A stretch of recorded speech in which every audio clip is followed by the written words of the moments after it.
Okay, we'll see how that goes.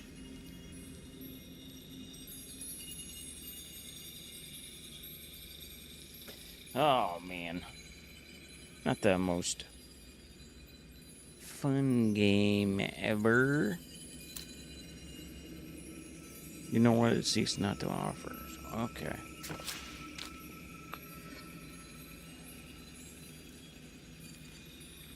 Don't ask me about the thumbnail. I just ask Grok. Late as always. I told Grok to make the weirdest thing possible. And that's what I came up with.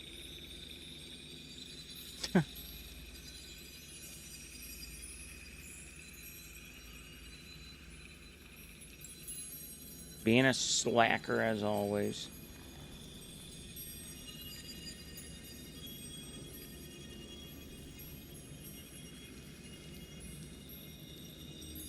Call me a slacker.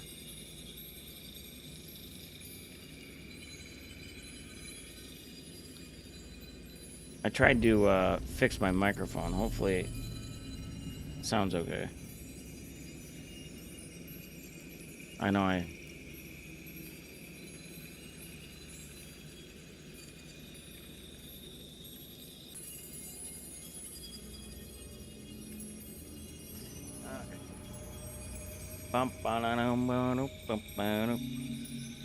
Oh, I got a Amy.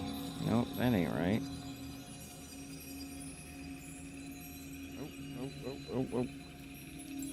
I thought I deleted that.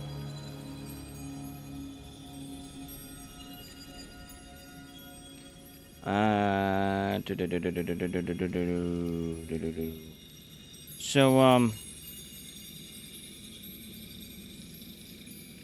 Wolf, did you get a Powerball ticket?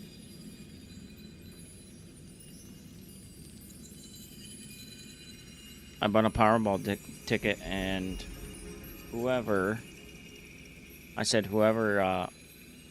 messages me or comments on my Facebook post, I said I'd give him 10 grand.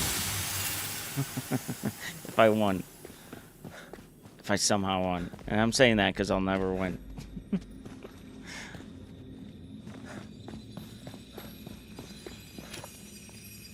The site awaits an offering. You know not what it seeks nor what it offers. I know I am gonna offer Nathan. I'll offer Nathan. How about that? Sorry, Nathan. You're fucked.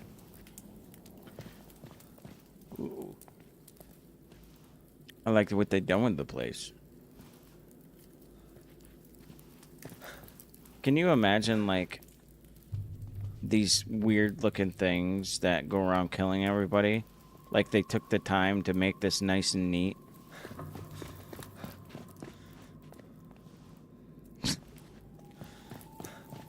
Anyway.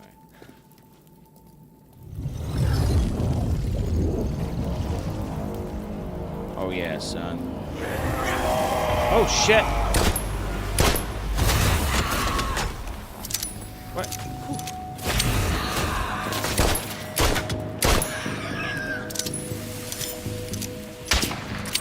Oh! Where'd that come from?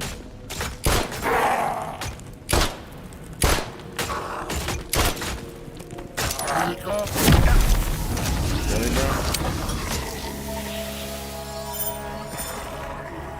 That was rude.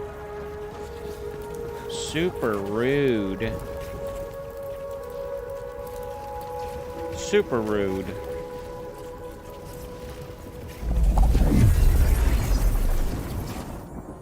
That was rude, Wolf. Rude.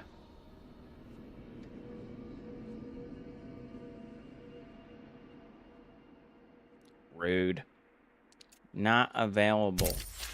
Well, that's rude.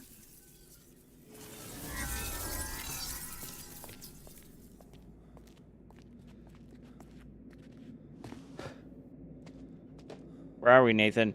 Where are we, Nathan?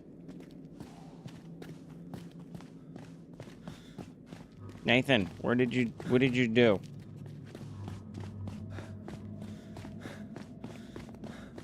Don't mind the purple umbrella. It's my fabulous umbrella. Come on, motherfuckers. Let's go, son.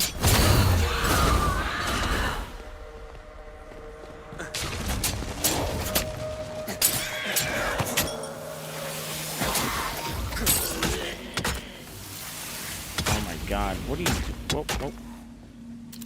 Set behavior? What? Nice. Nathan, we gotta go. Where'd it go?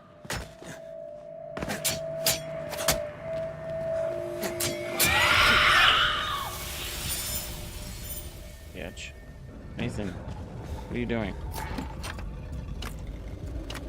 Really? Oh my god. I always have too much crap.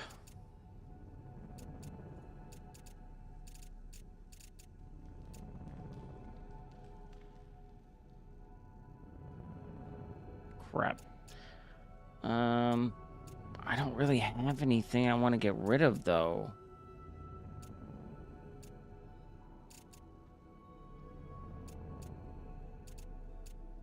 Shit. How about this?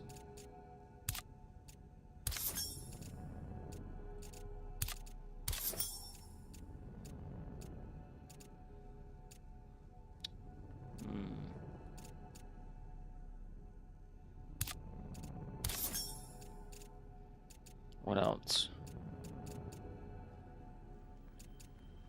I think that should be it, right?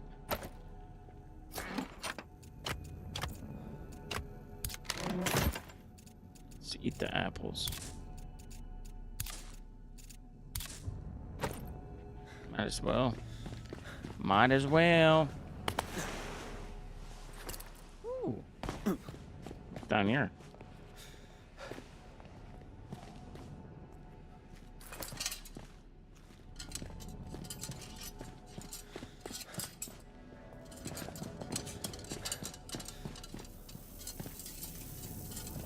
What's wrong with that?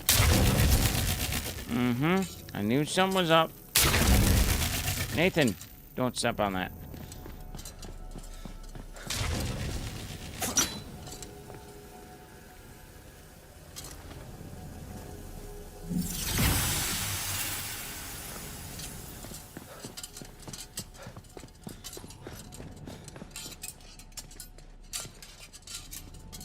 Nathan, why am I down here? Nathan. Why? Nathan.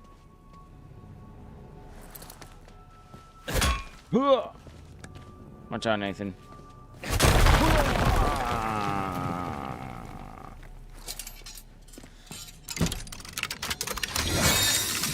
don't even know what that butterfly is. I have no clue. I have 8 of them. Glamour token? No idea what that is. Probably has something to do with clothes.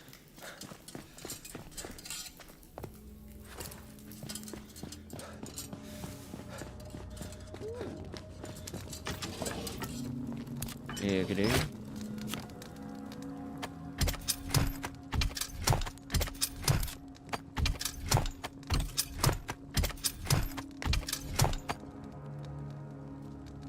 Ah.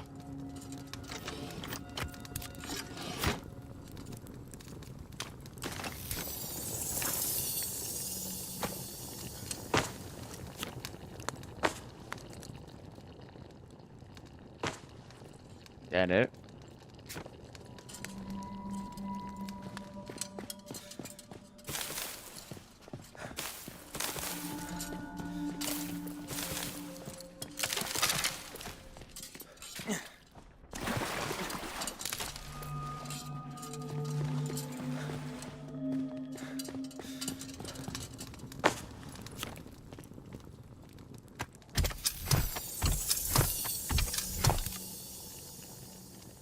Bastard. What? I can make one more.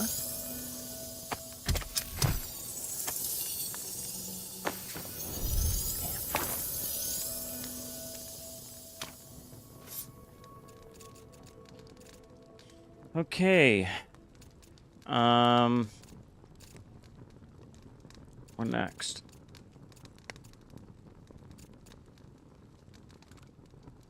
Find. Let's see. I'm gonna get rid of something.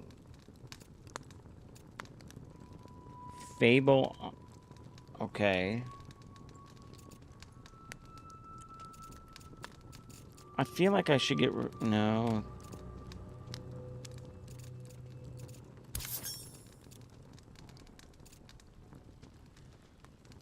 Alright, I think that should be it.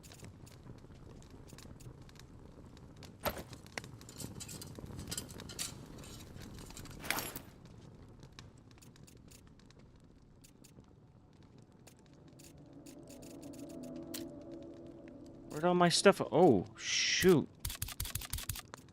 That ain't good. I wonder if I can get through the rewards. Aha.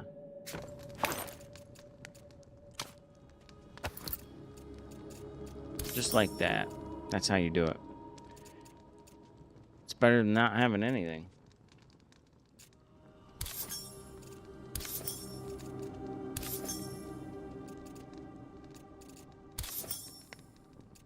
Alright, no. I need to get rid of something. Okay, well, let's just get rid of that.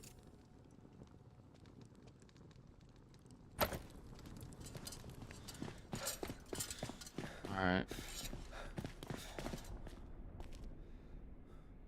That looks pretty cool. Oh! I was looking for that... this. Well, son of a bitch. Never mind. I only have 9 of them. It's not worth it. Alright, mofos, where are you? I know you're here.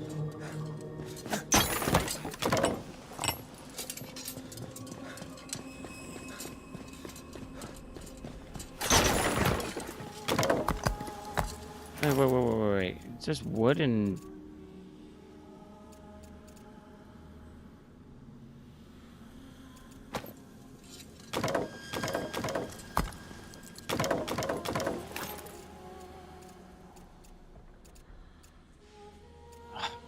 hand.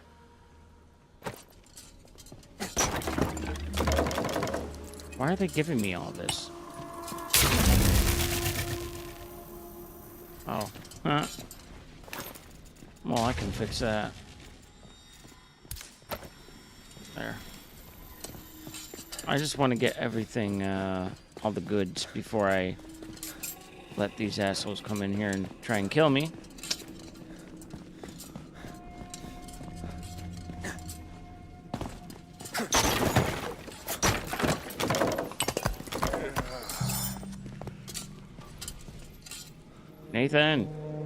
Nathan, you need to take something.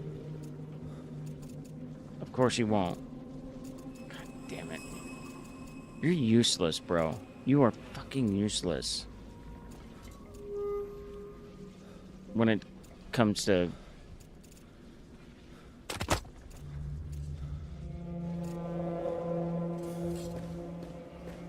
Damn it. I gotta get rid of something.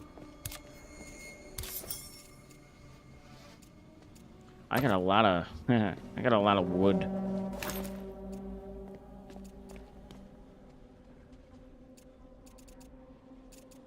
think I'm gonna, yeah, fuck it.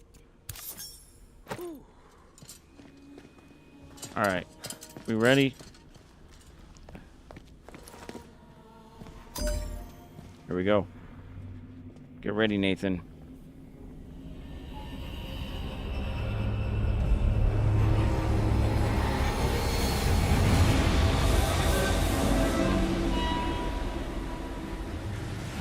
Here.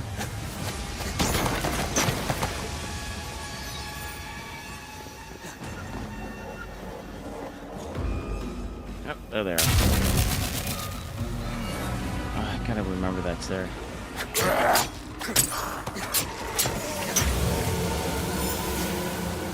That's it?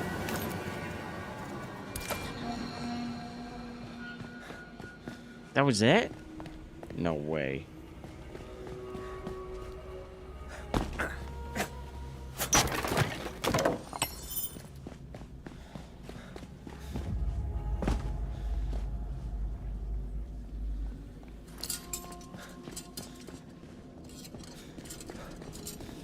Nothing down here.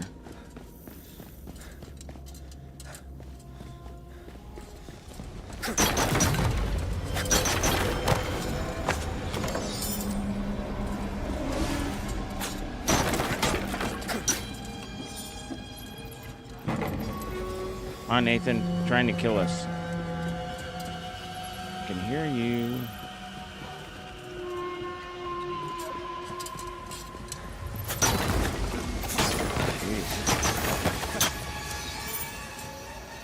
Yeah, that's gonna slow me down. Where are they?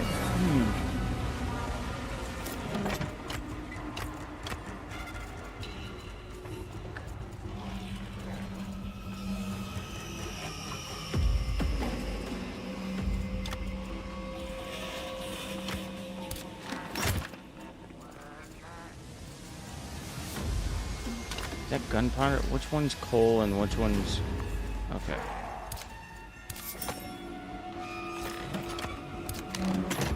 Where are you? Get him, Nathan. Damn.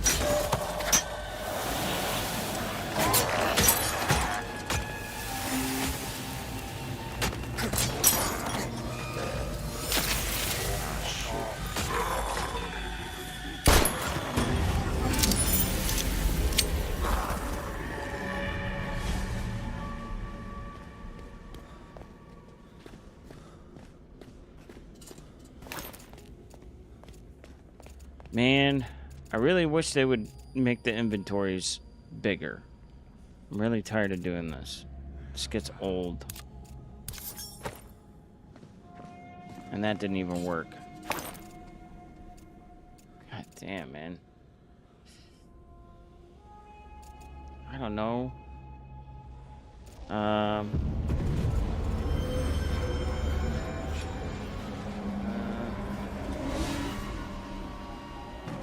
How about... Oh, how much do these weigh? Oh, shit. Good. Screw you.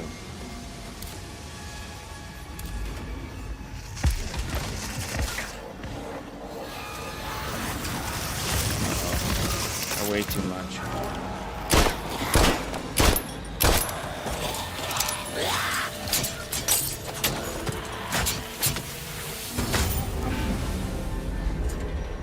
Damn. Trying to get over here, trying to get rid of something. Hopefully that'll help. That didn't even...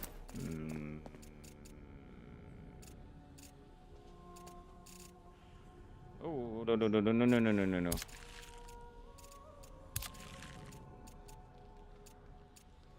Alright. I don't know, man. Which one do I get rid of? How about we go for the most increasing of weight? What is this? Synchronizing Lotus. Let's get rid of this. Who knows what that is? Who cares? And that still doesn't do anything. What the... You know what? Don't need them. There, how about that? You feel better? Alright. So now what are we doing? What are we doing, Nathan? Ooh, fighters. Thank you very much. More boards. There we go.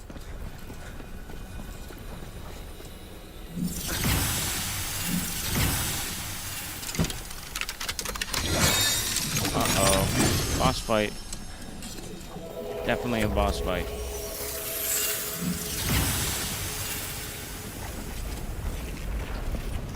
Boy.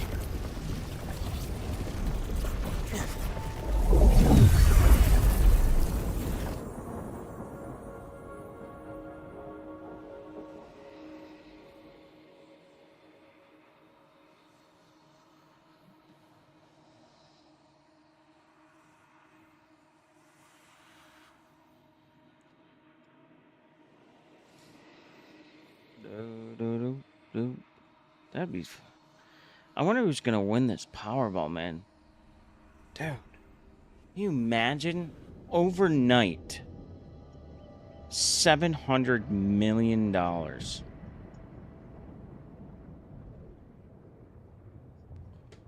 man, I cannot imagine.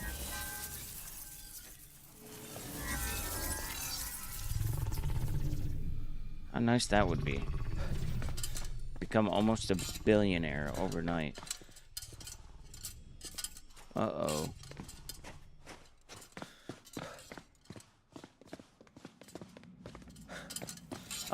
Oh, the portal there, the well, should be ready to go. Oh, shit. I guess I should probably get the umbrella out, huh?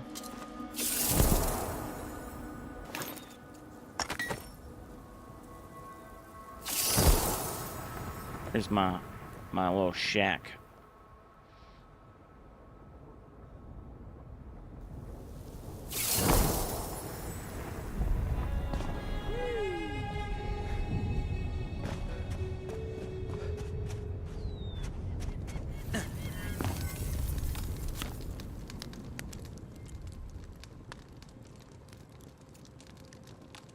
Alright, let's see if we can make any more potions. Health potions. What do I need? Bones. Oh, Nathan. I know you got some bones. Give me your fucking bones, bitch. I need those. So I can keep you alive.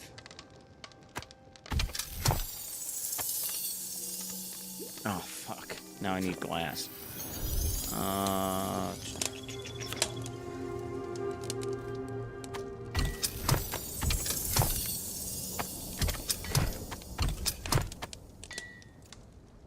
That it? Damn.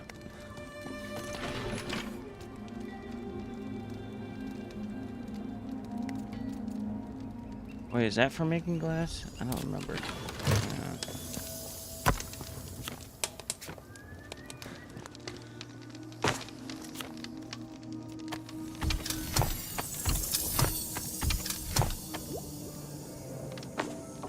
Damn.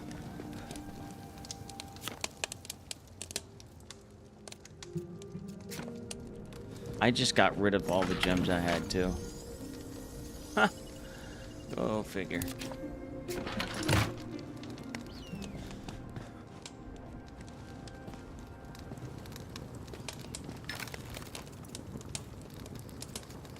Nothing. I got rid of them. Damn. Whatever. I got a lot anyway. Alright, let's put some stuff away before we...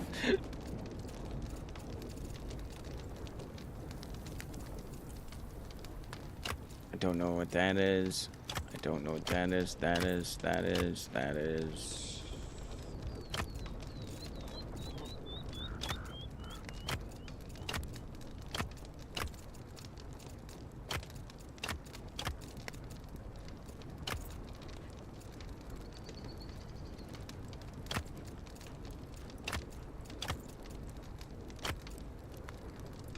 Okay, hopefully I can get rid of... Oh, damn, I need to make another one. Because, where we're heading, there's going to be a lot to grab. So... Where's that? Oh, there it is.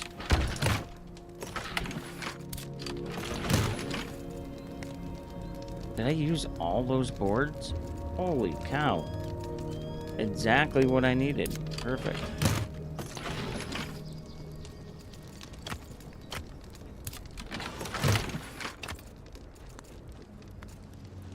Alright, the only thing I really need is shotgun shells.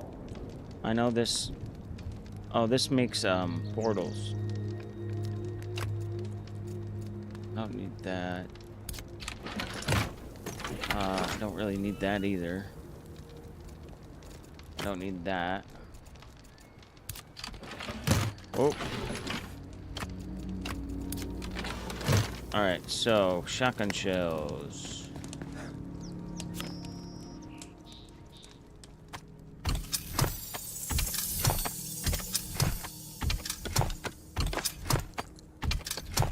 so glad it goes by, like, whatever you...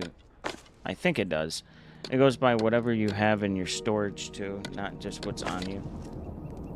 I hate when they do that.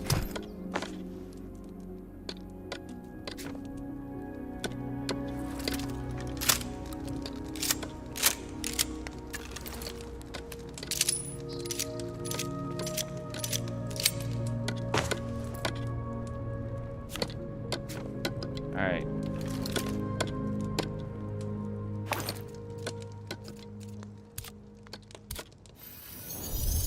I have 55. Oh yeah, I got enough shotgun shells.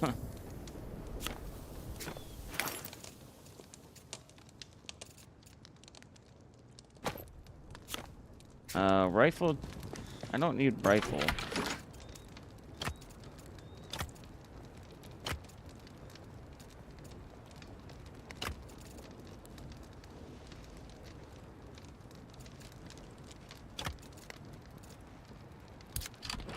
Okay. I think we're good. Good to go. Anything else? Nope.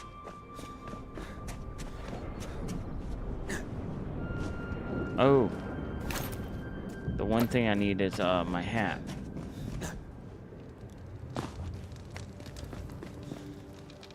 Let's do a weight.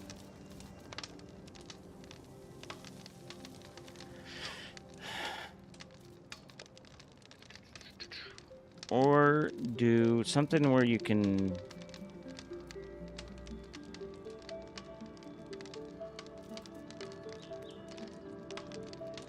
health regeneration, maybe?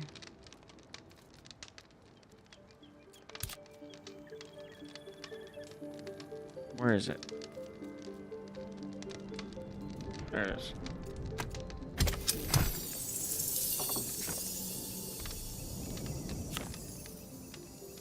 Seconds.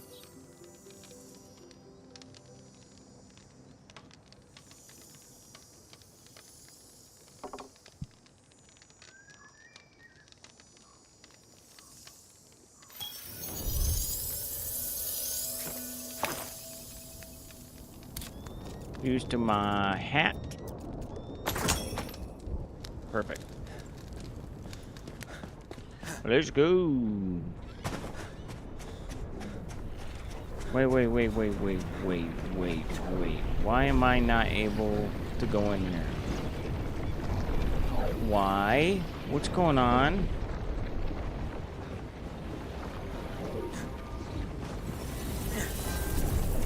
Awaken the power of Wilkins' reach. Isn't that what I'm doing?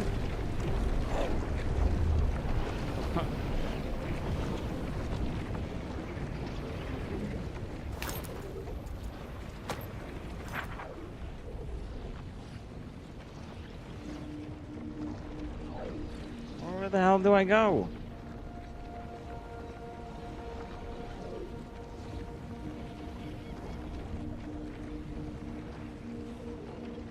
Oh, right here. Oh shit, I forgot. It's too hot out, I guess.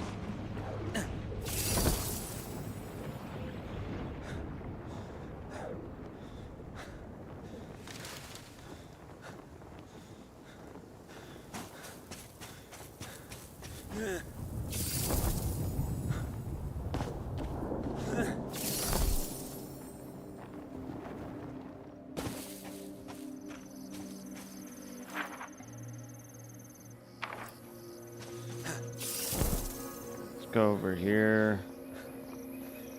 Take a second.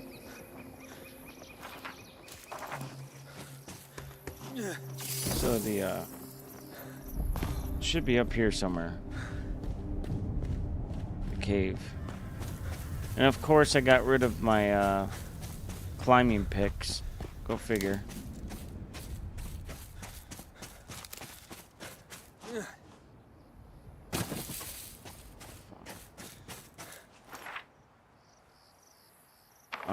Damn it. It's up there. God damn it.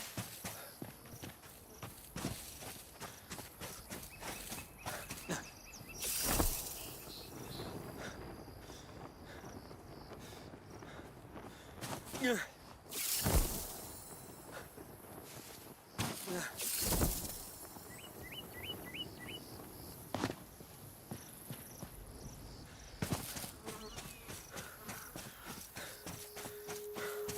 what the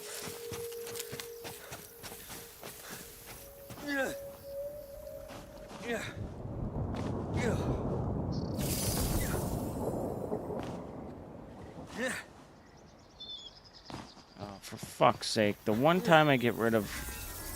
The one time I need them. Go figure. Goddamn game. What the fuck? I gotta go make them. Fucking game.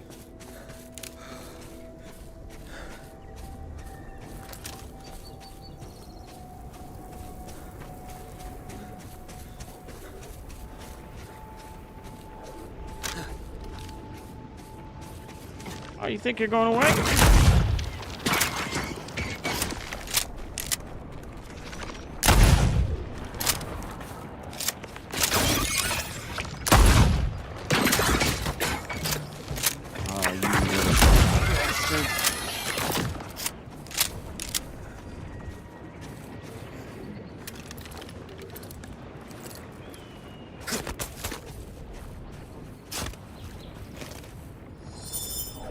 There you go, you take that.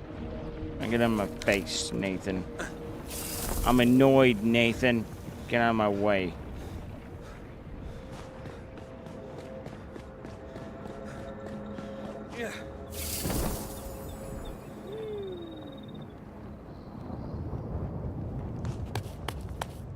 Nope.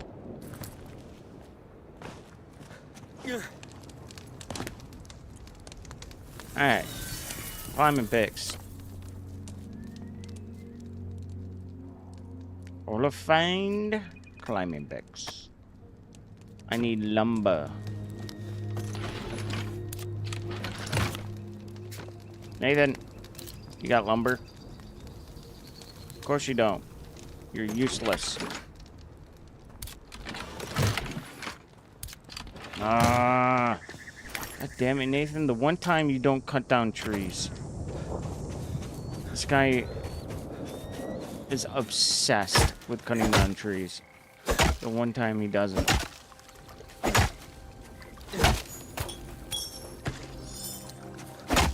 Don't worry, Nathan, I got it.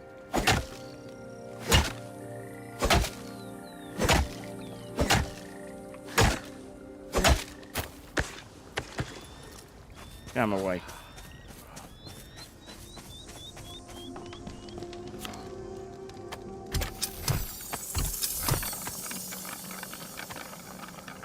That's it? 2?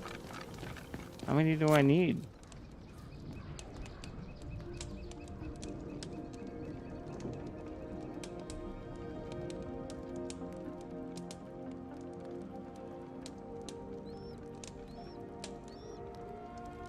I need picks. Let's see. Sickle, sword.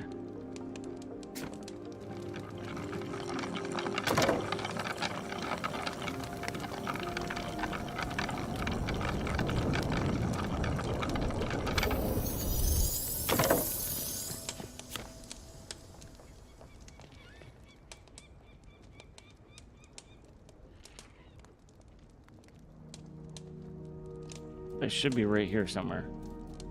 Ooh.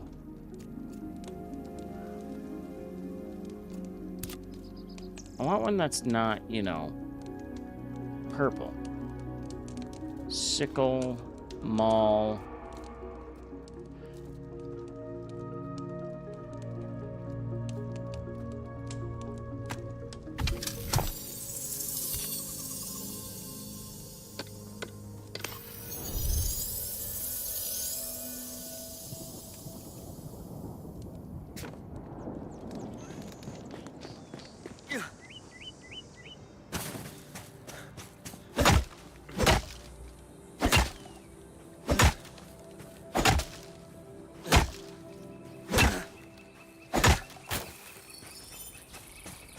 I just want to make one of those. I want to see if they're any better. Any better than the one I have right now, you know, the purple one.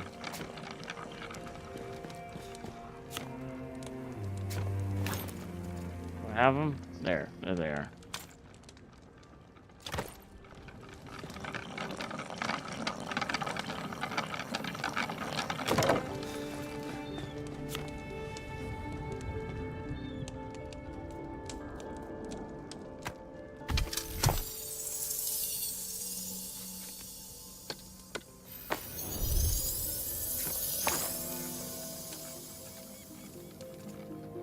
So this one's 28, this one's 25, so the black one is technically better. Good. I hate having that purple one. It's weird. I don't like purple.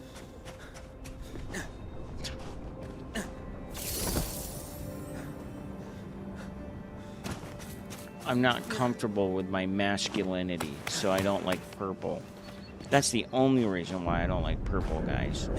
Just so you know.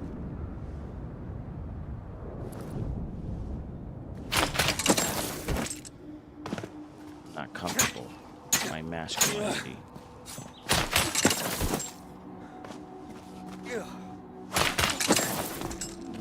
There we go. The climbing stuff needs to be a little... it needs a little bit of work. It's a pain in the ass to climb. You know what I'm saying? Like...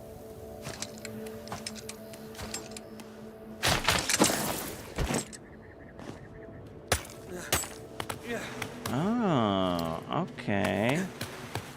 So you can just... Oh.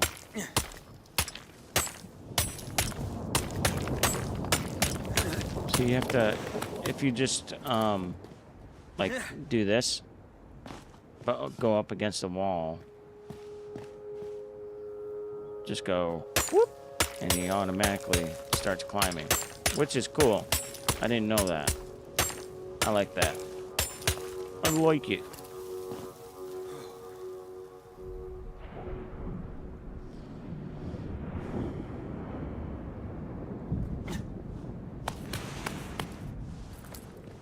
Nice. Good job, Nathan. You lazy fuck. Just appear here. You son of a bitch. You son of a bitch. Alright. All seriousness. We gotta kick some ass, Nathan.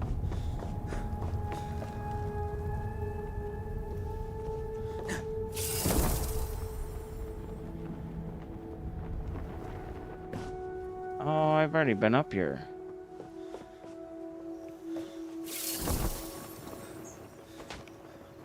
Alright, where's this cave? Must be right here.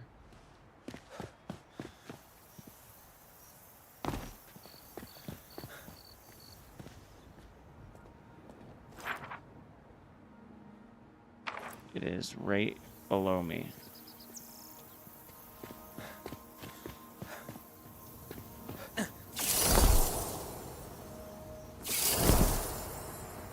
Oh, there it is. I didn't even have to go up. God, I didn't even have to go up. I didn't even have to do all that.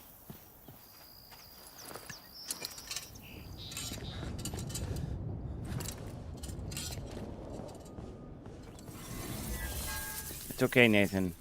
I got you. Don't be scared.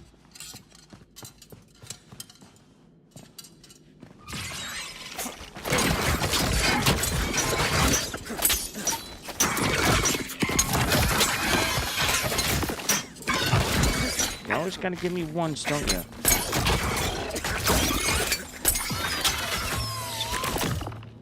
You son of a bitch. Nathan, you're supposed to be protecting me. Dick. I saved your life.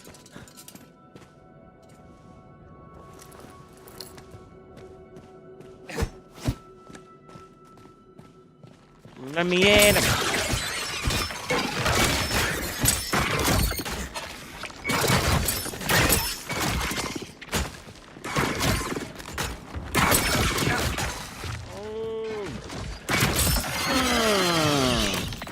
What's up, son? Bitch! That's the only thing you got going for you. Oh, yeah, of course. Fucking video games. Frustrating. Alright, come on. Come on.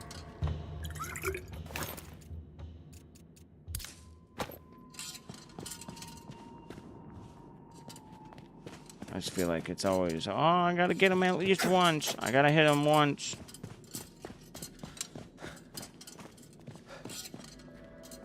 Bastards. Where am I? Nathan. Tell me where to go. Nathan? What do I do? Nathan? Where are we? Nathan. Okay. That's it? There's no way, Nathan.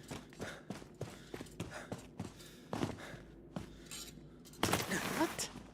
There's nothing in here. What the fuck was the point of that? What? Cave entrance. In Welkin's Reach. Yeah, I know. I know who they are. Dude.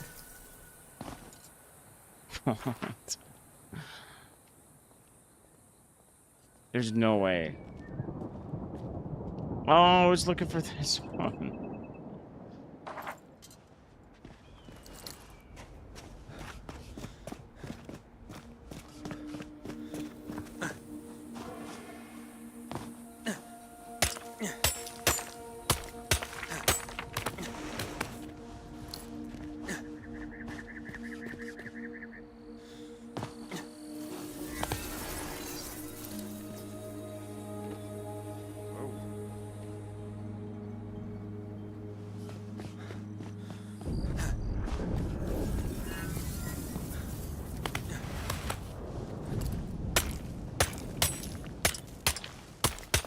Get up there, you son of a bitch.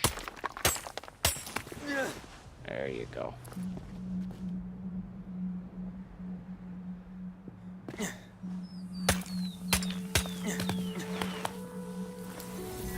All right.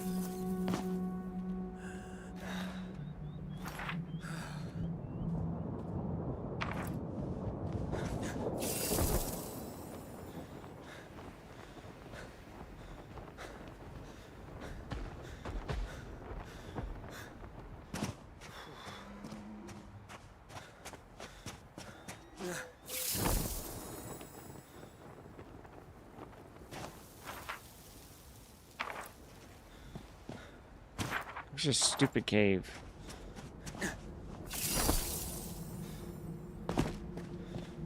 Oh, there it is. I see it. Did I already go in there? Oh, yeah, I think this is blocked off or something.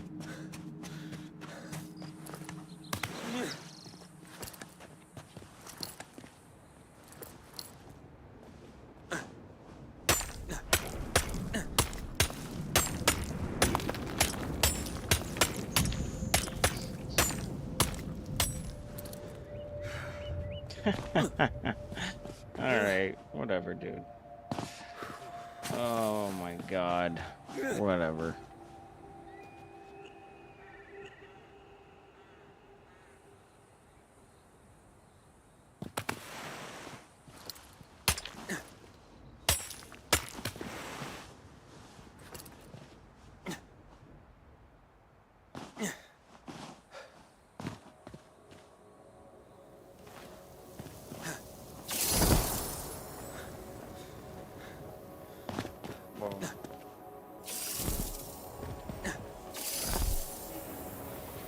Oh, shit. It's open. With agile hands that fate do sway, the untenable lies but a leap away. You motherfucker.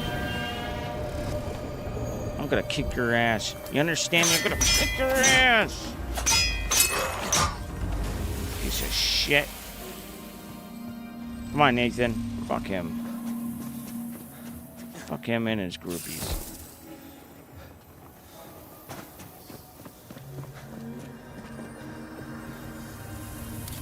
Oh my god.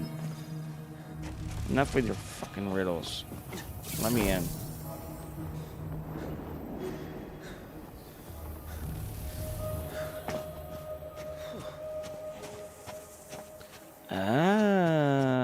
Maybe they're telling me I need to leap over here.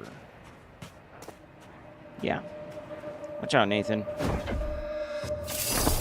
Useless piece of shit. I'm just kidding. Nathan's a big help. I just like picking on him. Yeah.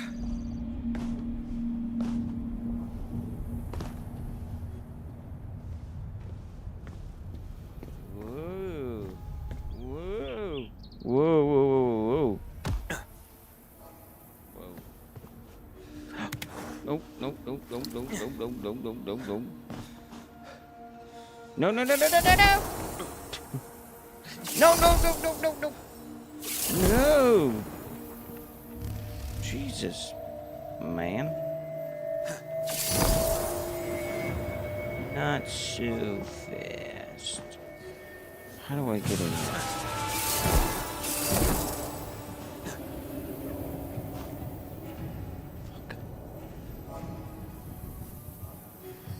Am I supposed to get up?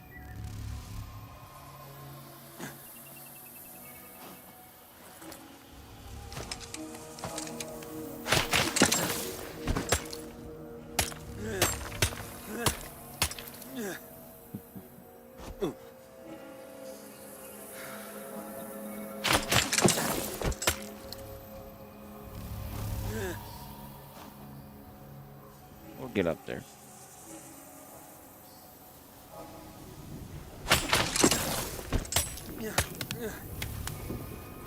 Yeah, you little bitch.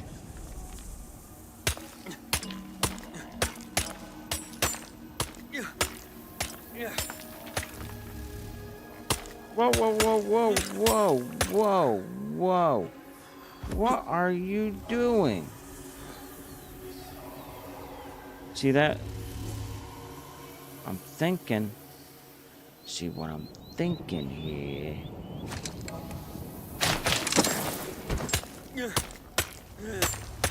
Seeing as you go... Come on, dude. That's some fucking bullshit. Come on, guys. Don't be doing dumb shit like that. Come on. Fuck out of here. Damn. Alright. Alright. I'm going. What the hell? How am I supposed to get in here?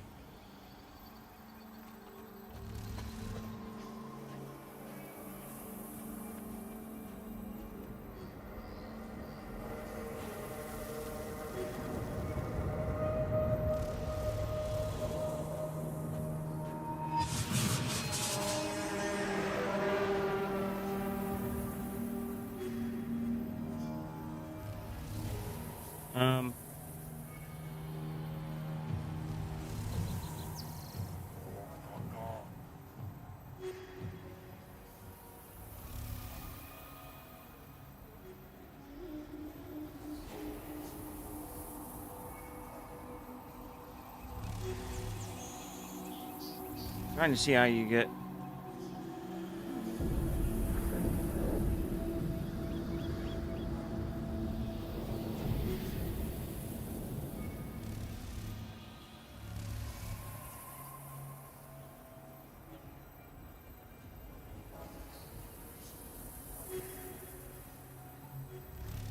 I think I'm supposed to go over there. And I don't know how I get over there. I have no idea.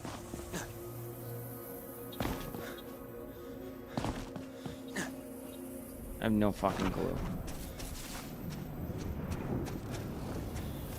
I have to get in that thing right there.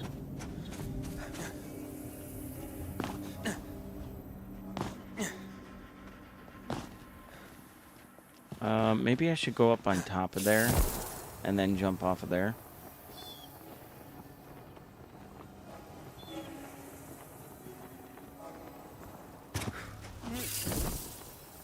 There it is.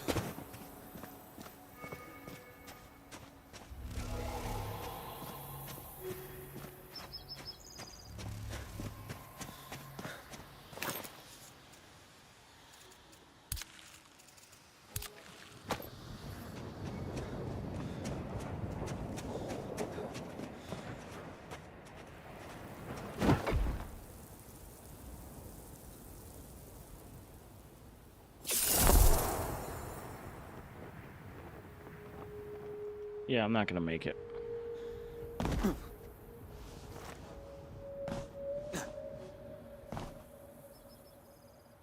Alright, let's see.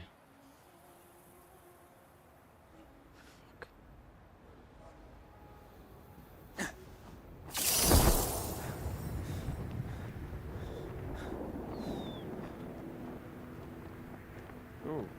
Ooh. I haven't done this one?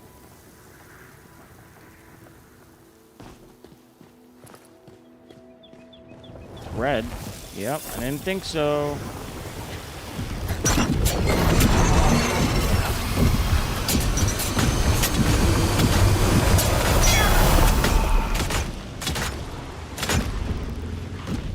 Trying to get my stamina.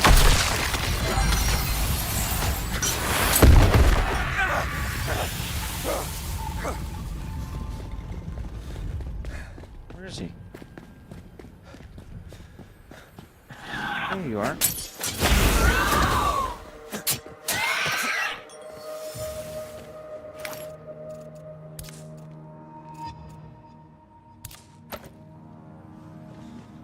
Just like that.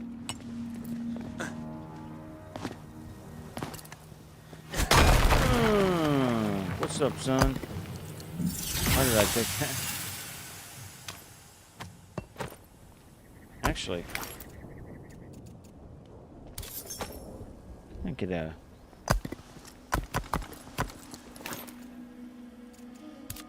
it's a good way to get essence. Why not?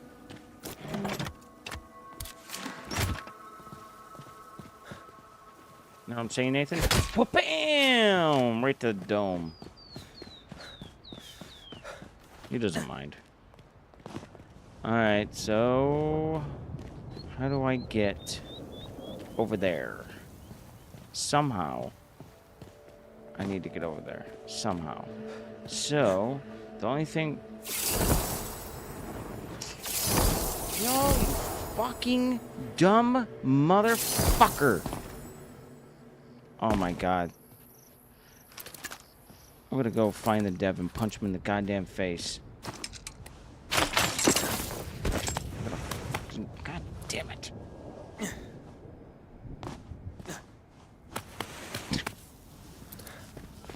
Now I'm fucked. Again. Big surprise there. I feel like I get fucked every which way in this game. Somehow.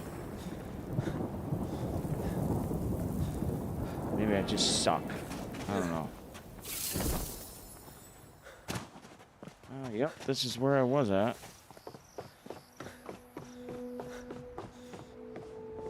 How? How the you tell me, sir. How'd I get over there? Huh? Fuck you. He's an asshole. Alright, I need to get it over there. Right there.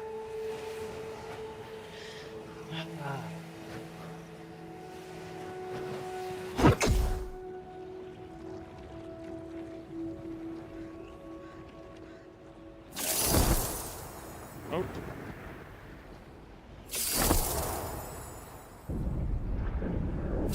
No, no, no, no, no, no, no, no! Oh my. No, no, no, no, no! Oh, fucking god damn it.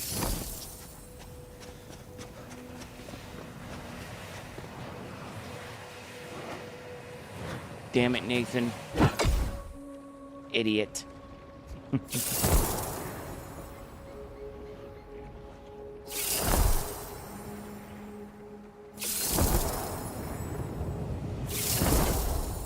we go. That didn't even fucking do anything. If anything, it made it worse. How the hell am I gonna get over there?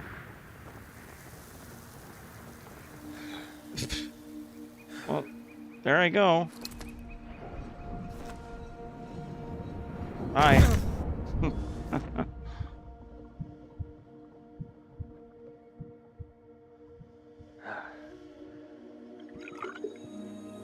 Right, now I got a broken leg. I can't jump for a couple minutes.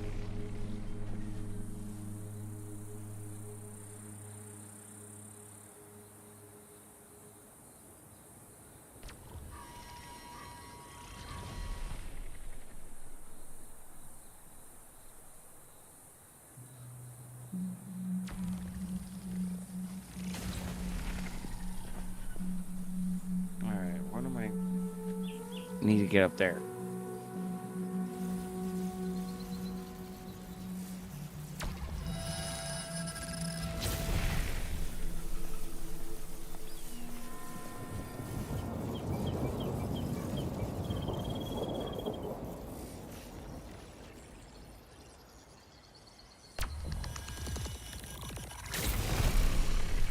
Why the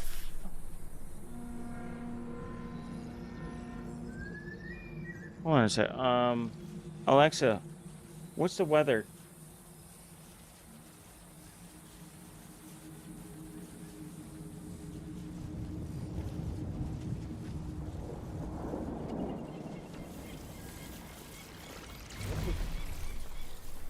Severe thunderstorm. I knew it. I was just about to say, literally about to say, what are the chances of a thunderstorm? Alexa, what is the percentage thunderstorm might happen today? You're an idiot. You are the worst AI right now. She used to be like the best. Now she's just like, I don't know. I don't know. I don't know. Compared to Grok, she's borderline retarded. I'm just being honest here. She's nothing. You ask her something, she barely knows. It's like something you could just Google yourself.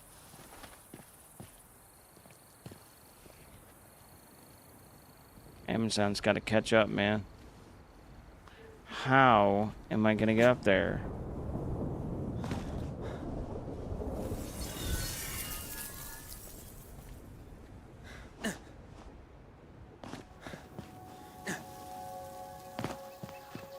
Alright, is there something that I can launch myself with?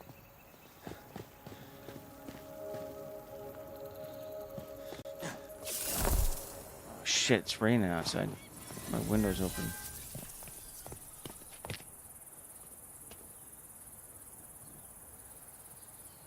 Oh, my big spider went in the corner. Let's see. I don't know what to do. I look up a tutorial, like a walkthrough on how to get up there. The guy just starts up there. Doesn't even show you how to get up there. Some YouTubers are fucking dumb. I'm helping a brother out, man.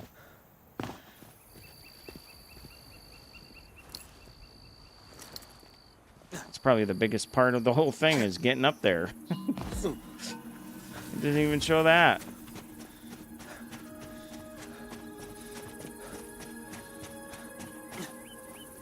The fuck, man.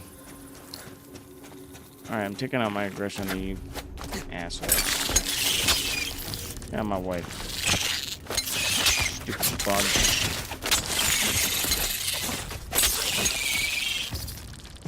Ugh.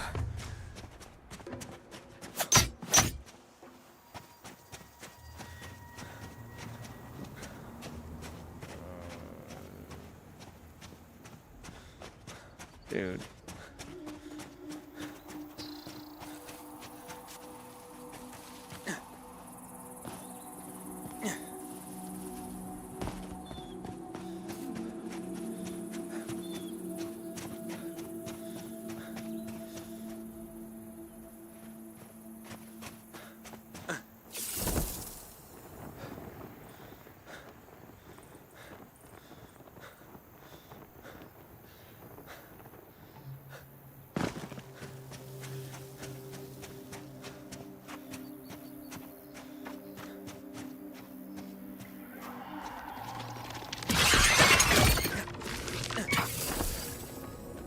Yeah, nice try, motherfucker.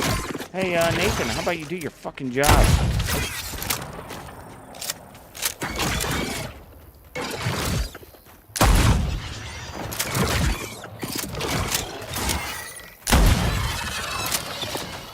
Nice.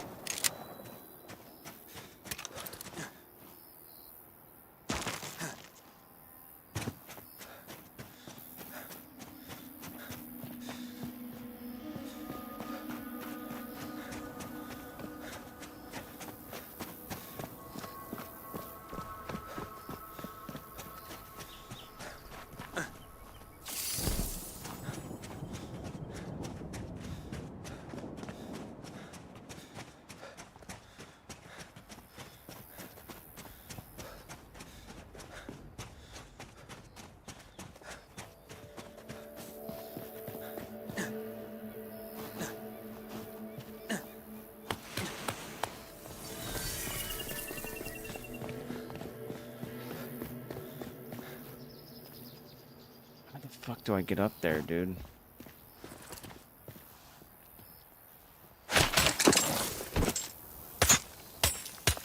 Nice. Nice. Nice. The only problem is, now I need to get the fuck over there. Yes! Yes! Yes! Yes! Give me the fucking bitches! Oh, God damn it.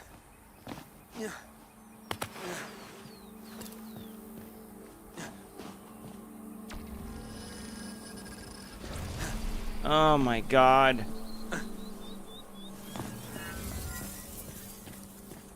Wait a second. Bro. Are you kidding me? Look at...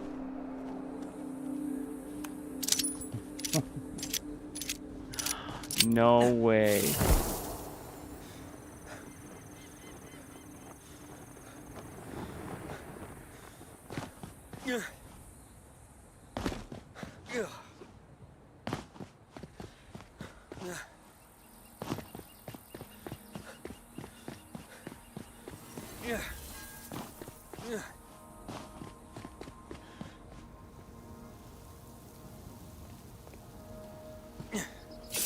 Alright, let's give this a shot.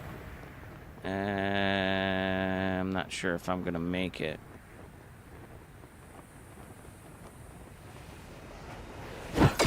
I didn't mean to do that, but okay.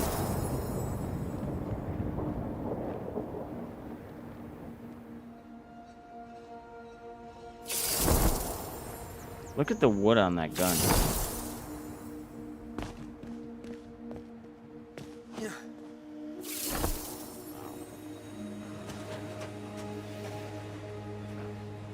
Looks so real.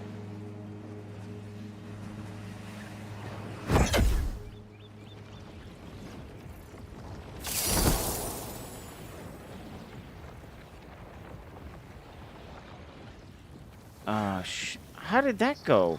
Oh, here we go.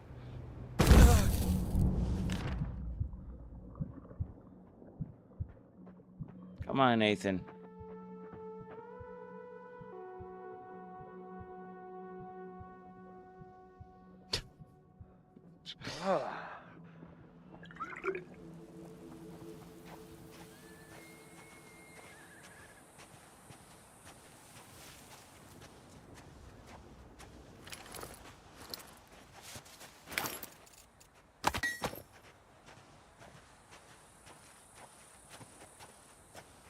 What? I can't.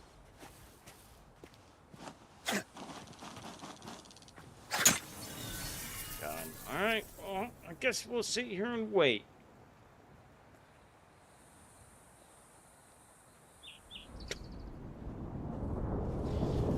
Good times.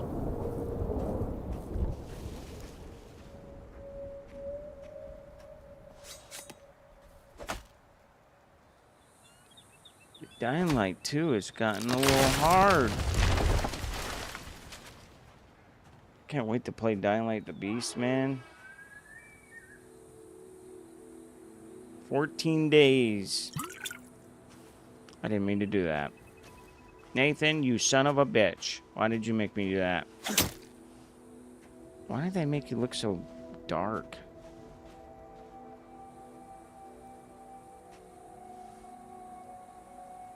It's so weird. He's like... I don't know. It looks weird. Yeah.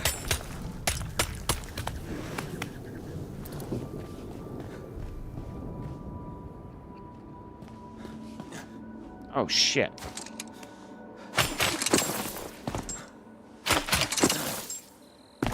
You fucking asshole.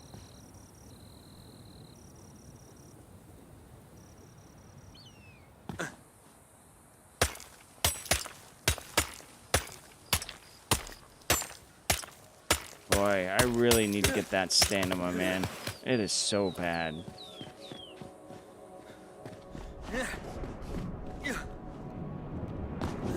Uh-oh. Lots of, ambulances. Fire trucks.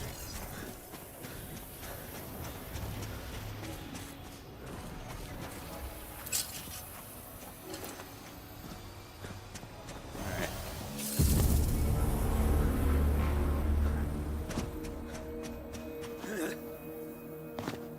Where's my blue thingy? Oh, there it is.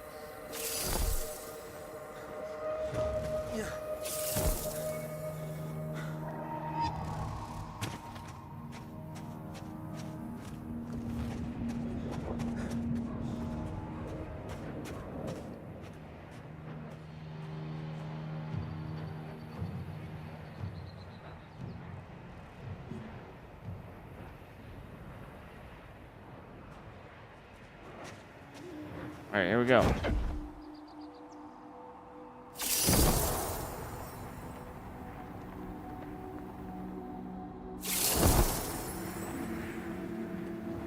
Where is it? Oh, there it is. No, no, no, no, no, no, no, no! Fucking god damn it.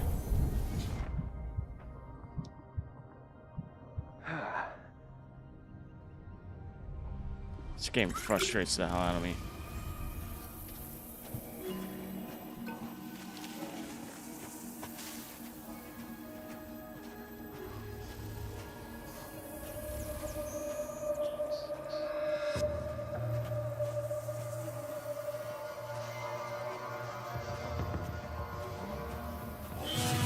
Dude, there's a shit ton of,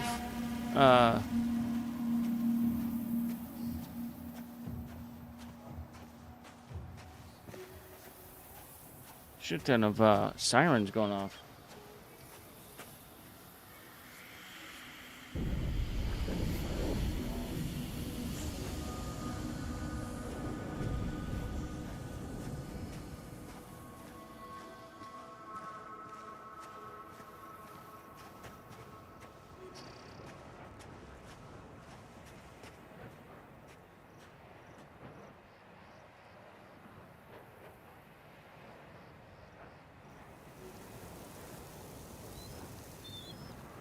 Let's listen.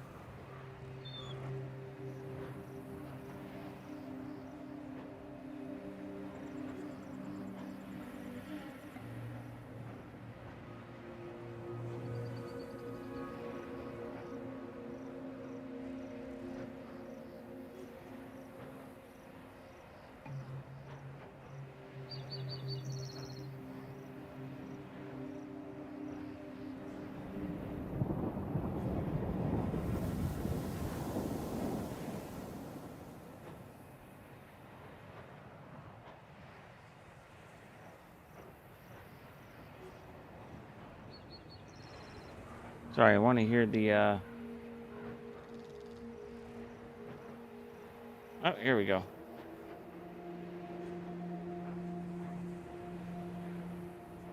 Ooh, 11:15.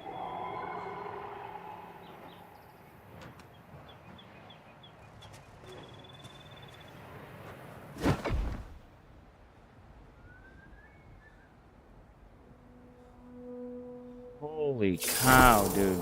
It is coming down like cats and dogs.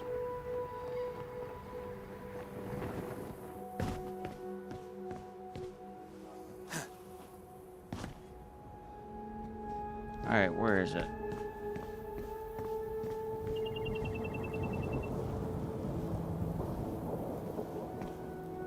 Ah. You little bitch. I'm not sure what kind of laugh that was, but...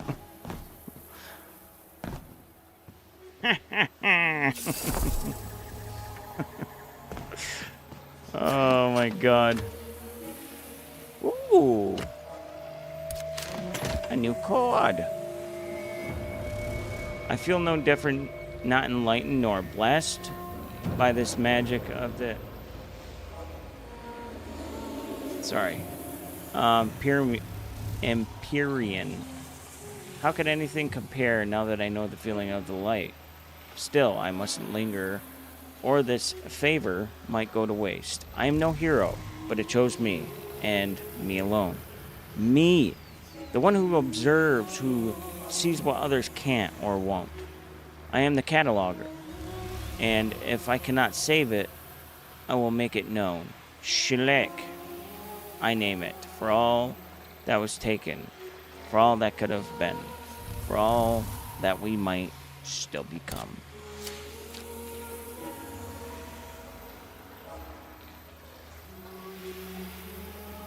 Dude, I wish you could see how bad it's raining. The wind. Holy cow. It's coming down like cats and dogs, man. Boy, that radio is loud.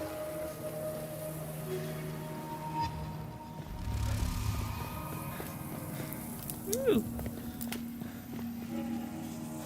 All right, Nathan, let's go. See? See what I'm saying? Look at him. He looks black. 100%. Weird. It don't matter, Nathan. I don't care what color you are. I'm just saying it's fucking weird. That's all. Don't get mad at me.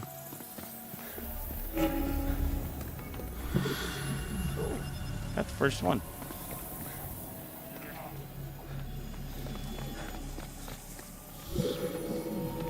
Wow. Good guess.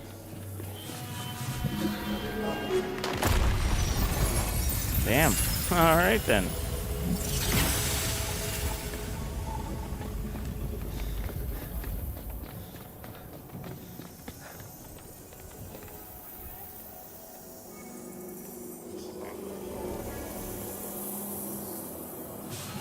I swear to God, every time we have a thunderstorm or it starts raining, you can hear sirens going crazy.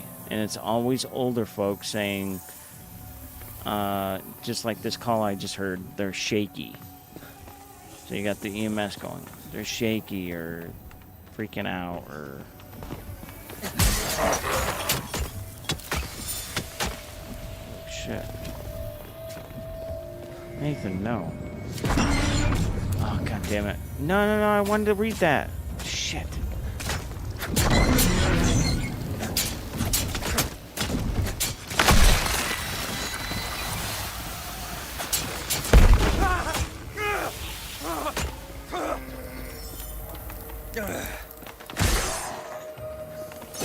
Oh, you're so cool, bro.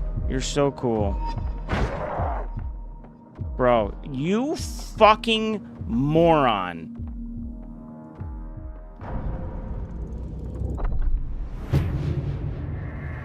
Wow. Unbelievable. Nathan, you're a piece of shit.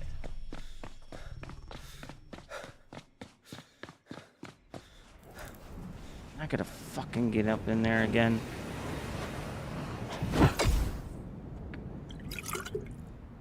Nathan, you're such a waste. You're a waste of space.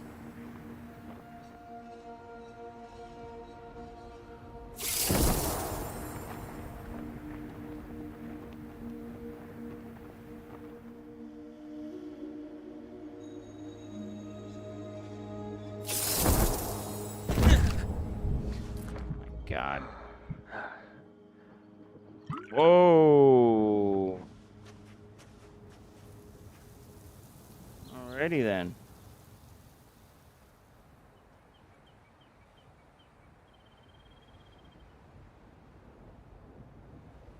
Let's see if I turn off noise removal. Okay. I'm gonna turn it off.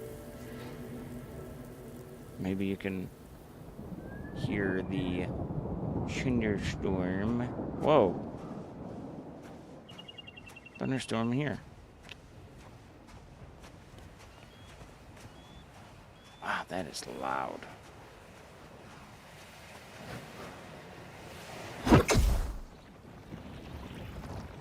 Alright, how am I gonna... Oh my god, are you fucking kidding me? Oh, here we go again.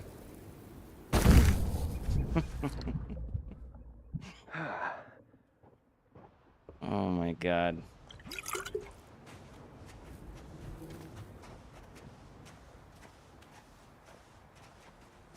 Let's see. The amount of time it takes me to get my leg back. I could probably get over here.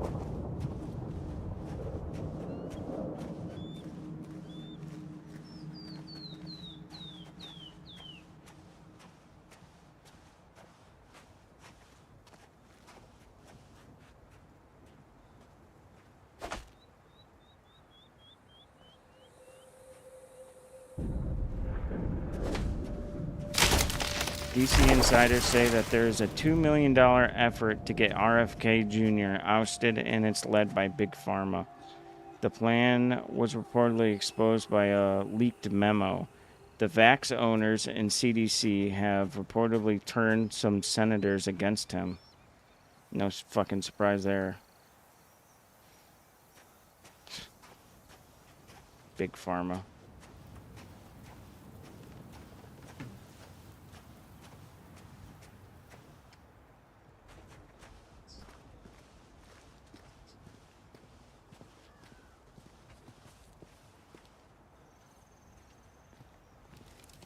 Alright. It's almost back.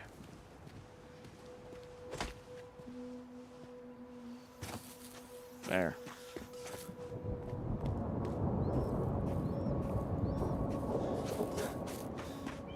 Oh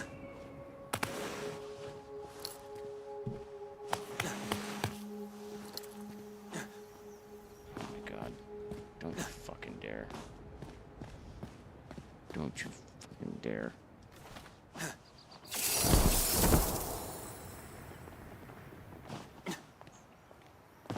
This is very, very frustrating.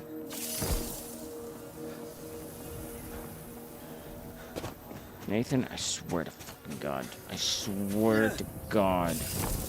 If you fuck this up again, I'll find someone else.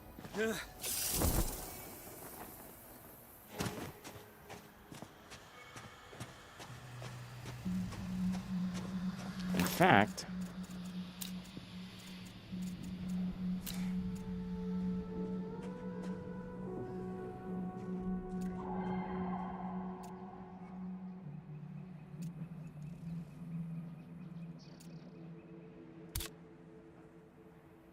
shit.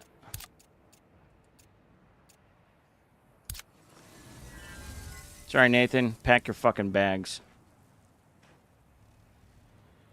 Really? A pickaxe? What do you got? Oh, that's Nathan.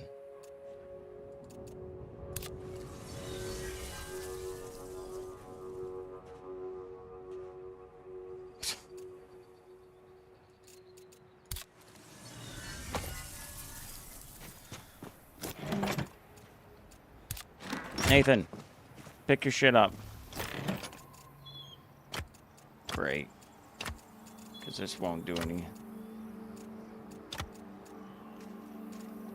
Dude, I can't.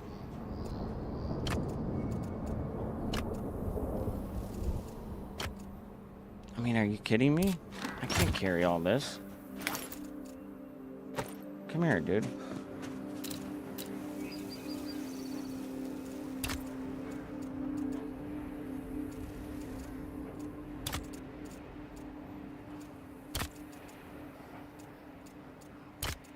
Nice. Thank you.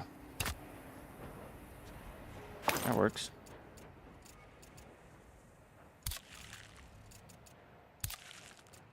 Alright, that's enough of that. Turn my ad blocker back on.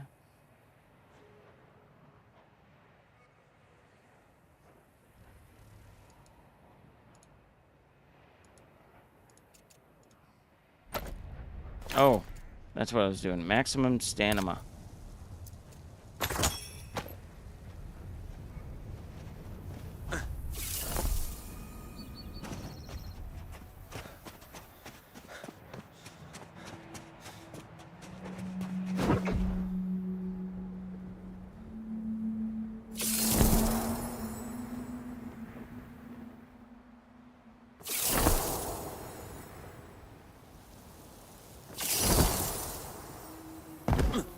Nice.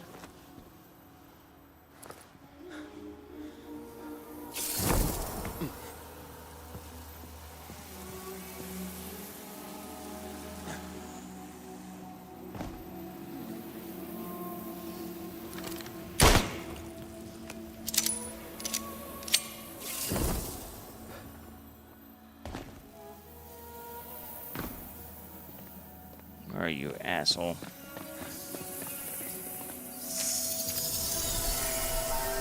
I was warned that these Alfar Empyrean elves were a strange people, but when the elders sent me to observe their rites, I did not expect this. Crossing this leg of the network, I was met by awaiting elves who had company an architect by the name of Foresty, one of the many responsible for this great construct. The construct appeared like a sort of vast well dug deep into the soil and rock further down than anyone could see, lest one risking leaning over its precipice. I know big words. I thought to, so that I might better explain their works for Foresty, how they sturdy arm ahead to stop me. There's a portal, he told me, at the deepest depth, meant not for us to travel, but to pull something else, not only through, but down, from the very heavens. Atlan itself, they called it the Demerge. What's with these fucking words, man? Spoke of it like a god, and then the portal came to life. What came through was not this Demerge, though a god it may have been. Huh. Do you guys... I'm not very well spoken here. I don't know if you noticed. Well, well. Empyrean Fae, full of haughty hubris, were always known to be meddlesome. But this... it would seem here they meddled in matters more maddening than most. I will be watching your progress here with great interest, Fleshling. Whatever secrets these long-absent Fae sought to bury may soon be unearthed.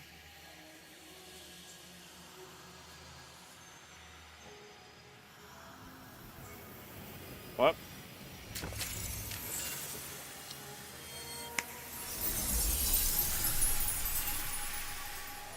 I don't know about him. I'm a little iffy about him.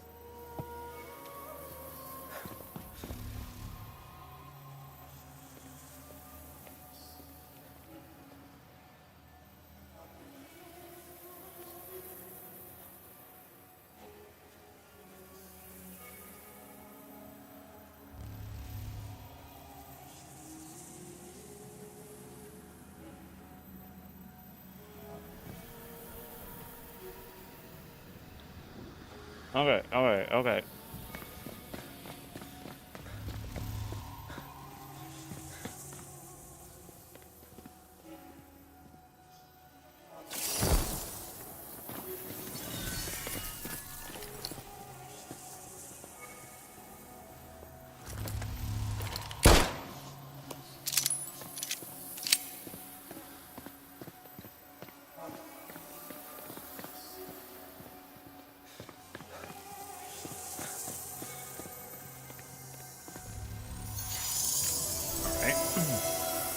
The being pulled through the portal. It thrashes against the stone beneath us.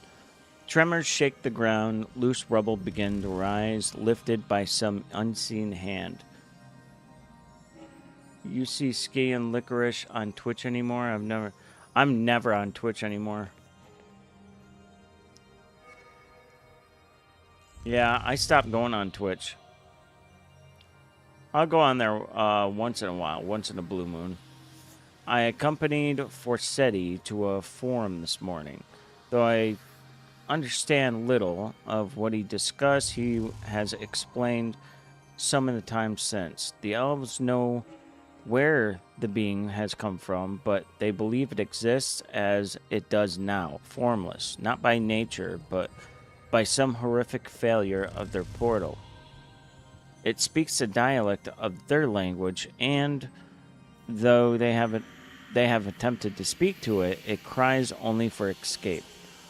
Forseti wishes to return it to whatever home it came from, but such collaborations would take a great deal of time, if they are possible at all. The other elves were not receptive to his aims. They believe this being will destroy their realm long before any such altruism could be enacted. Instead, they have chosen to craft a more permanent prison. Jeez. Interesting. I like the lore of this game. Really interesting.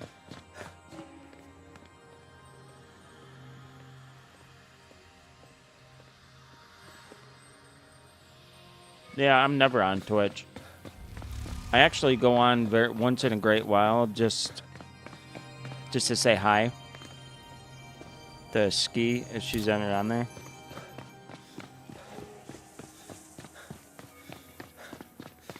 Wait, that's it?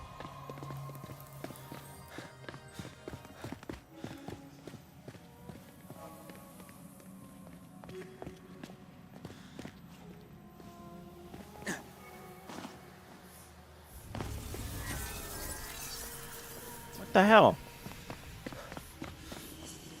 Nathan!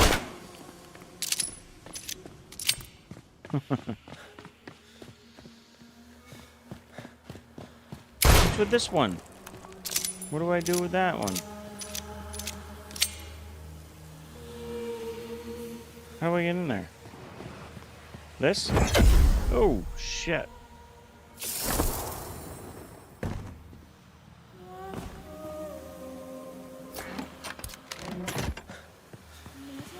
Well, how do I open the door?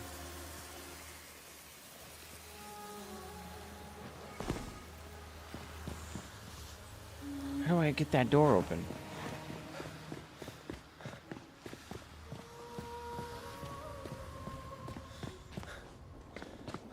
I'm missing something. I already did that. Am I missing something down here?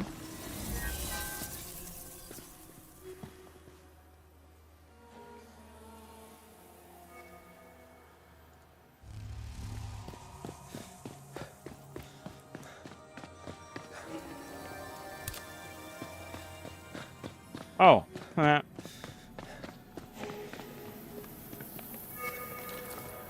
Here we go.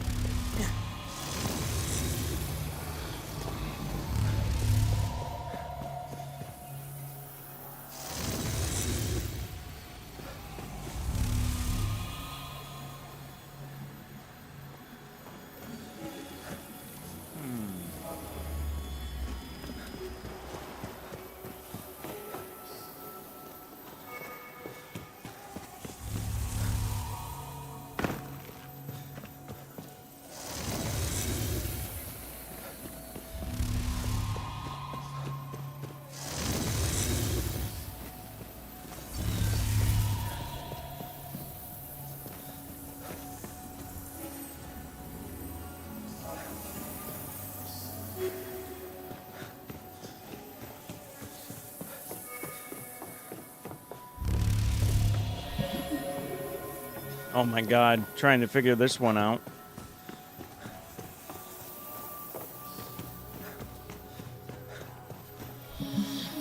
Okay. So far, we're going in a row. That one, that one. Okay. Right in a row.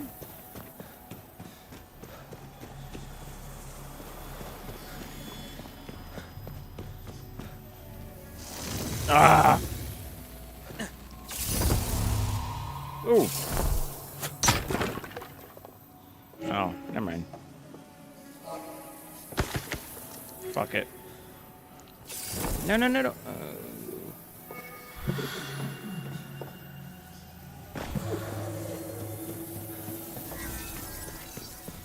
What are you doing, dude? How's it going?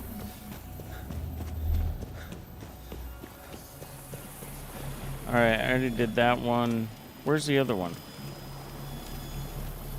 Oh, there it is. No.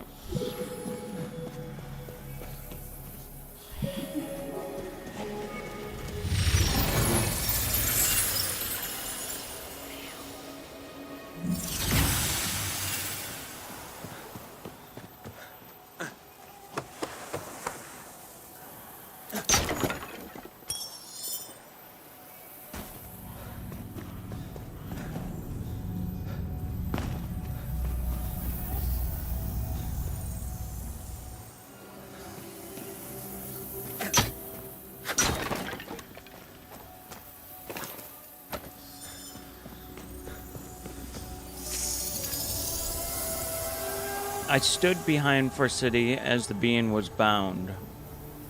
The elves and I descended into its hollow, deep below that awful portal, and saw no creature, but a great, shifting source of light. The elves led forth a great scarab, unremarkable in all ways, and the being, for one possessed of no physical qualities, seemed to show surprise. It ceased its thrashing, and in that moment, the gathered elves forced all their combined magics upon it. Magics? Sorry. It let out, then, a sound that was more than a scream, a twisting agony, and I felt it like the sorrow of losing my own kin. When they were done, it was held, one half within the body of the insect, the other imperial. It glimmered in the air, still raging, but all power had been stolen from it. The scarab shuddered and then fell still. As the being begged in their tongue, crying out for release, we turned and left. Forseti was calm until his fellows had left, and then I saw from him something I had never seen from an elf. He wept.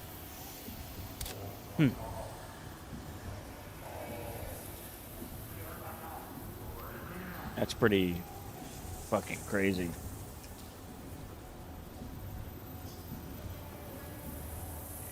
Gotta admit, that's pretty sad.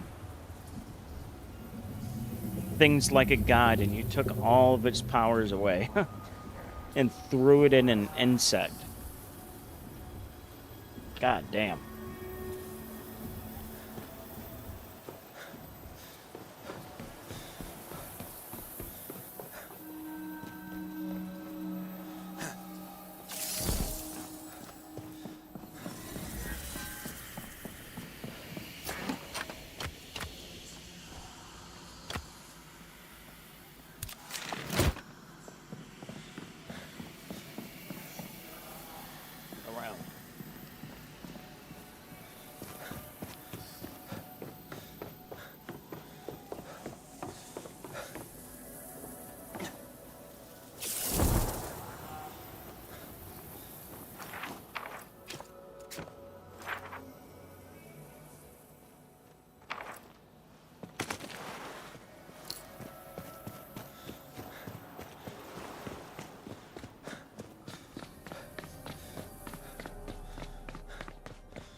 Oh, wow. This is it.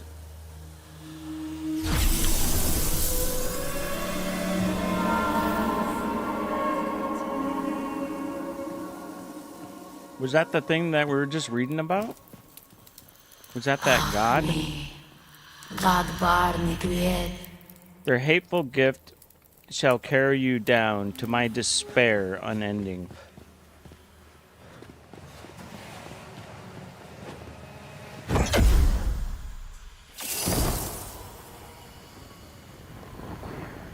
Not gonna lie, I kind of feel bad for this god. Or whatever it is.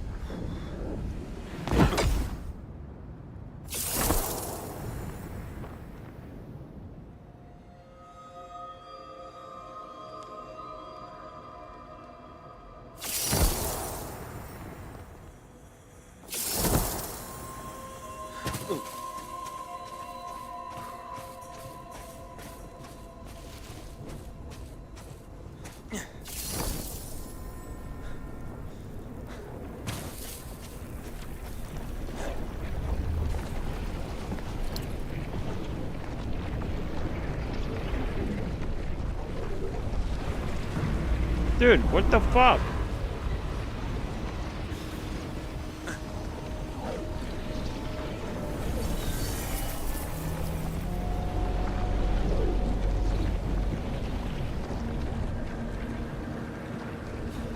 Why can't I?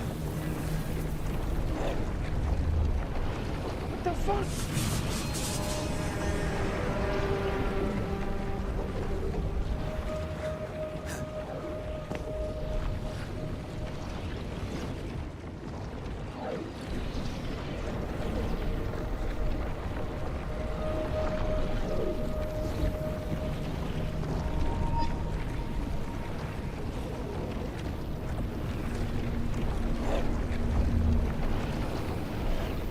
Oh.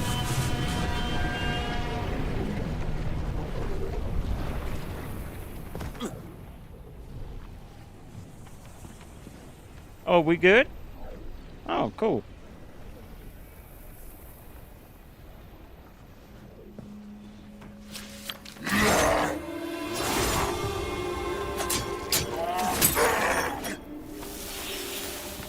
Come on, Nathan, get your ass down here.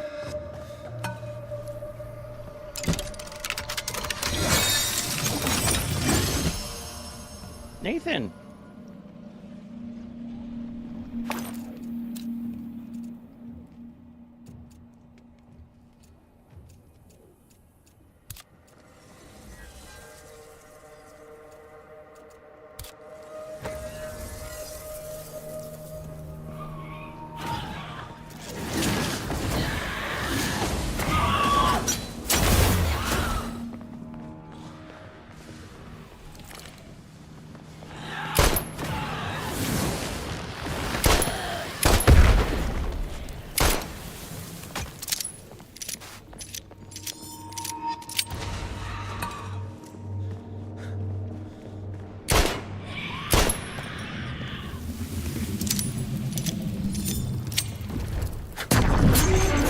Boom.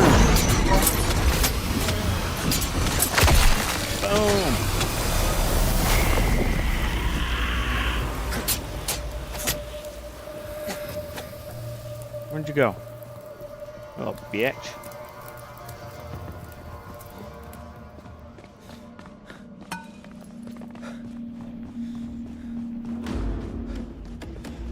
Oh, don't let her kid you. She's still around here somewhere.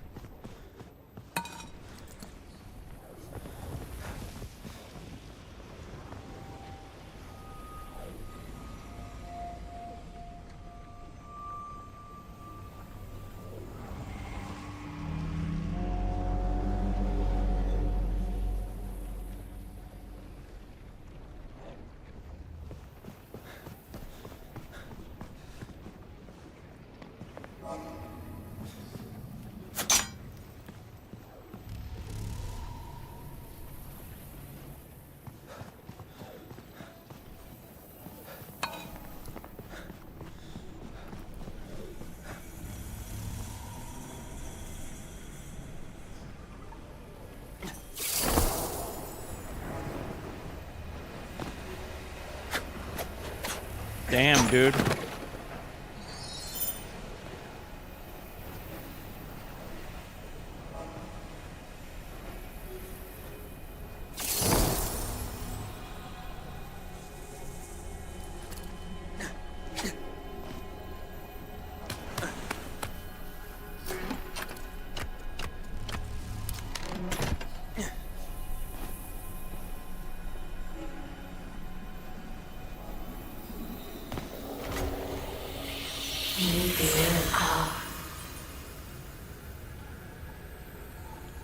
Oh, I wish I would have caught what she said. I didn't see what she said.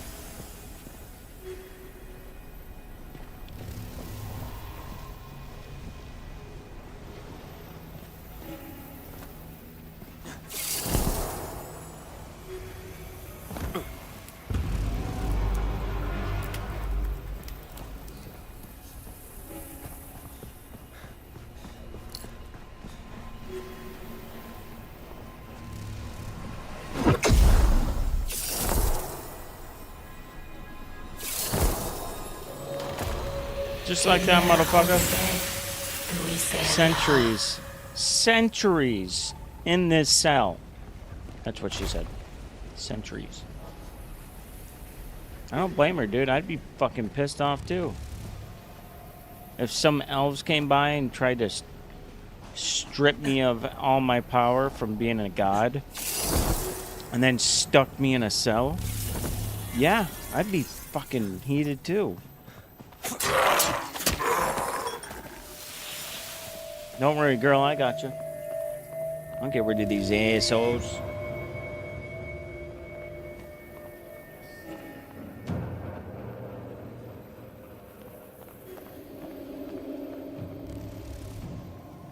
Okay, sorry.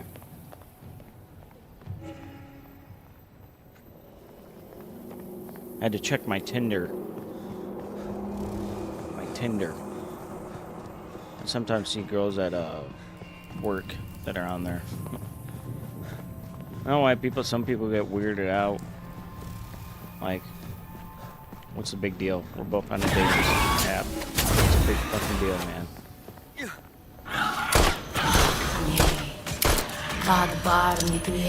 An unending torment.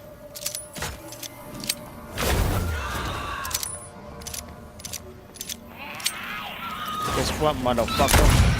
Oh.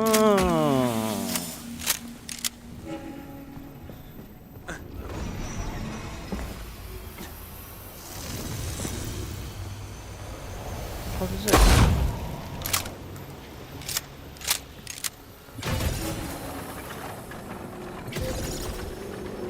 What the hell? Okay.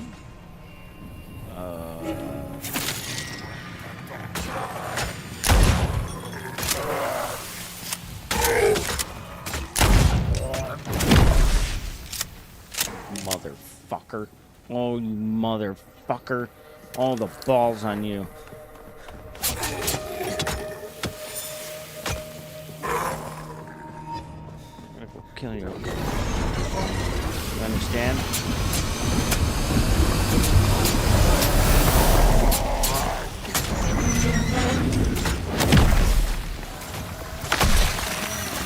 So cool. You're so cool, bro. He's actually pretty hard. Those guys. Ah, too bad you suck.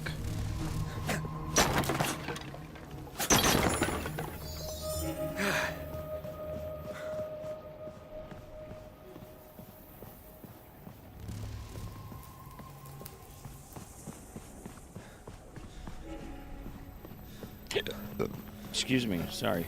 I didn't mean to do that.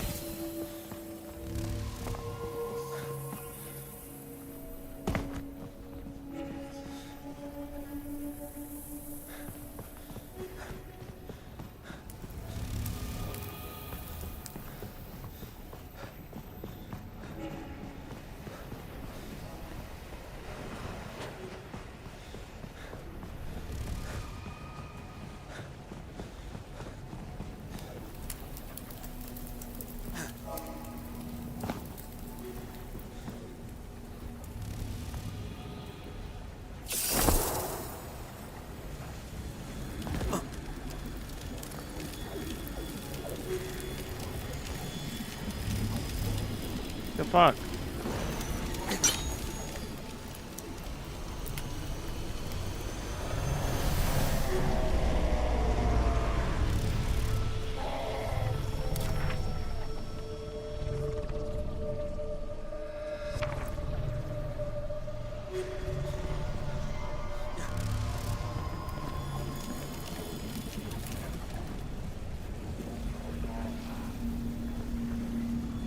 I really want to jump in there.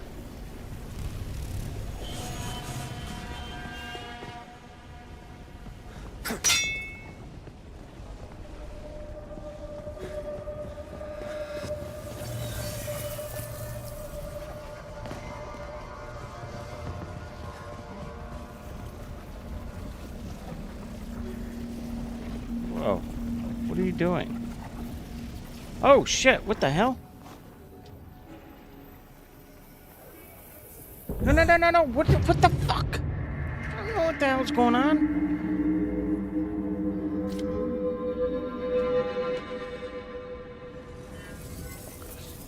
Oh, you motherfuckers. Oh. Let's try it again. Whee!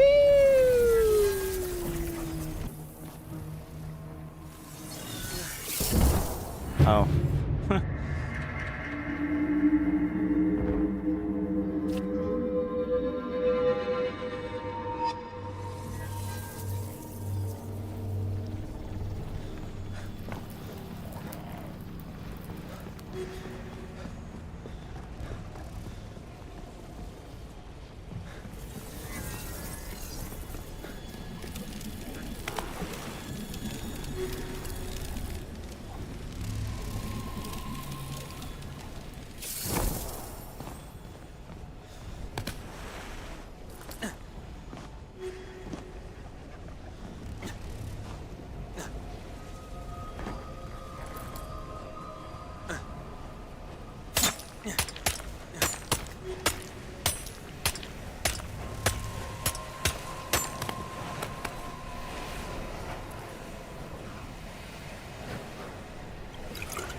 What the hell?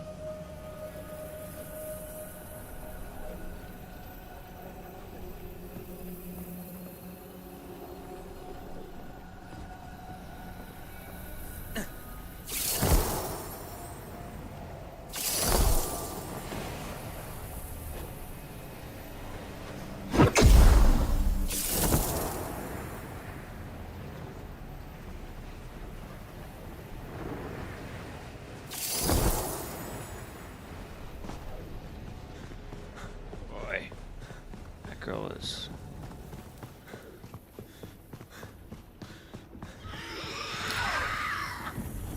Hey, bitches.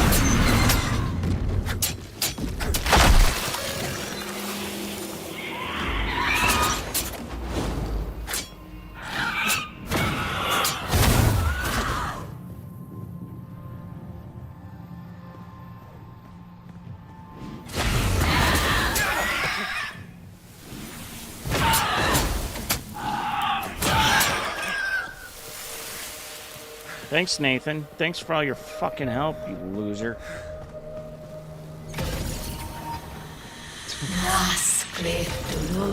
Held formless in horrors unheeded. I'm sorry you feel that way. I'm sorry that was done to you. But, you know, to be fair, I have nothing to do with it. So, don't come after me.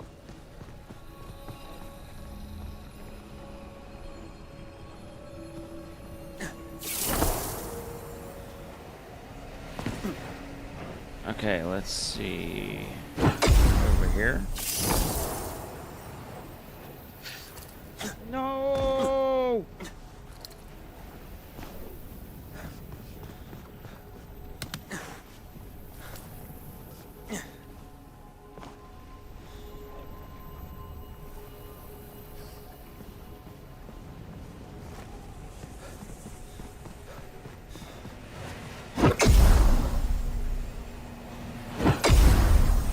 The fuck?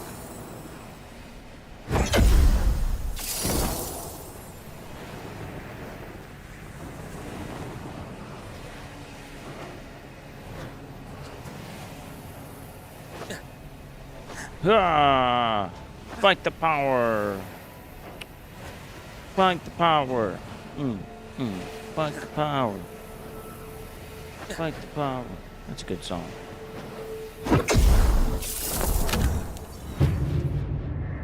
What? What?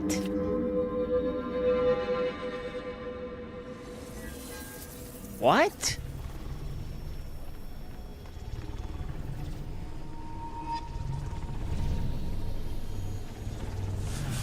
Whatever, dude.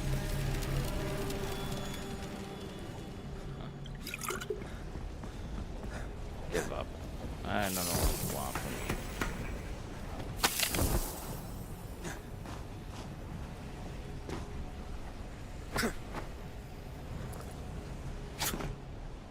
Jesus Christ.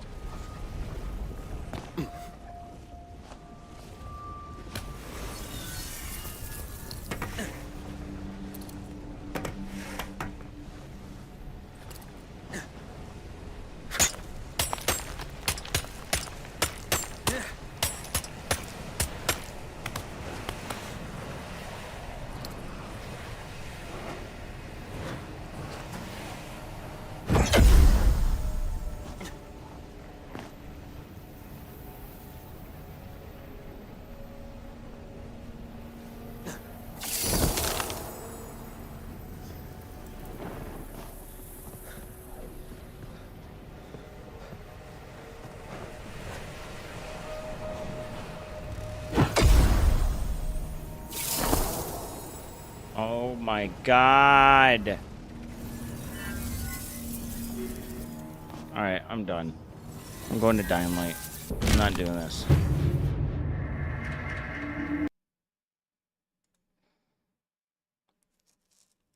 So close to ending that level, and I can't do it. I can't do it. I can't stand that level. I don't like it.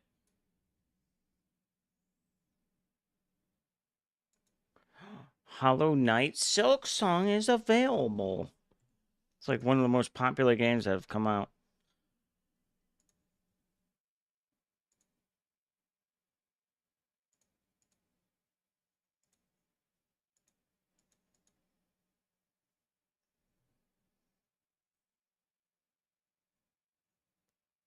Why?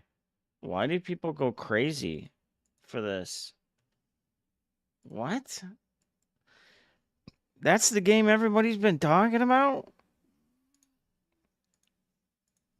Why? Finally, mankind had prevailed against the disease. But I mean, people always want more. really? That's the game? Despite a promise to shutter its lab. Oh. Must be a lot of kids on Steam or something. Oh. I don't get it. That's something play back in my PlayStation games. What the That's what everybody's been waiting for?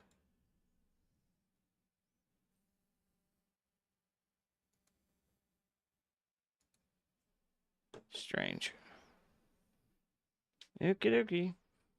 Whatever make you happy.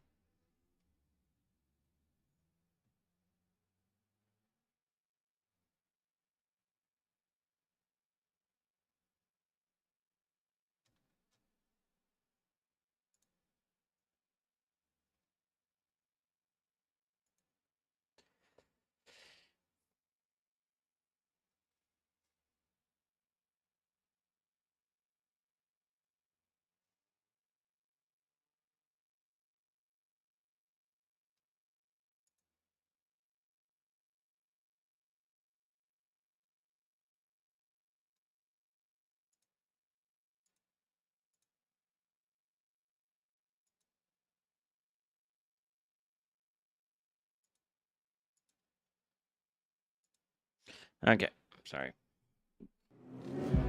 Oh, hello. Yeah, sorry, I knew it was... I was looking at a game, Silk Song or whatever. Everybody's been going crazy for that game, and I'm kind of baffled. I don't get it. But hey, you like what you like, I guess.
Been a while, so I'm not as used to the controls. Not to mention, this game has gotten harder, for sure.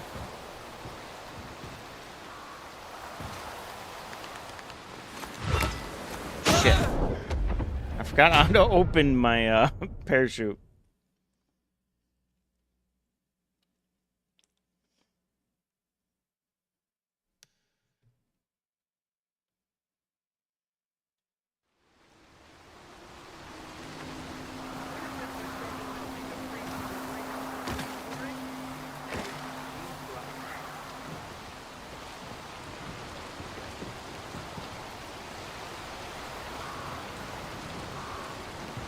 Huh.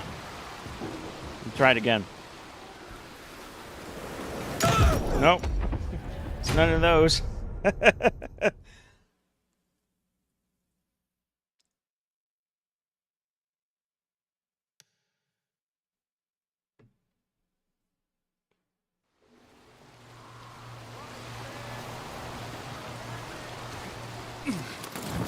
There it is.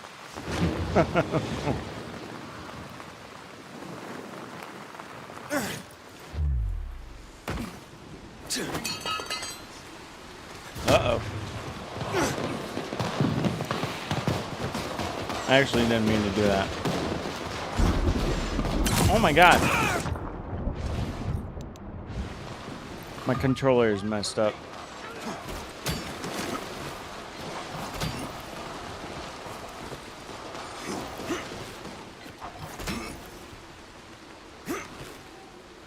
Oh!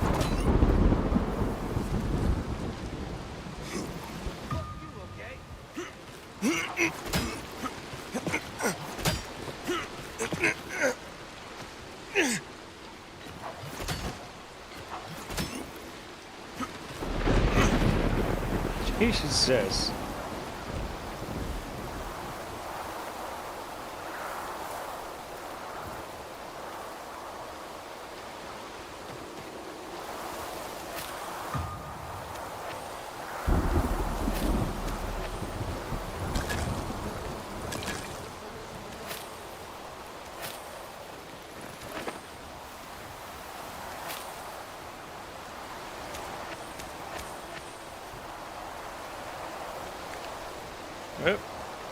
How do you do the... Aye, that.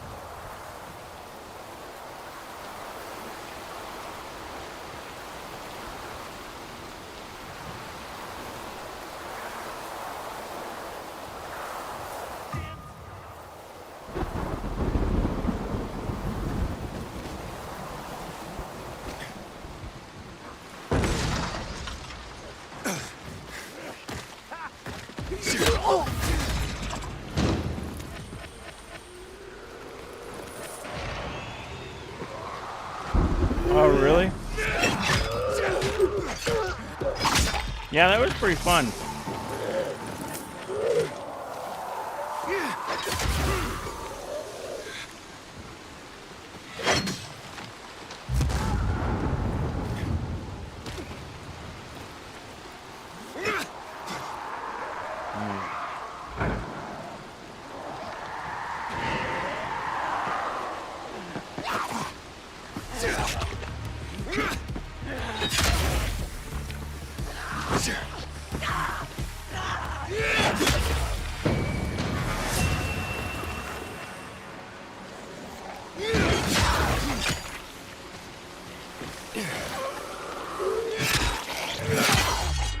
I love this game. I will always come back and play this game. I love the fact that it's like it turns like nice and bright in the daytime, but there's just zombies everywhere. Like it's nice looking, it's beautiful outside, but there's zombies everywhere. Like, you know.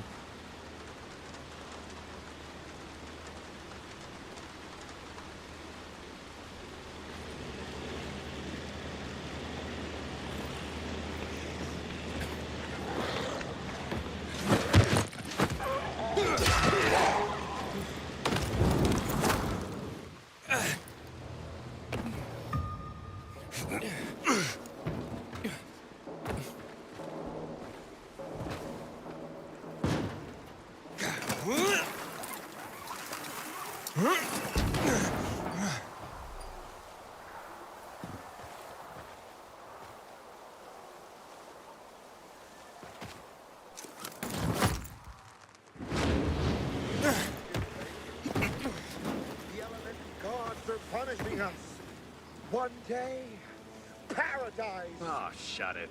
Waiting on paradise. Pathetic. I agree.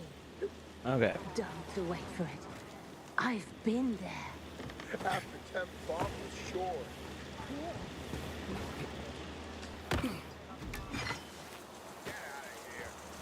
What was the other one?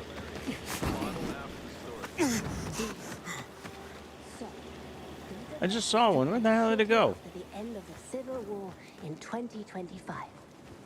You know what I was thinking about doing? I was thinking about doing this and just falling asleep to all the story. I'm going to do that tonight. Make his own moonshine, and let's say I got particularly bombed that night, and I got lost, like really lost. Ended up in a dark zone.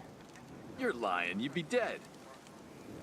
Should be, but at some point, I fell down a hole and landed in water. Water? Water? Water. Even had fish in it and all. The fuck? I hadn't seen fish in forever. I'm serious. I'm going to do that tonight. At least I'd die here. All right, I found the button. It's square. I wasn't sure if... I'm so used to playing so many different games. That's the only problem with me constantly switching games.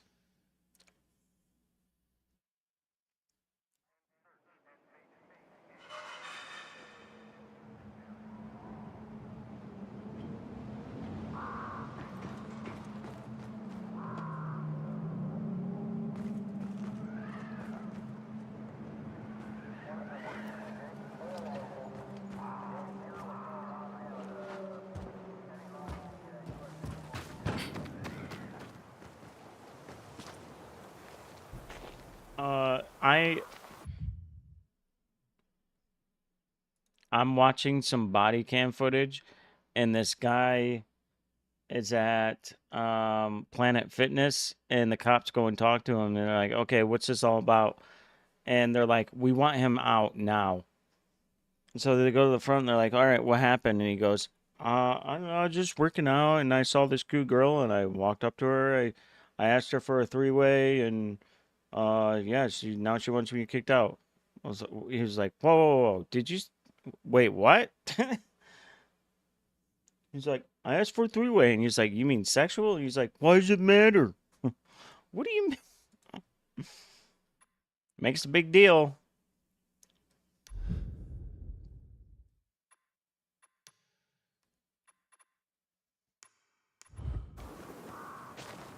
I mean, to be fair, if you walked away, weird thing to ask, but I mean, oh no, no, no. What may I get for you, citizen? A discriminating customer.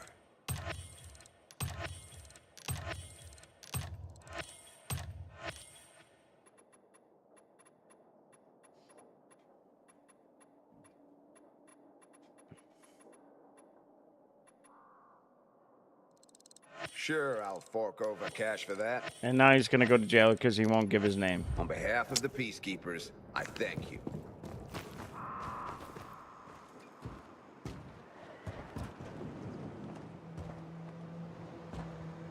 I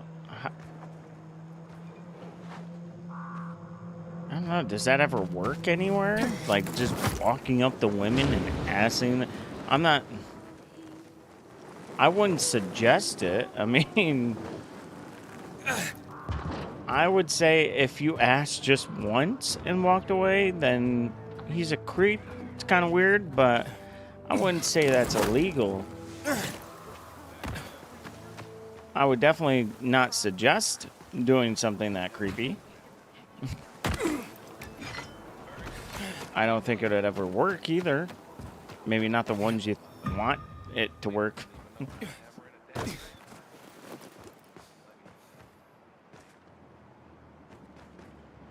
I'm sure that's a very unpopular opinion, but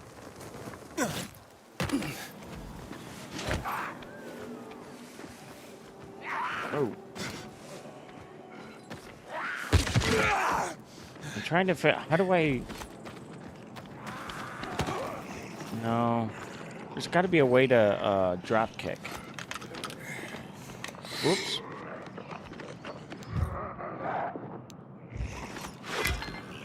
What the fuck? Really asked was not, no offense, but.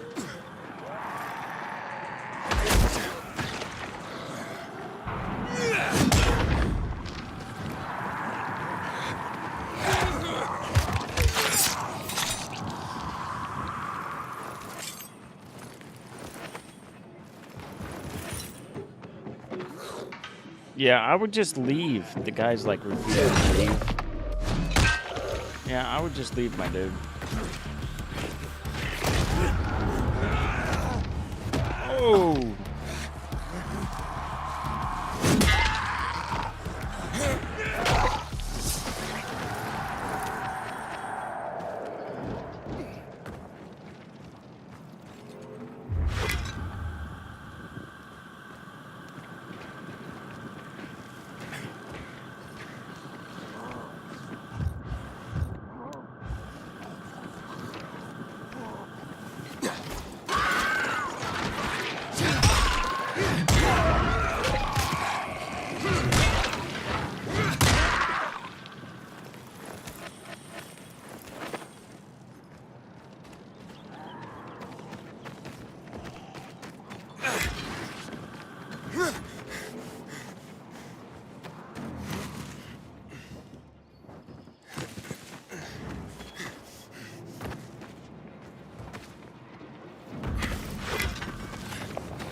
Yeah, I bet he has a past. He's refusing to give his ID and his name. How much you want to bet he's got some kind of weird past?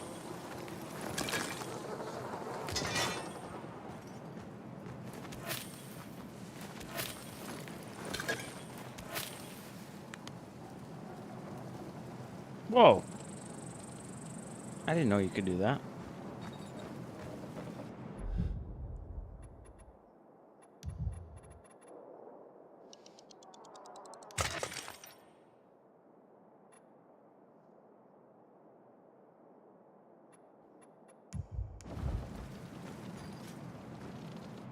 Alright, how do I do a drop kick?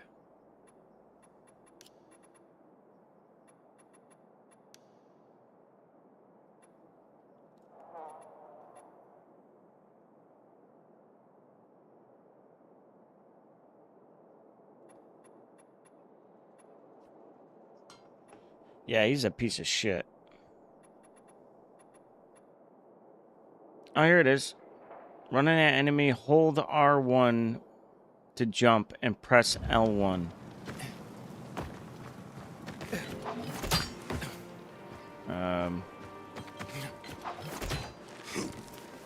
That's...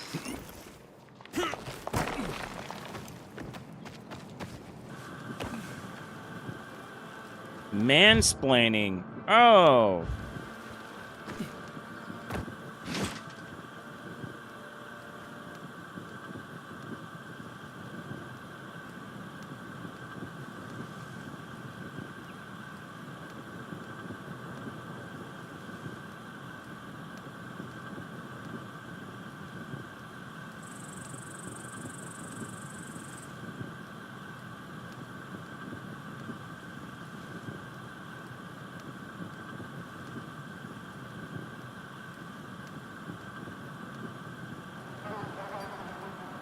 Alright, well, that's not working.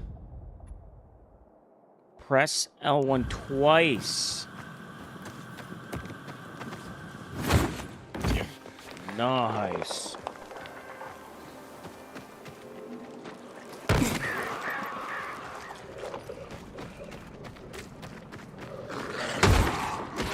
Oh, son.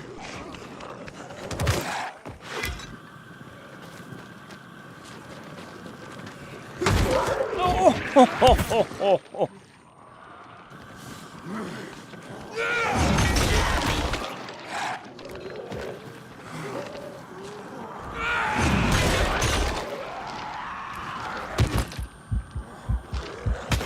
No.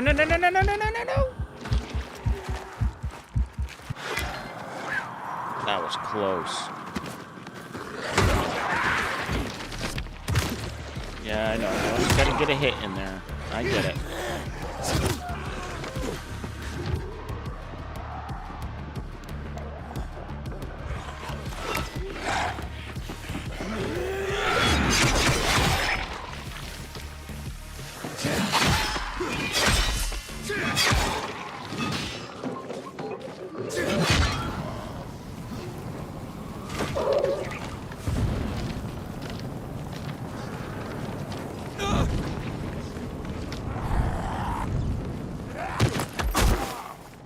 Out of my way. Get out of here, bitch.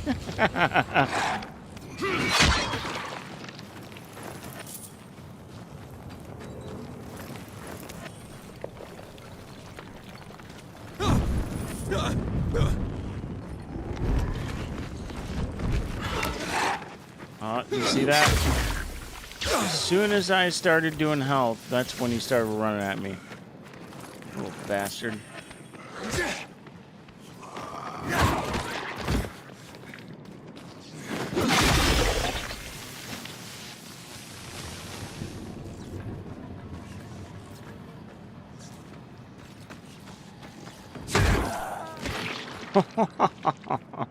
I am enjoying the drop kick. Boom!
What are you doing? Oh my god. Get out of here, bitch.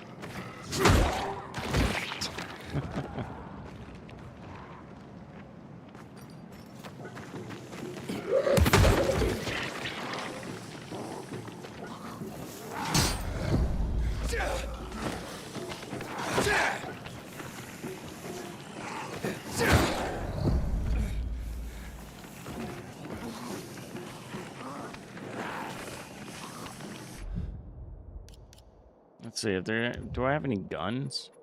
Do I have bullets?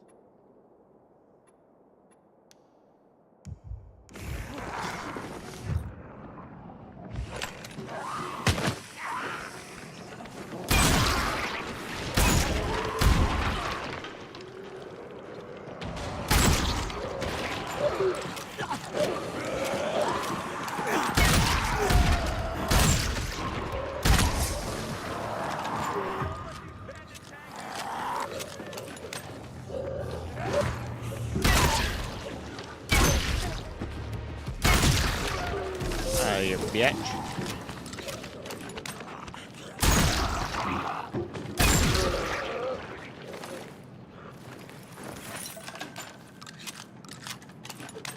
Yeah, the global illumination is a little messed up on the shotgun.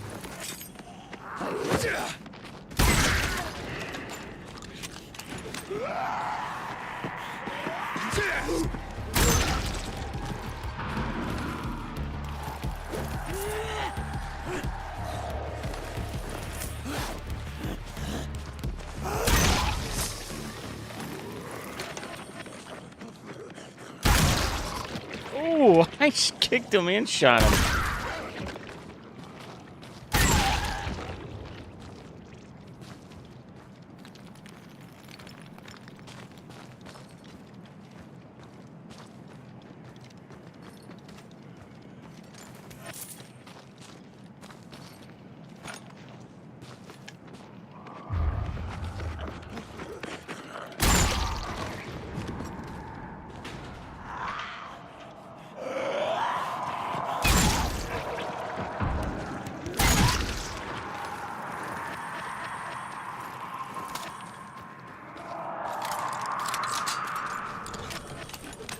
Two left.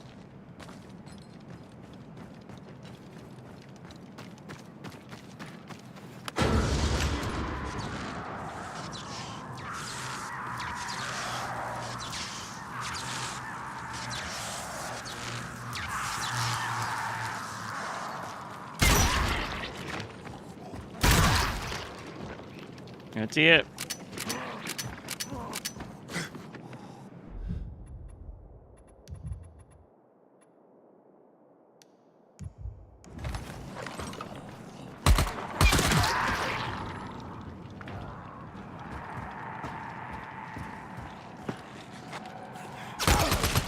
Oh, that's it for that one. They're all gone.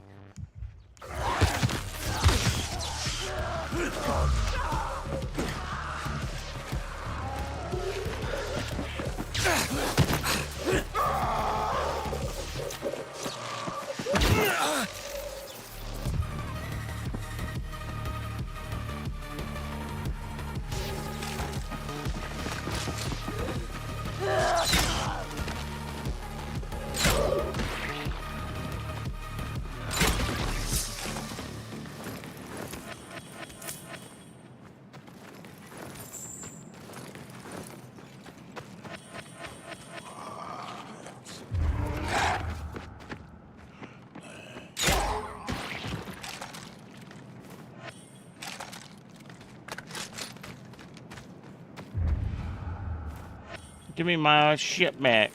It'll be no fun to kill me. I'm weak. Let me Are we gonna kill you, huh? Not anymore.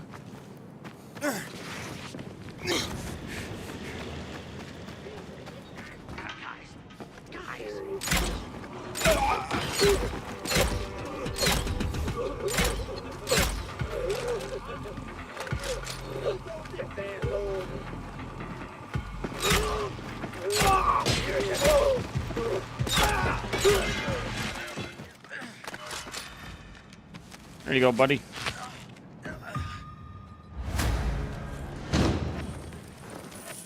Thanks for swooping in, man.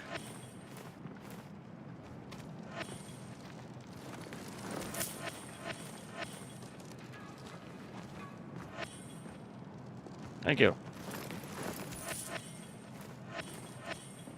Give me my boats back, bitch.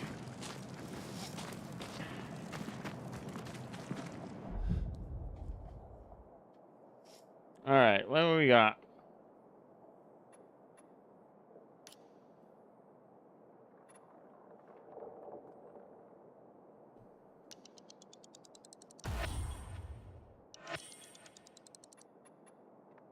All right, what else we got? Infected arrows.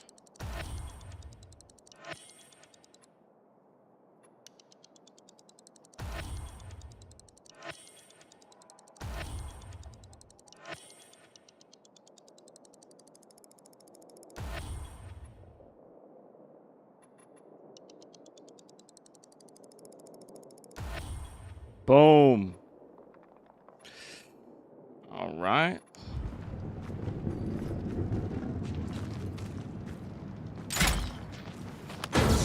I didn't mean to do that.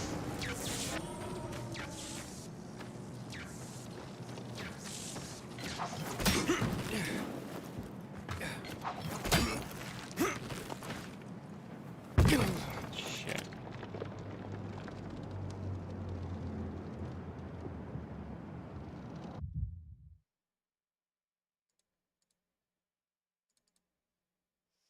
I'm looking for something else. I wonder how that game is, Outer Worlds.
Oh, yeah.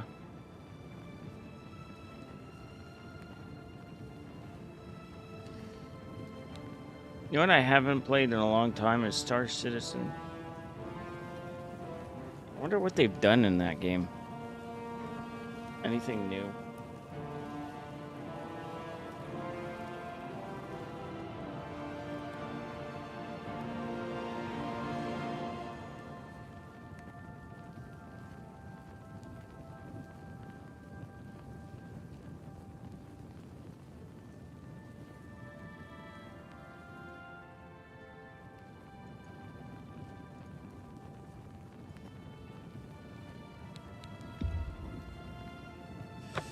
Got Squadron 42 coming out right before Grand Theft Auto 6. I'm pretty stoked about that.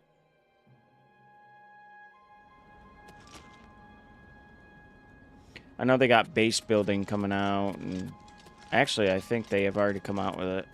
I gotta check that out someday. Some base building. Oh, I forgot. I just got done taking down that Oblivion Gate. Ha! Brah!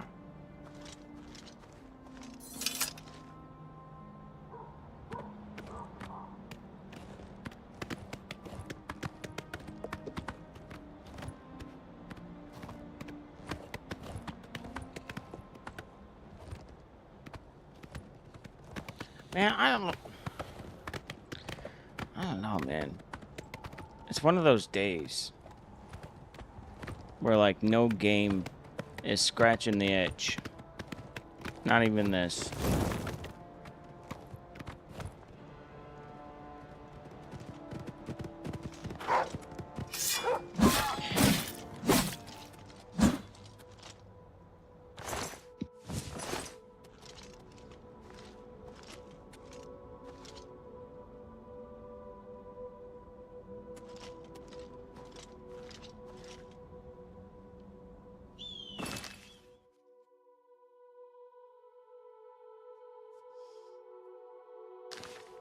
$5 o'clock. I'm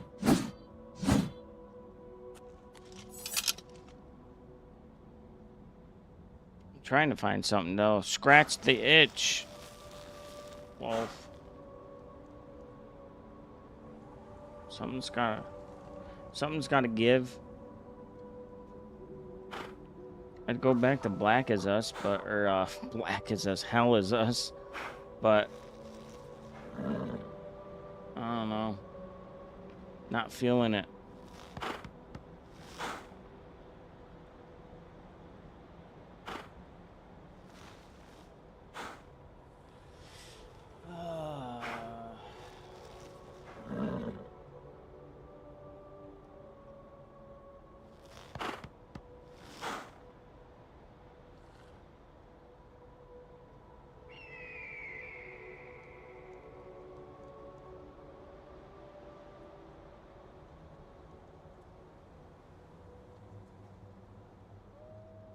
Gonna build you a waffle. Trying to see what other games I have.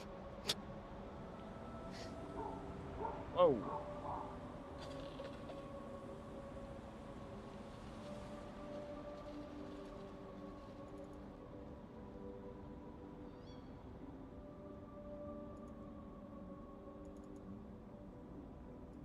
Yeah, I don't know, man.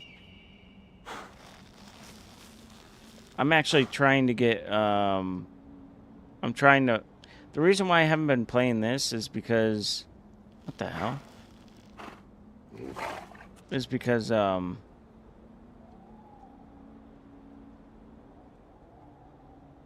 know, right? I agree. It's because I'm trying to, play this for the first time in VR. UEVR just got done making motion controls and everything so you can play this in VR.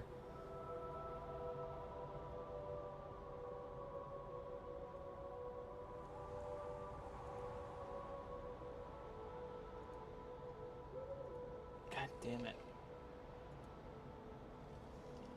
Schedule 1 just updated cartel update.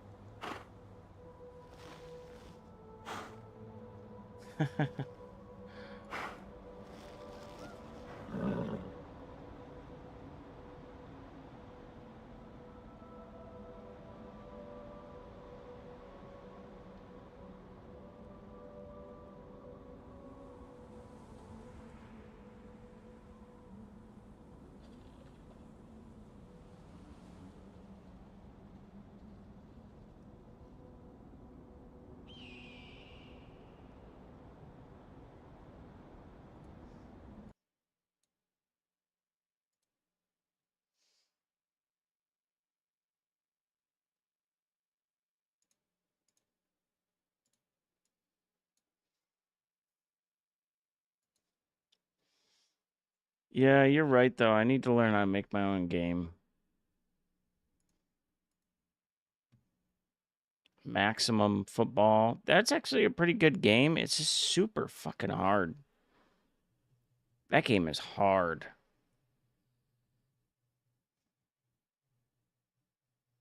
I'll never buy a Madden game ever again.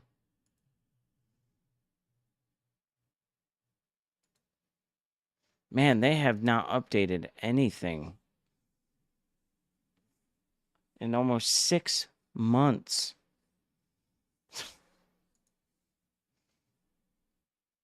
6 damn months. I downloaded this game, but what's with the mixed was what? Locking items and quests behind multiplayer.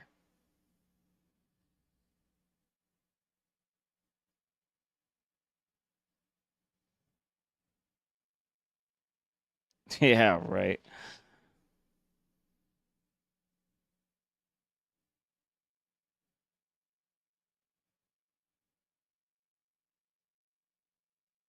Oh man, what?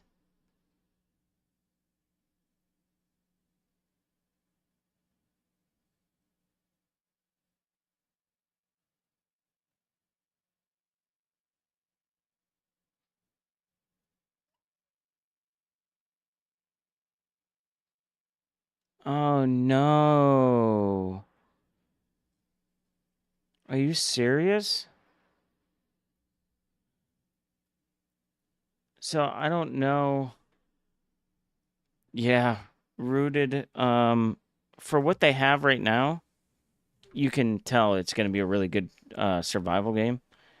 Um, I don't know if you know anything about this game, but everybody at this studio used to work on AAA games, and they got sick of making AAA games, so they made this as a passion project. That's it. And if it became popular, they don't care. If it's a flop, they don't care. Like, it's all because this is what they just want to do. And so, like, it became popular and they're still working on it. And then all of a sudden, apparently, they started dropping skins. And now it's multiplayer instead of, I don't know, dude. It's. And a lot of people are really pissed off at them because, like, they were known as the former AAA developers that just wanted to make a passion project, and it almost seems like they just bent the knee to them, and now it's all about skins and multiplayer, and like, what are you thinking, dude? Why did you go multiplayer? Oh my god. Are you kidding me?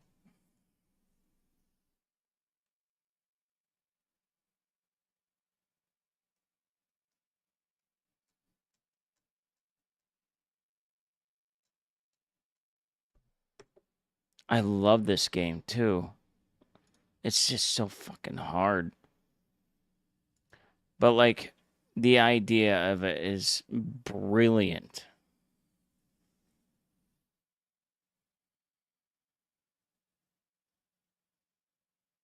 The weird thing is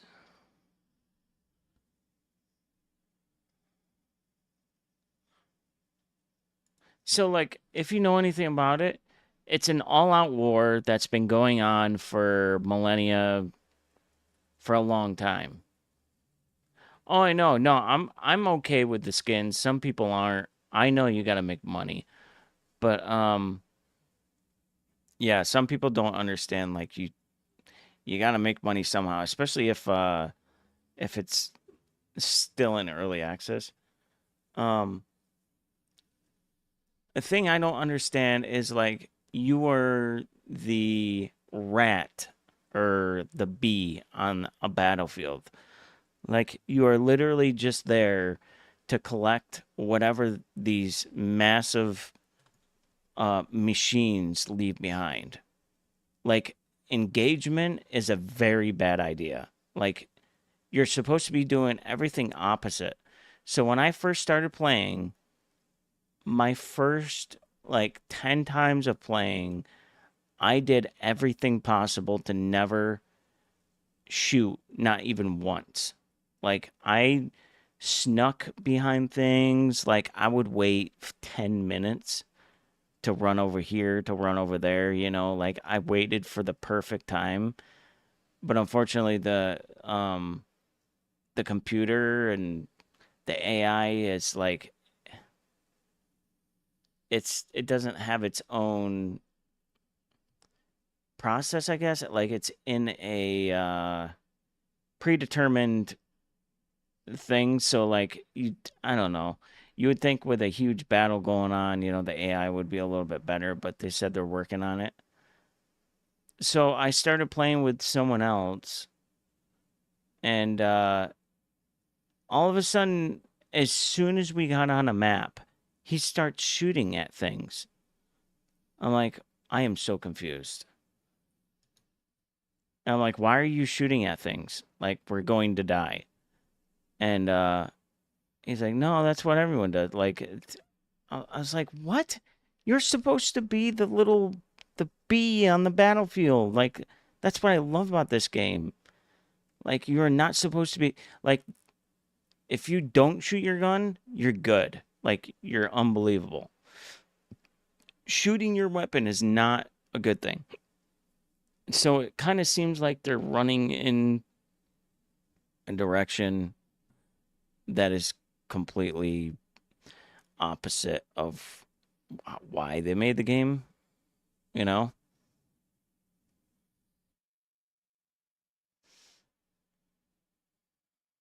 So, truly aesthetically beautiful, but totally unplayable at the moment. Beyond janky, extremely frustrating, unbalanced, unoptimized. The PC specs are a joke. It needs many, many improvements. What? No, it's not really that jank. I don't know what kind of PC you have, my dude, but I would just complain about the AI. Probably the worst part of the whole game is the AI. Supposed to have their own thing going on, not like predetermined. I'll run up here for 5 seconds, then run back here, you know? I don't know.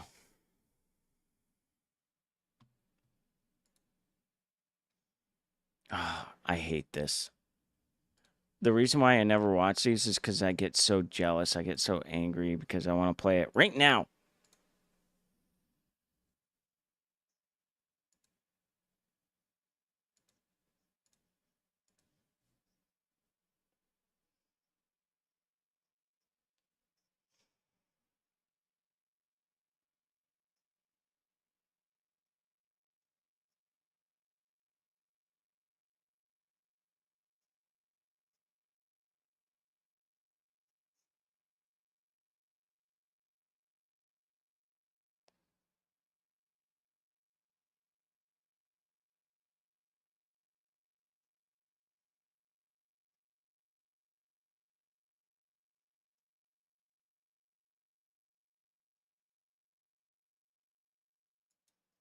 I want to play co-op when this comes out.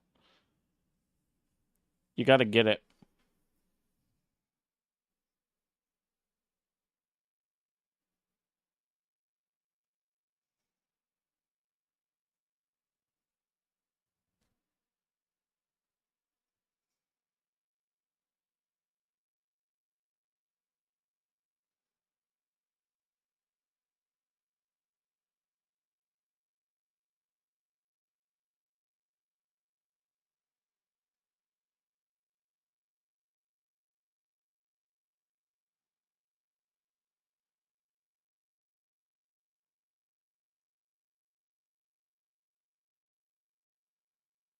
Nice.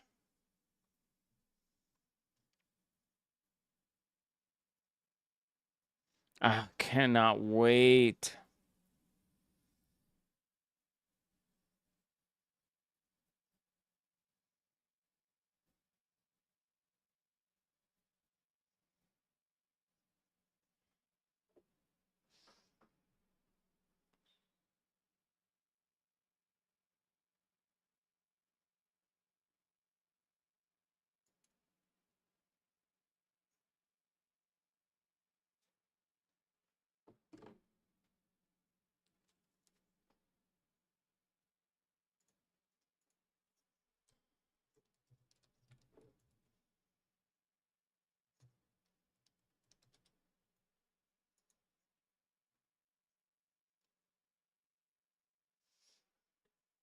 Oh.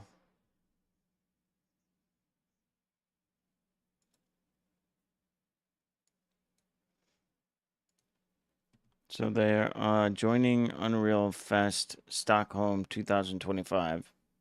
So they are there right now.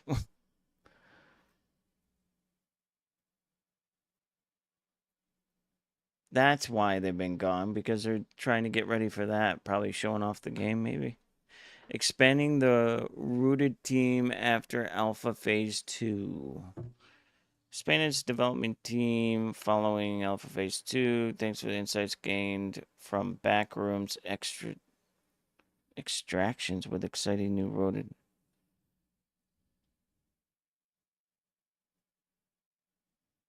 Oh. Oh, they're going to have an update this month. Backrooms extractions. What?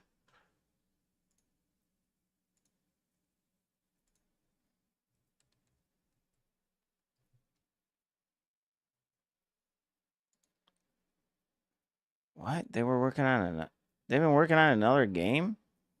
What?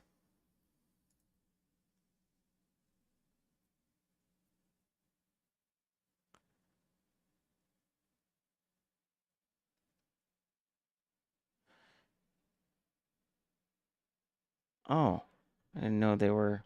What's coming up next major updates? Discover what's new. Hello, Survivor. It's been a while since we updated about the development of Rooted, so it's time to catch up. These past few months have brought exciting news for Headlight Studio. So it is Headlight Studio. What?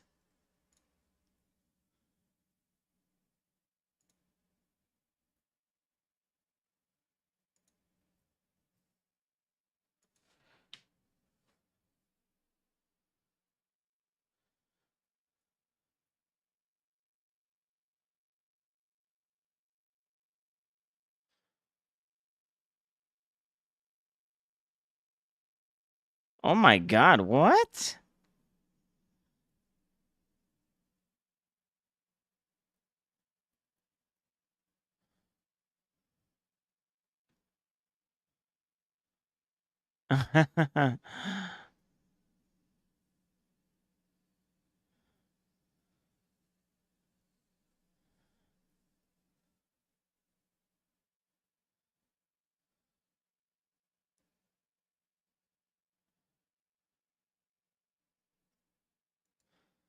Dude, what the fuck?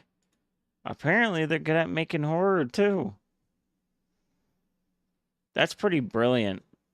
Having someone look just like you.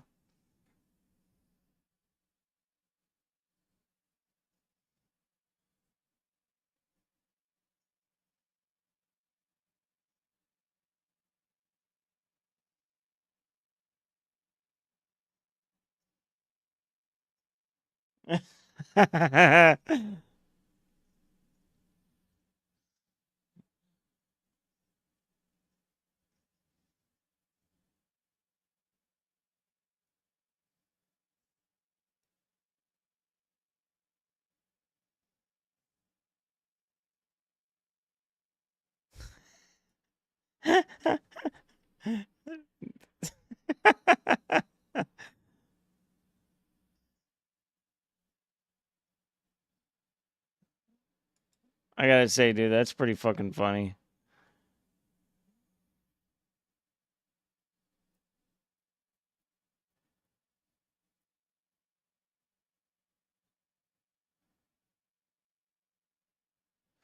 Well, I didn't know. Yeah. Let's talk about Rooted, the next major update that will officially kick off Phase 3 of. Finally. Discover now main features of Phase 3. I think that's it's nearly to early access. Mutable character customization. Okay. Focusing on the head. Okay. Passive animal fear behavior. Passive. Oh, they're doing animals too. First hunting firearm implementation. Implementation of hunting traps. Okay. Fish traps, small boat for lake travel. Campfire cooking grill. I'd show you the what they have right now, but I get in trouble. They instantly kick me off. Automatic rainwater irrigation. Okay, that stuff we already have.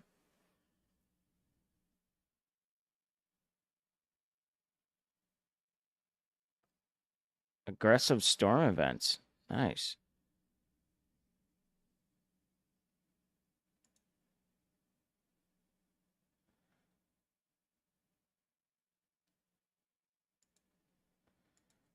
Uh,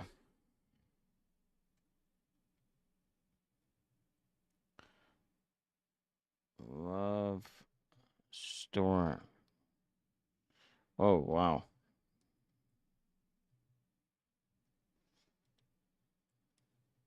Can make it, I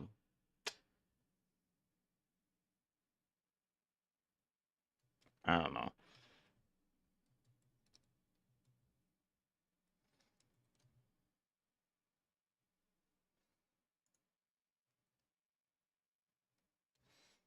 Damn it. I'll just do all this later. I don't know why I'm doing this right now. Sound design, working, okay. Co. Oh, current. Oh, this is all that's in development. So, wait, what? What update did we just recently get? And this is the one that I'm looking at, right?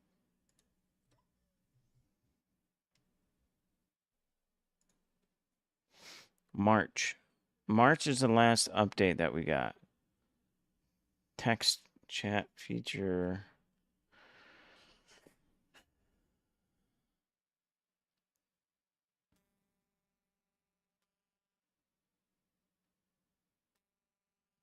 This right here. This was one of the first ones that we came into. Actually, this one. I don't know if this is still there, but that was one of the first ones other than this one right here. Or maybe it was this one.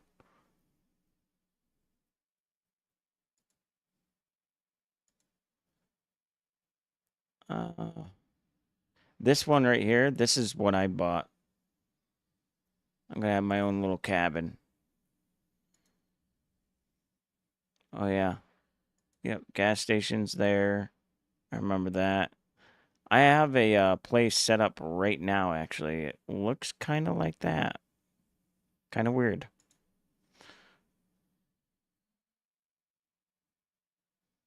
The Alpha car. Yep. Oh, I guess I do kind of get to show you what they already have. Oh, yeah, the zip line. They have that in the game right now.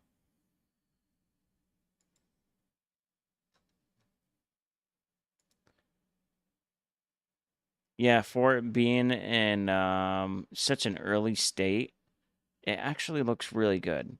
Especially for being such an early state. It's crazy.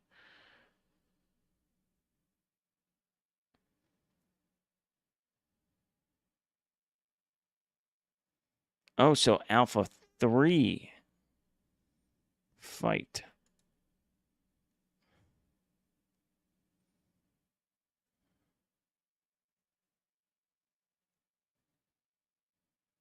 Duration as long as necessary. Agreed. In development. Objectives. So we got gardening, hunting, fishing. So like the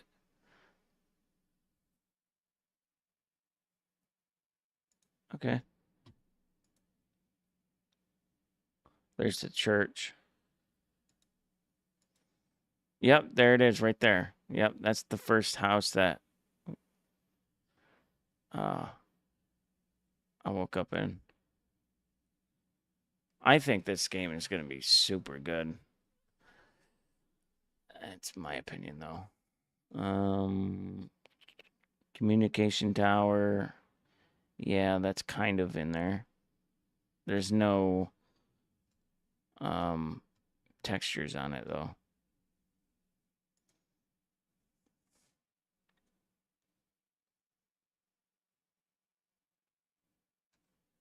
So it's been out. They've been working on this for what, 2-3 years? But then again, I just saw that they had another game they were working on. I didn't know that.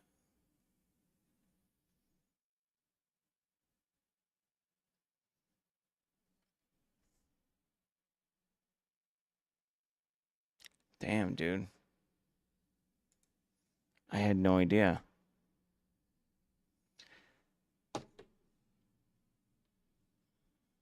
I don't know what I'm gonna do. I have no idea.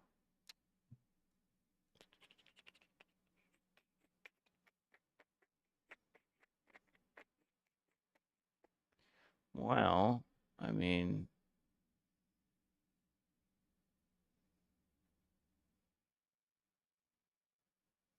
I play Dying Light 2, but I just don't. I wouldn't even know what to do. Ugh. I wish they gave you early access to this.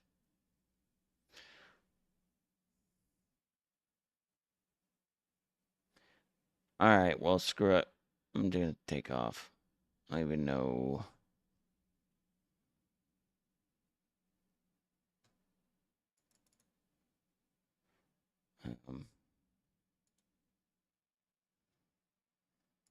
Fuck it. Might as well go back here.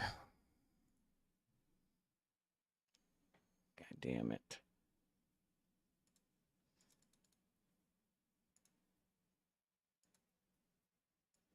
Oops.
Okay.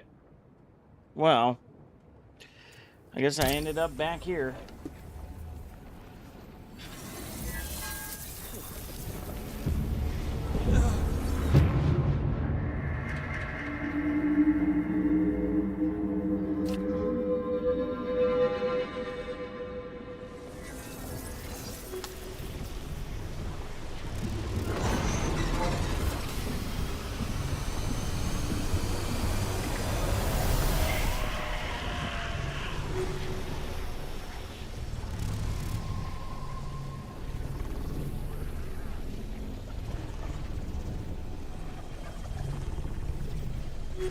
All right.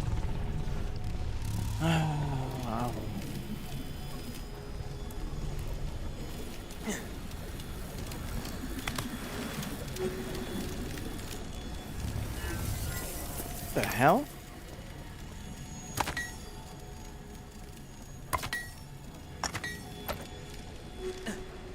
Oh shit.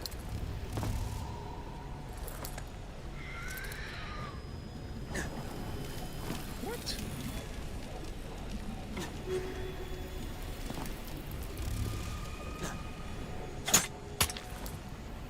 No.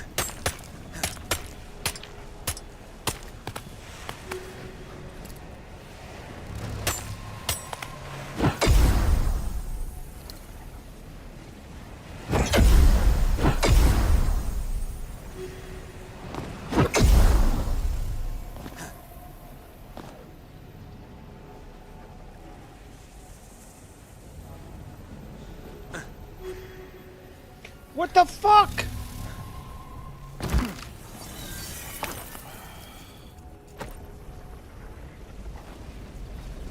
Sorry, I didn't mean to yell. I don't know how all my stuff broke. No idea. But it's just the gift that keeps on giving.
Okay, good.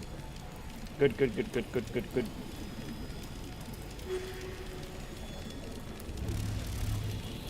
Come on.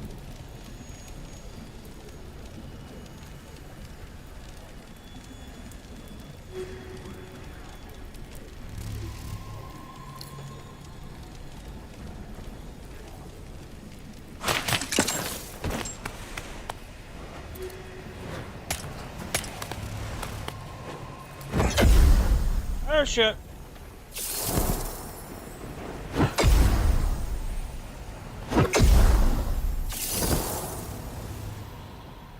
Finally, Jesus Christ, I've been trying to get up here for ages.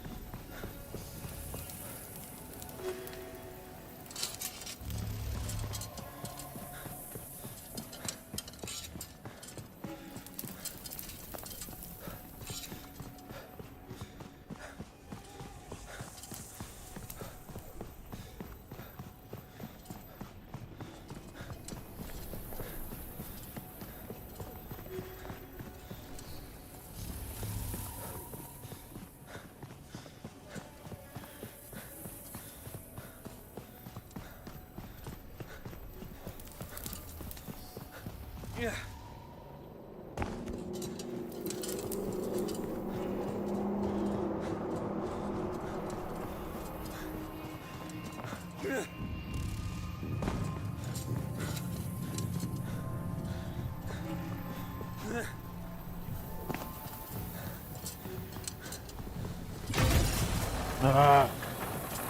So we don't. Let's see.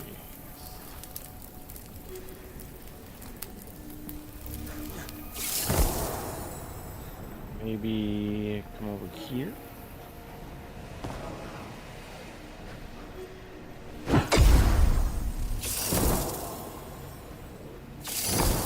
No! Oh, that was close.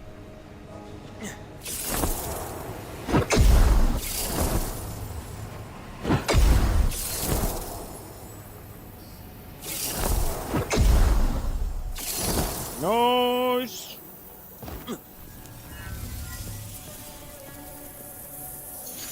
Alright. Tisk. You know what they say. If you want a job well done, or done well, do it yourself.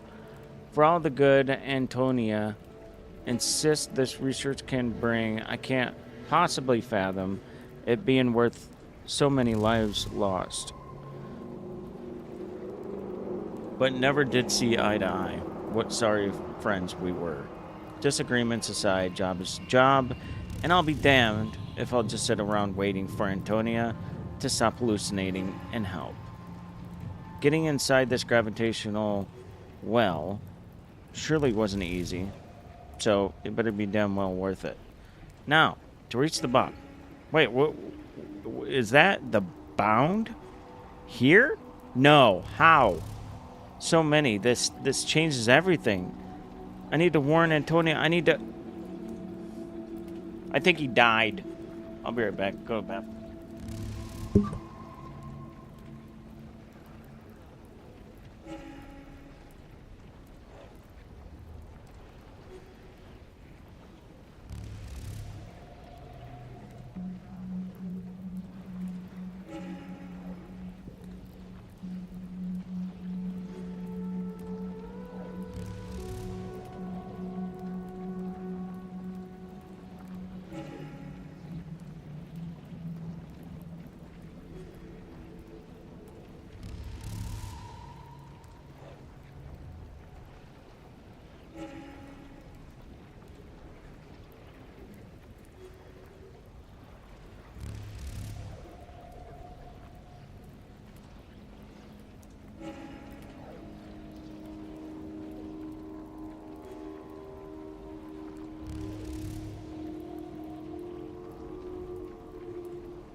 All right.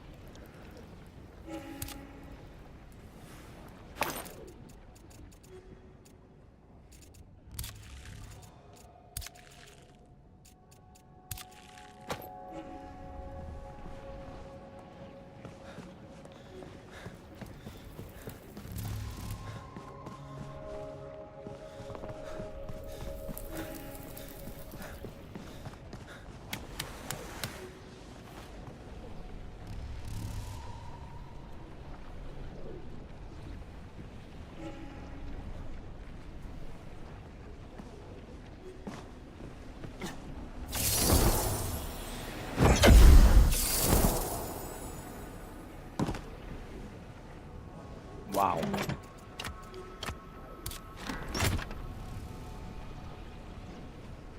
So, what am I missing?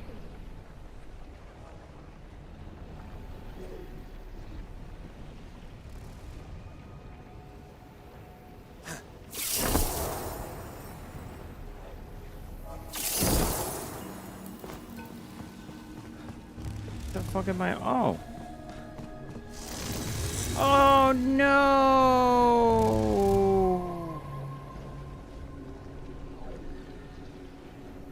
There's one right there. I didn't see it.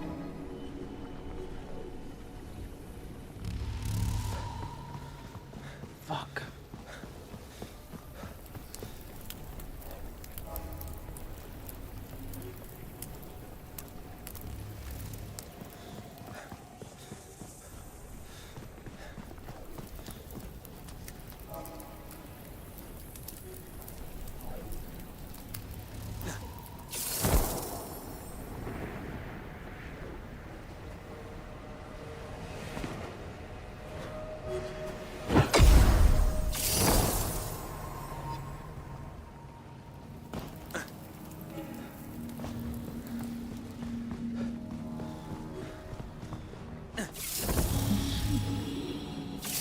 The fuck?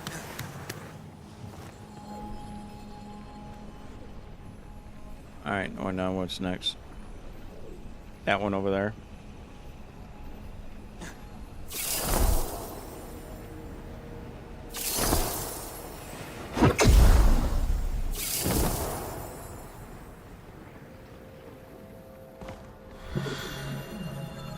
Okay.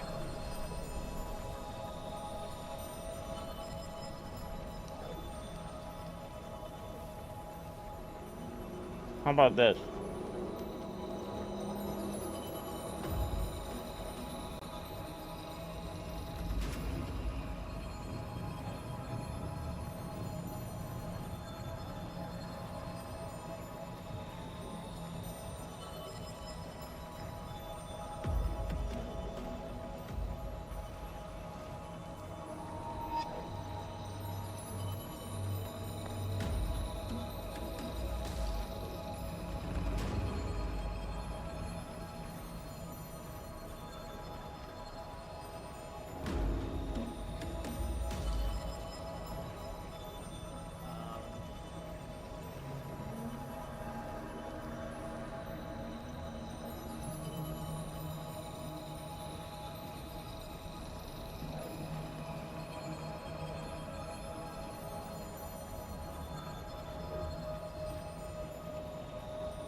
Maybe, but I don't think she claimed to be a diplomat or anything. I don't know what they're talking about. Federal government works, so this So is... what do you provide for documentation wherever you go? You only provide... Ma'am. You should have been at least issued an identification card. Even if you don't have a driver's license, No, you should have... Yeah, absolutely. It's a scam. It really is. And slowly but surely, the people get arrested. What is the saying? A sucker born every day? The Florida identification card again abides by your rules, leaning ownership of my vehicles, Why of am I not myself to surprised? you. And I'm no longer a part of the corporation, so I'm exempt. So what we're doing here is illegal as far as me, because I no longer participate in the extortion of the police department. Are you stating you're sovereign Yes, I think you're correct. citizen? I'm at state national. State national. I'm not sovereign. I'm a state national. Okay. I'm a part of the Republic of the United States. No Okay. longer a part of the Oh corporation. my god, Where this do you doesn't reside at? work. I reside in Naples, Florida. Where exactly? Here in Naples. I believe it's a female smoker, but man, she got her money's worth on all those cigarettes. No, but I need to know so I can issue you my God. a citation. I need to know your You address. don't have to issue me a citation. We still I- have to follow the rules that everybody else No, follows. ma'am, I do not. I do not. That's why I always get it excused. You Every don't time. have any documentation on Nope. you stating that, so you're not exempt. No, I am excited. Believe me, you'll get a bond from me that goes directly towards you, that fines you for every minute that you're holding me here. There is no crime that's committed. You can only detain me if there's These a people crime sound so committed. ridiculous. And you are legally have Yes. to follow There's if no you're injured offered, party. if you're She needs her supervisor there. I don't know. She's starting to get the gist now. Maybe not. There's no operating injured a party, motor honey. vehicle in Florida, No, you no. still have to follow No, the I don't. regulations. No, I don't. See, Yes, you guys are extorting you money do. from us. See, the problem is you're violating my Fourth Amendment right. No, it's actually not. No. Yes, you are. I can go through it with you, doll. Okay. I have it all You here. stand by. Doll. Doll. Vehicle versus a pole. There is a back to Fleming in the northbound lane.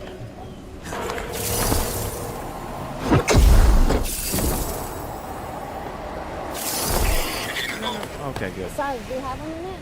Okay, so I'm on a traffic stop with a woman who's stating she's not a sovereign citizen, but she's a citizen, and You're for documentation from the judge. Talk to him back there in your car. Why'd you walk up there? okay, can you Yeah, repeat don't- again what you just told me? I'm a She state must be traveler. new. I'm a state national. I have the right to travel freely. She must be new. I'm not encumbered by any of your laws or She regulations. should not be Stating going up and talking to So him like that. you could go on a life-ending spree, and they couldn't do Or, well, anything to you, huh? Talking Is that to the him way on his that phone. works? Go rob banks if you wanted to, and they can't do anything to you? No, this is just silliness. stating she doesn't have to have a driver's license. She can run the stop sign, do everything. Oh my god. And that So she tries how to does no one Agreed. This tell is her about surprising. this? common law and This is embarrassing. If she fails to produce identification or driver's license, you can I did produce my She gave me her passport, but she says she doesn't have a driver's license. She doesn't need a driver's license. She doesn't have one for 6 years. If she doesn't have a driver's license, Oh shit. anyone else, she could be arrested for not having a driver's no license. Bingo. Yep. no state shall convert my right. It's a God-given right. It's a God-given right. You guys are extorting money from us. It's a God-given right. Murdoch versus Pennsylvania. Okay, It's a so God-given right. We're the these supreme two, law. where's the other one? I don't have registration with me. No, I don't have to provide it. I am. When you do your driving, No, ma'am. I am a common law. It is not a privilege. It's a right. It's a God-given right for me to be able to travel. Do you have your registration? No, I don't. Okay. It's a God-given right for me to murder someone. That doesn't mean I should because I'm gonna get arrested. We have laws. So go ahead and call your supervisor In the here. event, you get into an accident with somebody or somebody. I think you want to back up, Bravo 15 and Creighton I Cutting. have insurance. Okay. Well, I don't know where Exactly. the other one is. People don't understand that. Driving on the roads that all of us pay for to maintain is a privilege. Absolutely. It's a dangerous thing you do driving a vehicle on a roadway. It's dangerous. Where is the other Therefore, we one? have to So we limit got who that can one, and that who one. can't drive. Those doors are on open. it There's one from the with a bottom, so there 2,000-pound should be one from the top. weapon that could hurt others. Where got is to. it? Ain't no way around it. well, I yes, have but the insurance vehicle and I've has to also be got a bond. So Okay. there's no injured party here, honey. Okay. You It don't- doesn't matter if there's no. Absolutely it injury. does. That's when a crime is committed. That's the only time you can pull me. No, ma'am. Yes, ma'am. Ma'am, There's an you need to- injured party. No. You're that's not how offering it you're works. offering the contract is not accepted. Stand by. You're offering Exactly. You can travel on your 2 feet. Absolutely. You can travel all you want on your 2 feet. You can ride with someone else, riding a bus, an airplane. Absolutely. What's up? She's sovereign. Huh? She's sovereign. She won't provide me with a driver's license. Her driver's license is expired in 2025. Is I don't it? know. Sometimes on bicycles, you got to have ID to drive, even to ride a bicycle on the road. Registration is up to date actually, and so right now she's just. What is it? I was just gonna write her for expired driver's license. 10-4. And What type of pole is it that's on the ground? then Is she's it a FBO pole or is it going to time, be a city like pole? mouthing off. That's not one so right that there. the- That's somebody else, like is not- basically not telling you complying. you can come in here and Well, that's do what whatever. they do. They take some little weird, obscure thing that is about some other issue altogether, and they find some little part of it shit. that they can bring over here and use for their purposes. It doesn't work that way. 10-4. So, 10-4. Hello, white. she has an expired driver's license. She can't drive. So, somebody else is either gonna have to drive the car and it's an arrest, or right? Yep. Arrest her. This ought to be fun. Wait, whoa, shit! I didn't see that one. Gloves are Okay, going ma'am. on. I need you to turn the vehicle off for me. What's the purpose? Because your driver's license is expired, man. You don't have a stamp. There you Oh my go. God, I Your fucking driver's hate you. license is actually I hate expired. you. That's why you're doing this stuff. Yeah, it's always this. Fucking damn it. My This game freedom drives to me travel crazy. freely Ma'am. into a What I Crazy. need you to do right now is turn your car Yeah. off for me so we can get this situated. What are we getting situated? I'm trying to help you. What are you trying to help me with? Ma'am, No, I don't understand. What are you trying to help me with? Alex, I'm going to I've been very kind and helpful I to can't go you. forward without my attorney. Okay, that's fine. I So need call your supervisor. My partner is here with me right now. Call your supervisor. Already You did. can do that The supervisor said to arrest you. And what too. is your badge number, please? Ma'am, I'm trying to help you in the best way that I can. I have no problem doing You that. have to disclose your badge number right now, according to Shapiro versus Thompson. Okay, that's no problem. Also, These are constitutional laws that have been put in place, ma'am. Damn it. Follow the Constitution. The state of Florida has taken my right to travel freely in my private vehicle and turn it into a that privilege, motherfucker. which is against my constitutional right. Oh, I am bitch. not contracting with you. Wait, When I was like traffic for the pool. where's the other one on? Get your supervisor. for a second, okay? So I didn't I heard find what you it. had to say. At this point, she has asked you to turn the vehicle off, step out of the vehicle. If you listen to me, you are going to step out of it Why would I do that? because I asked you. You don't have any authority I do. over me. I do. No, you don't, Yes, I do. sir. You both are criminals. No, you're going to Both step out are- of the vehicle, or I'm going to make you get out of the I'm vehicle. going to turn. No, you're going to get out of the vehicle right now. Roll the window. Stop it. Do not. Stop it. Do not. No. No. Oh my God. No. No. Keith. No. No. Stop. Leave me alone. Oh my God, I'm going to serve. Stop it. Leave me alone. Oh my God, I'm going please. to do wrong. Oh my God, are you crazy? Oh my God, guys. You're gonna step out of the vehicle Oh right my now. God. Wait. Let me turn my vehicle No. off. Do not grab me. No. Stop. Do not. Stop it. Arrest me for not having a lock up my license. car. No. The reason I'm gonna lock up my why car. he did all that is, Oh my God. or she bro. did all that because, I don't even know. Hold on, Because, get your supervisor. step out. Step out. Oh my God, let me put my car in park. Her license is expired. That's the only reason why she was doing all that shit. You're a citizen. Oh my wonder God. about Oh that. my God. You're not a citizen of the I United didn't know States. this What was are you gonna doing here? happen. You're not a citizen of the United States. Do you get any kind of help from the All right, government? there should be If so, if you're not a one citizen, why? How are you getting fucking help? more. It- And I don't know where it is, and it's driving me fucking crazy. Stay right there. Do not move. Okay. There's that one. That's number 2. You're going again. There. Number 1. Number 4 is down there. Now, where the fuck is number 3? That's so silly. I guess maybe she did that on purpose. Just let it expire. It's stupid. Nope. Please lock Step. up my car. No. I want to lock up my Okay, car. I'm going to take care of it in a second. Please let me go to church. I can't believe that. Don't tighten them again. You don't have to tighten them that much, sir. What a maroon. Relax. It's a big lady. Ow, you don't have to tighten it, sir. They have You to. are. You're tightening They my have to be band. clamped on. The Supreme Pizza King, FYI, Shapiro versus Thompson, had to do with Fuck applying you, welfare son of a recipient fucking bitch. to have a residency prior before receiving benefits. Yeah, I mean, it's sort of a, I don't know. There's that one. So But where's yeah, the other if, one? if you say you don't live here, Oh you're my not a God. citizen. Then you know I'm sure when telling it you, comes dude. time to get Social Security, they stand in line for that. They're handcuffs. Are you the supervisor? I am the supervisor. Okay, I need you to please get my purse and call my attorney. Ma'am, I'm not calling your attorney. Wait a minute. We will You're take not- care of your property. Right now.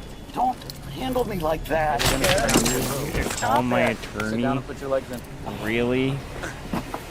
Don't tell my It's an car. expired Call my brother to license. It's not a murder.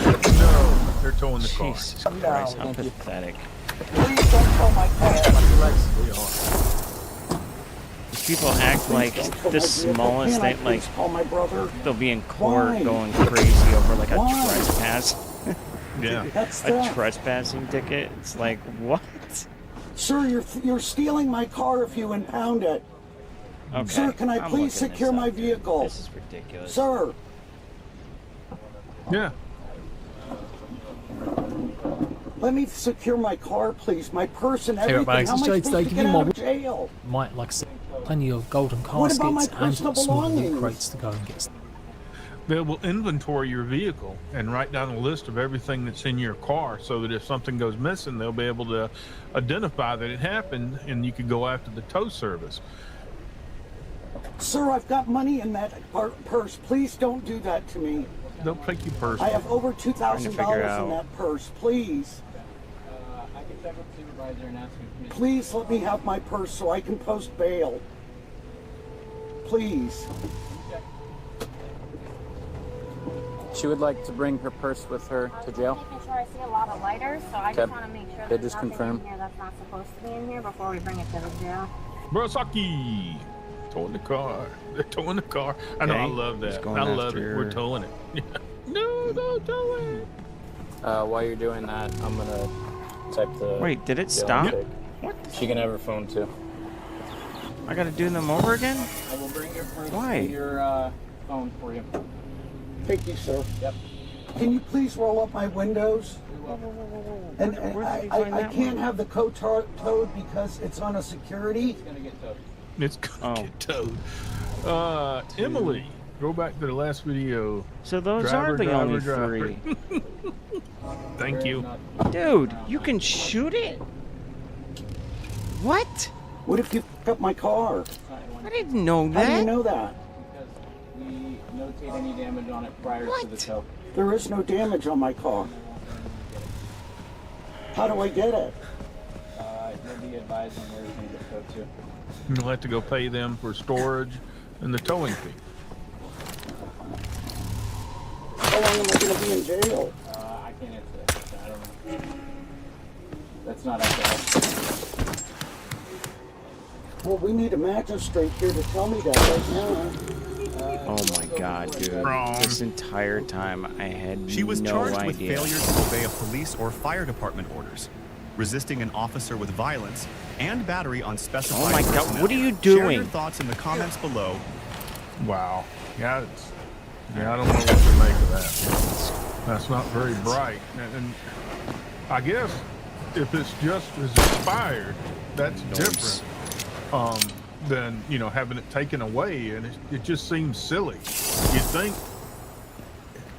it was 10, 15 bucks to get it renewed? It ain't that much. You know, it looks, she can afford that vehicle. She can afford that.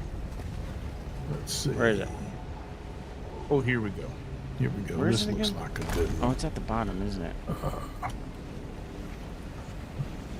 Day on Uncovered. You have your ID number with you. Arrest me right now. I suggest you go and get the car. Take me. Shut the fuck up, you fucking rapist. On July 8, 2024, in South Bend, Washington, officers rushed to a home on First Street after a domestic dispute spiraled into violence, drawing repeated 911 calls and a volatile confrontation. What's going on today? Well, there's today a celebrity that comes home and she's drunk arguing with my mom, and I just ignored it because that's how she is. Right. And then so my dad came home from work and he just wants to leave the situation. So he invited us to go to the river, and we're all ready to go to the river. And then I don't know where. I guess she just tried to stop him from going to the river. My dad feels scared, or I don't know. Okay. He already knows. So.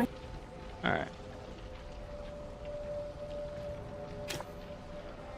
Never still, never static, in orbit, even while anchored. Wait and listen. The picture, still so far from perfect. With every detail, it draws closer, yet every glimpse pushes it far, so far.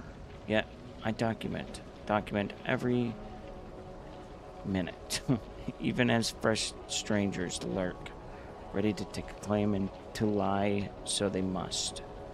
You're from the missing crew, aren't you? Missing. Yes, I suppose we are. Were. And now I am found. But what of they? Not all died with me, so very many.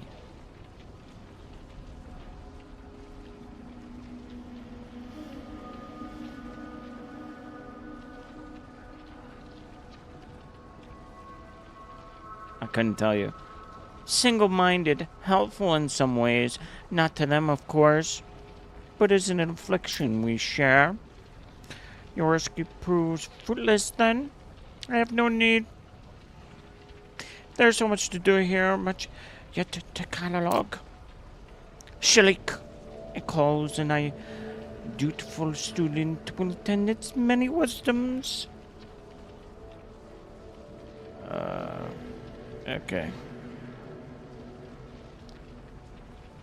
Just how long have you been here? Not long enough. My work only now begins. I catalog much then, and yet now. More ink spent on one star than all hundreds before it. What is the Shalik? You hear its voice, don't you? Whispers, blah, blah. Yeah, we heard it. Exists and appears, blah, blah, blah, blah, blah. What sort of wisdoms are you? Okay, well, regardless, good to see you still alive. Live that I do, live and learn and live. But you have other lives to pursue, yes? I must not be distracted. There are details to recall, held such fragile suspension. I don't intend to take anything from you. I was hoping to ask you some questions. Oh, God. Yes, of course. Much to ask, much to... Oh, my God, I'm about to shoot her. What brought you to this realm? I mean, I'm convinced of destiny. The call... Here's me quickly after the crash. I need to close to listen.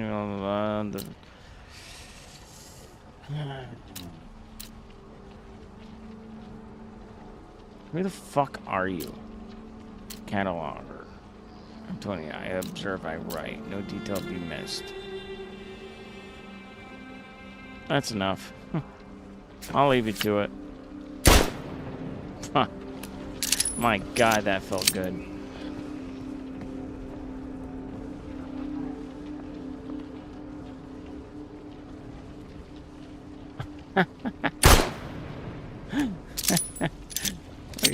Look at her face now. She's still... It's like a fucking bird. He called the cops. Oh my God, she should not be wearing those shorts. Okay. Wait. Was anybody assaulted or anything like that today? Not that, no. Or whatever No? it makes you happy. Okay. Can you ask him if anybody was hit or did he put hands on anybody? Okay, good. Sorry. Absolutely. That was all it would have been. Here's my driver's license. It would have been a warning. Probably even not even anything written. Just, hey, you gotta make sure you do that. Can you ask him if it's God, Lord, Transsions, even death may die. If you want to press it.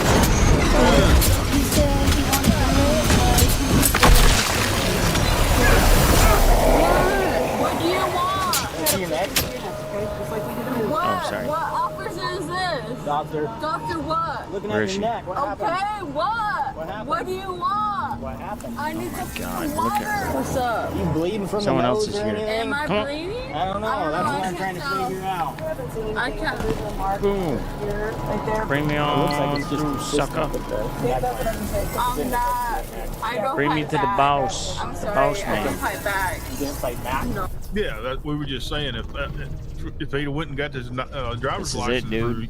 renewed, been fine. We're here Would have for a probably boss been done fight. nothing.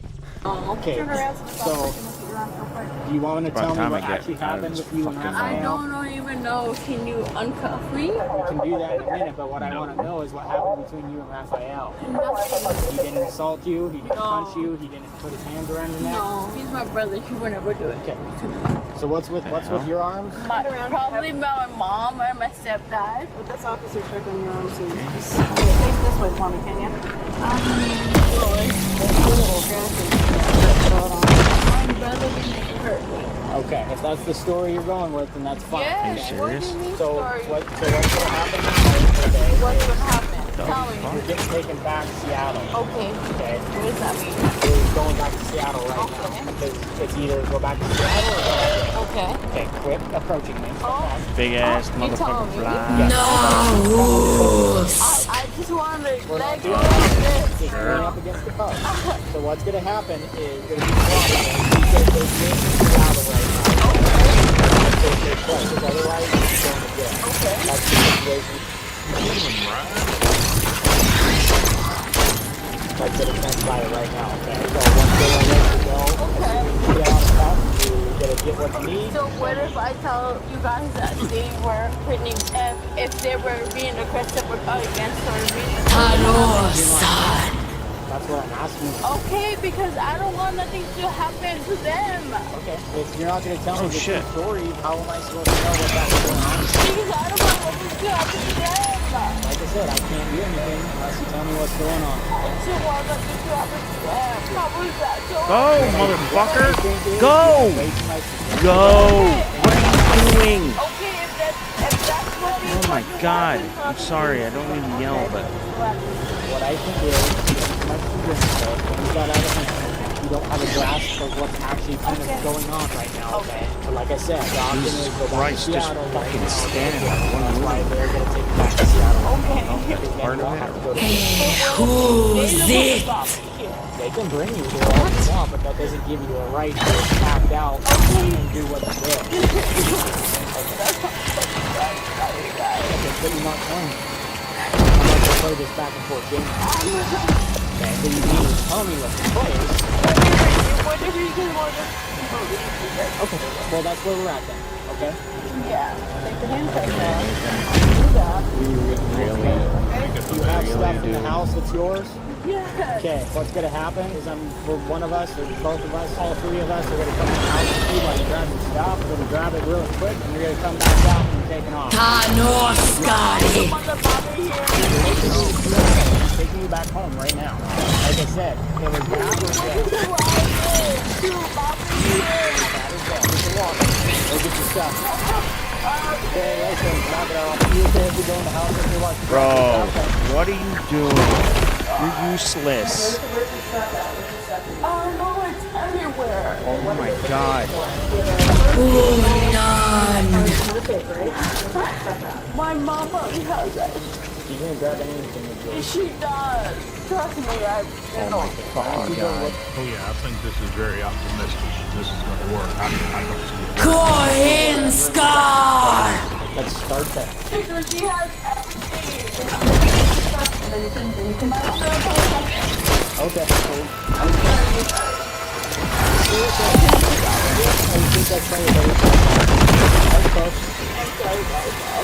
I just gave you too much strength in that player. Yeah, you did. Oh. Do you have your ID card? Are you fucking kidding me? Yeah. For what? I gave you my badge number and my name. That's what you get. Do you have your ID number with you? My ID number? Yeah, you have your number with you? Yeah. I don't understand. Wait. Have my permission. I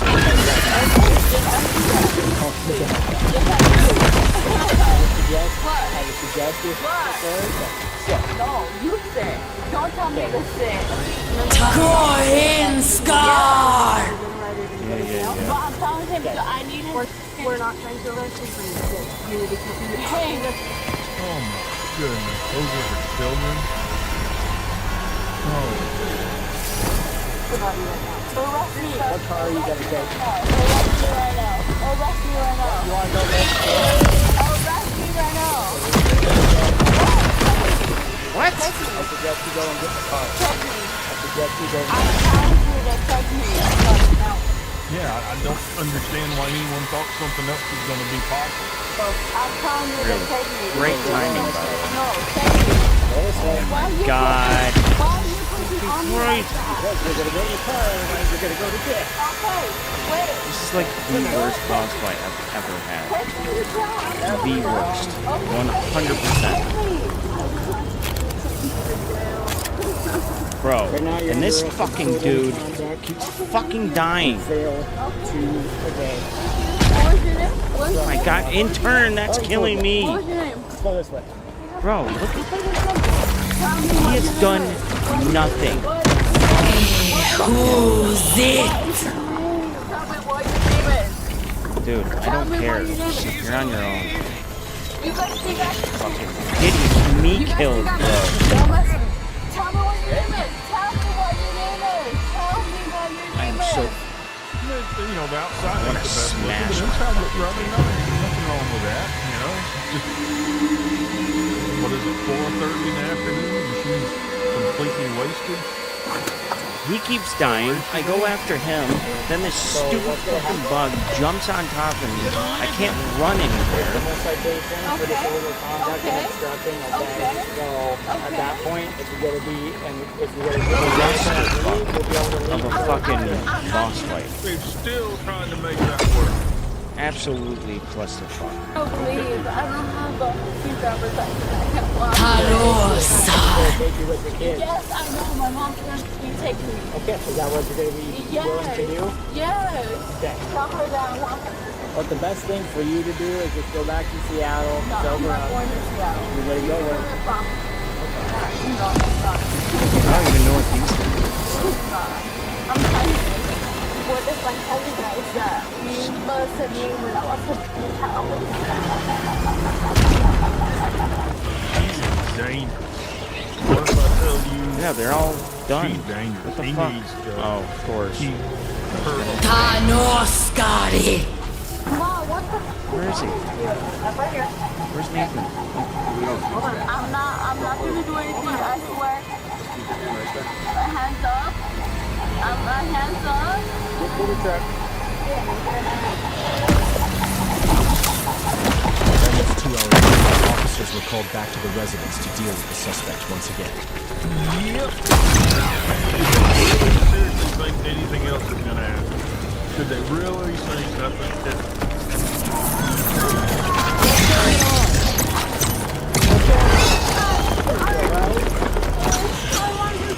No, the child is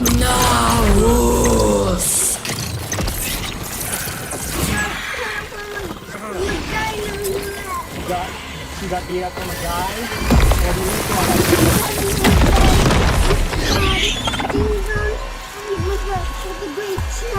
Green truck? Did you leave in the truck? Your grandma's inside?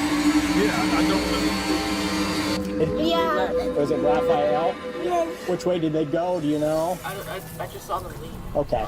Okay, dude. I'm sorry, but Where you're are you fucking hurting at? I'm gonna have trash. Aid come over here for you, okay? Maybe I can get someone else. Okay.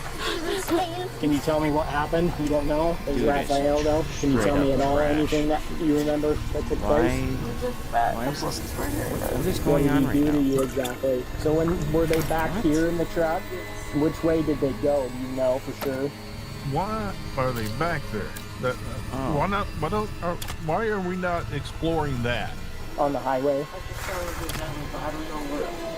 Okay. She was assaulted. She can't really tell me exactly what's going on. She's got some scrapes. She's intoxicated as well too, so. Okay. Hello. What's the fire department? Where you hurt at? Can you tell me what hurts? Just your head? What part of your head? My brother got mad at me. Your brother got mad at you? Why did he do that? Because he said I got the cops on my mom. Okay. Did he hit you with something or hands or what did he hit you with? Punched you in the head? Okay. Where's he at now? Don't know. Did he take off? Yeah, he took off. Okay. You got these scrapes here and it looks like your ear is pretty red. How does your ear feel? You got hurt too? What did he do to you? What happened? If she'd have been in jail, none of this would have happened. You got hurt a little bit? Where at? Okay, were you trying to break up the fight or something? And did he grab you or push you or anything? Okay. You guys have her phone with you so you guys can call 911 if he shows up? He took your phone? Oh, he took your phone. Okay. Did you guys try and call 911 during the time and that's why he took the phone? Okay. Did he try and stop you guys at all from calling? Oh, he did. Okay. And then he took the phone? That's another charge. No way. Okay. After filing the report for the domestic assault which took place against the Still suspect, overweight? officers are called back to the residence for a third and final time. My dad did because we came What? back from the river. You don't have anything. Marissa, be quiet right now, okay?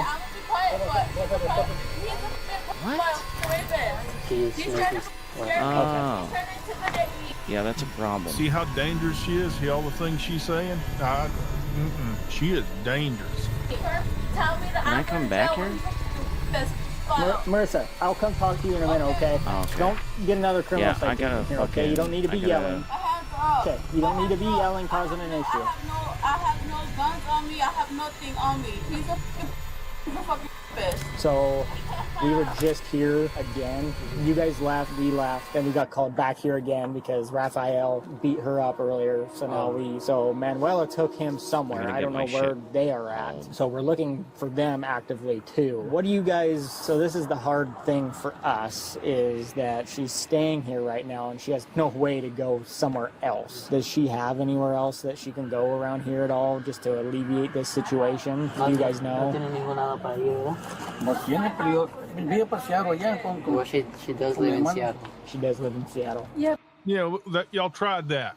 Y'all tried that, and you failed miserably.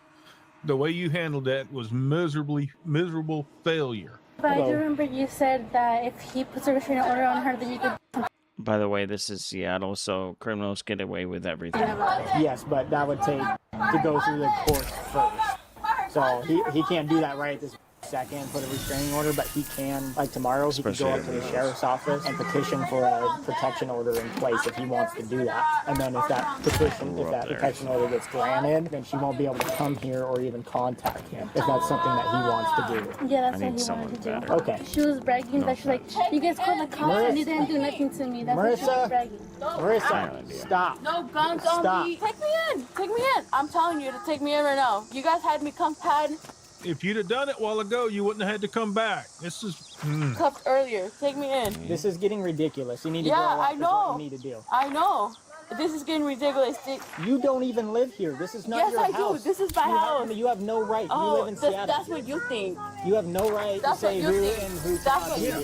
They actually just wrote her a ticket and put her in her mom's truck, and then somehow just go to the miraculously crossway. they ended back up here. Okay, take me in. This is take me in right now. This is not your house. Okay, let's do an investigation. See whose house it is. Oh, you know what? I should have stayed You guys back. want her trespassed from the property? Do it. Yes. Yeah. Do it. Do you want her trespassed? Yeah, do it. Okay. They want an investigation done on them. They want you trespassed Yeah, because you don't do live it. here. Yeah, okay, let's do it. You need to back off and go over there. I'm okay? telling you to take me in right now. I want Go you over to here. Yeah, Marissa, they don't want to you do that. an investigation. Take me in, please. I'm telling you, I want you guys to do an investigation on them. I want you guys to do internal investigation. If you guys don't do it, then I'm gonna get other people to do it for you guys. Internal investigation, internal affairs. Come on. So what you need to do right now is go in the house and get your belongings. Because you're not allowed here anymore. You're being trespassed. This is my house. This is not your house. You live in I know whose house this is. Is it under his name? It's not in his north. It's not in his name. Stop It's under getting in my my mom's. face. I'm not. I swear. I'm sorry, Why is she but they're doing trying to fucking boss me around, trying to tell me what to fucking do. This house is under my fucking mom's name. Okay. My mom is gonna put it under my name. Okay, that's the only reason they don't want me here. That's the only reason they don't want me here, because my mom's gonna put it under my fucking name. You need to go to the porch right now. You need to go to the porch. They think I'm fucking drunk or something. No, I'm not drunk. doing this? Why do you think you guys want to keep me away so much? Why do you? Your house and act like this, destroy your stuff, get drunk, and You can't go to my house because you guys are not allowed. This is my fucking house, okay? No, he was not on his name. It's my mom's name, and she's gonna put it under my name. Okay, I can make money. I could buy a house. Okay, then go buy a house then. Okay, then why are you so? I know where Because this is my house. Mom's gonna put it under It's my out in the middle of name. nowhere. Okay. Why do you think you guys don't want? Jose and Manuela Cruz own this house, so he is part owner of this house. So you need to go in the house. Barely. You need to go in the house Barely. and get your He's gonna stuff. go. He's Okay, gonna get I'm gonna give you one more arrested. He's a opportunity. I'm pedophile. gonna give you one more He's a opportunity. pedophile. See how dangerous he is? I hope he's not that. And I'm thinking he probably is. It's just that she's trying to make something up to get him in trouble.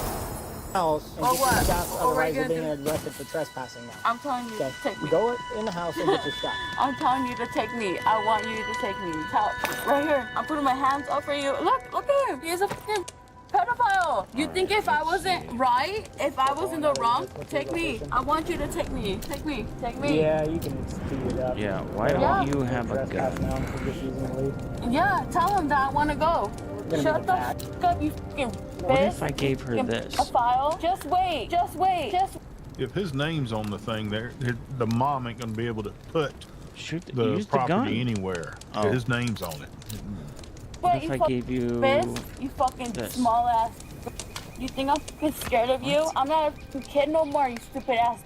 I'm a grown ass adult. I could fucking put you in jail. Huh? You gotta stand behind your fucking kids because you can't do shit. Take me to fucking jail. Take me to jail. Take me to, just like fucking Jesus. You know how they fucking crucified Jesus?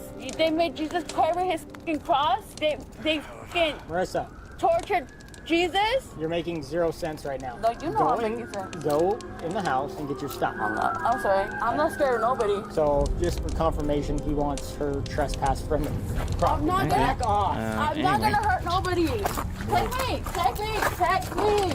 Take me. I'm telling You're you. gonna come up behind me like that? We're not gonna play. Take me. You think I'm fucking scared of you? You think I'm scared of you? He's not. They're not. He's not. You're not scared of him at all. No. Then, so what I've seen so far, you have no reason to be scared of them. They're not going to do anything.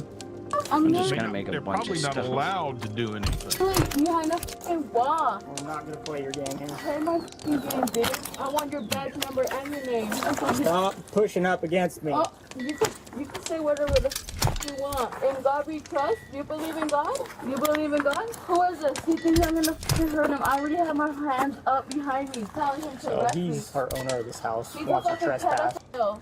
He's a fucking. Let's see. He I'll when I was a child. He when I was a child. He could fucking arrest me all he wants. You think I'm fucking scared of you? And now you're arrested for assault too. Get out. Oh, you're hurting me! Hold on! You're not gonna fuck hold on! Give me a fucking second! You're gonna fucking go with the file? Are You you don't guys... get to spit on people. Okay, and he gets to me when I was a fucking child? He gets to me when I was a fucking child or what? Why don't you arrest him? Yes! Take me! I told you to fucking take me! We'll go on this side. Okay. You're gonna side with the fucking rapist? I'm gonna get all your fucking. Okay, do it. I'm gonna. Did she get spit on you? Yeah. Okay. Want to press charges? Yeah. Yes. Marissa de los Santos was arrested on charges of 4th-degree assault, domestic violence, 2nd-degree trespassing, obstructing a law enforcement officer, and disorderly conduct. Rafael Mendoza Serrano faced 2 counts of 4th-degree domestic violence assault, interfering with the reporting of domestic violence, and violating a protection order. Manuela Serrano Hernandez was cited for rendering criminal assistance. Oh my goodness, that was awful. That was awful. I understand. Fuck, man. That you don't want to get too rough with people and that you don't want to just arrest people, but sometimes it's just blatantly obvious who needs to go to jail. It seemed obvious to me who's the problem. That she has custody of those children is terrifying. Personally, I think DFACS needs to be contacted and they need to look into what's happening there because that ain't right. Okay, let's see. We got who all is on. We got Colin and Mandu. I think we'll head over to Colin's channel this evening. Give me a second to get it set up.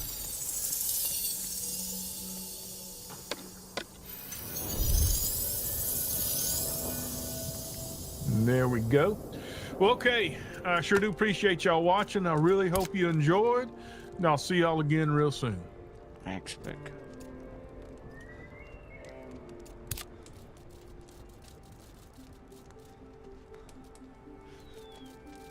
All right, well, so... Hello. This is Attorney Mike Gravelin coming to you from Chicago. As usual, it's Friday happy hour. It's become a thing. World famous. Pants required. Put some pants on. We're having happy hour, all right? Oh boy. You never know who might look in. Stop.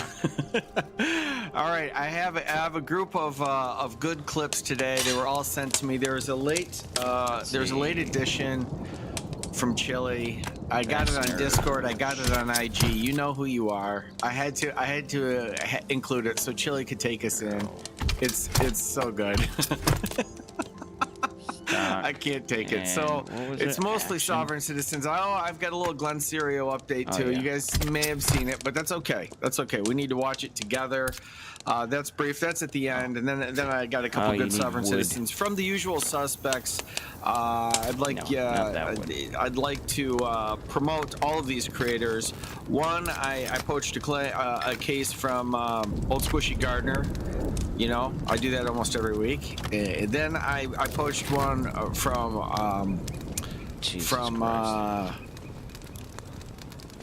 I can't remember his name right now. Juan. You'll know him. He's awesome. It escapes me. It's a reference to Ayn Rand's book, and it is absolutely slipping my mind. It doesn't matter. We'll see it here in a second. And what else do I have? And then I've got the little update from Teleklein.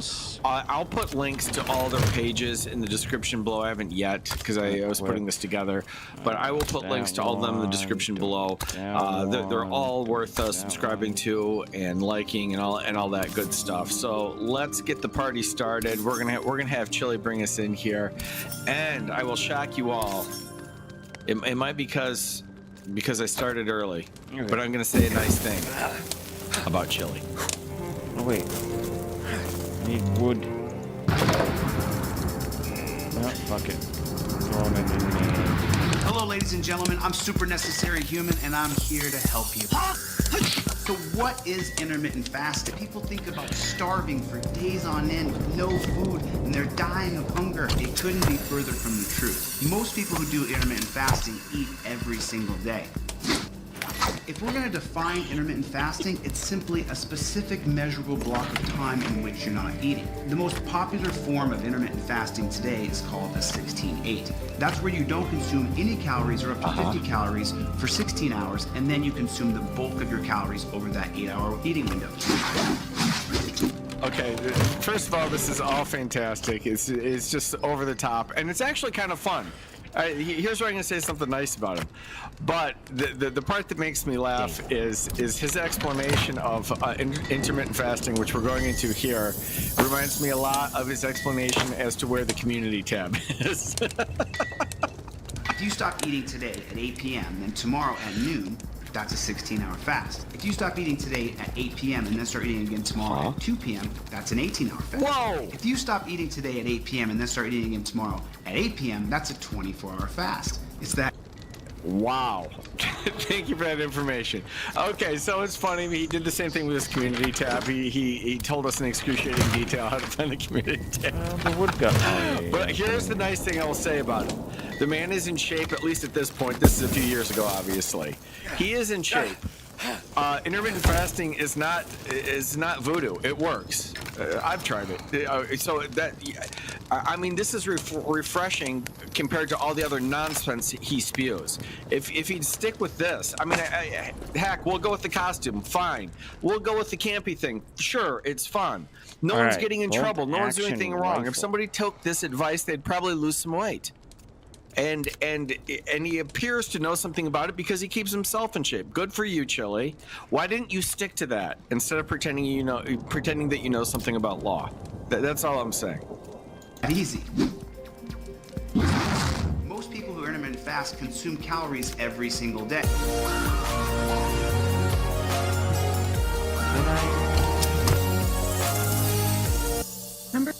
One gulp, by the way. I don't know why that slipped my mind, but he's awesome. Go over there, subscribe. He's got a ton of good material that's coming up. We're gonna do Old Squishy Gardner's video first, which is also awesome. 15 on the docket.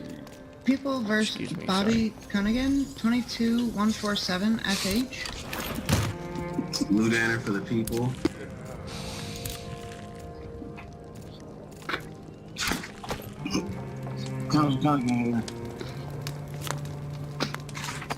Mr. Cunningham, do you still wish to represent yourself?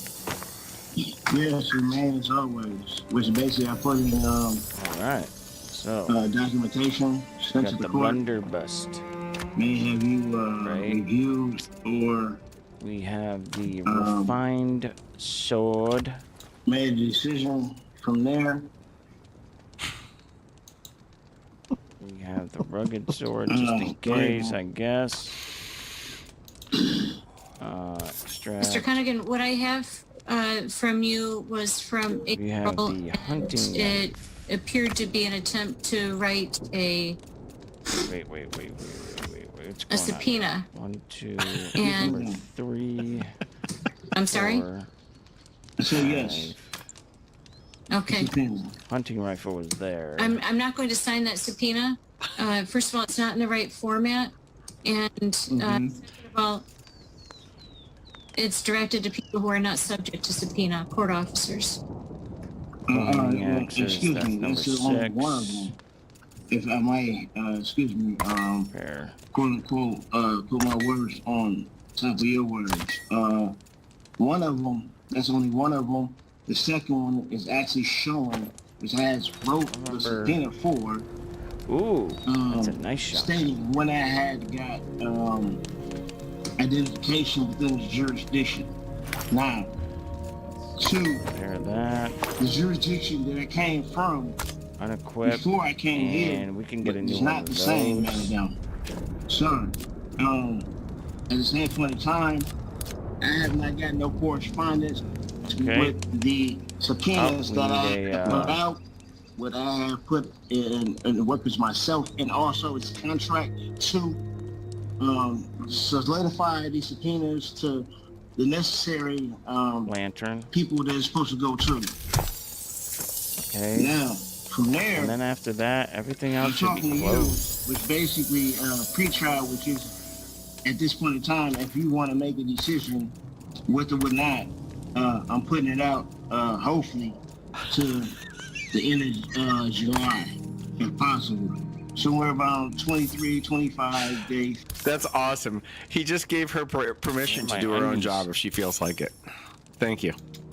Of the month of Roman calendar date 2022 July.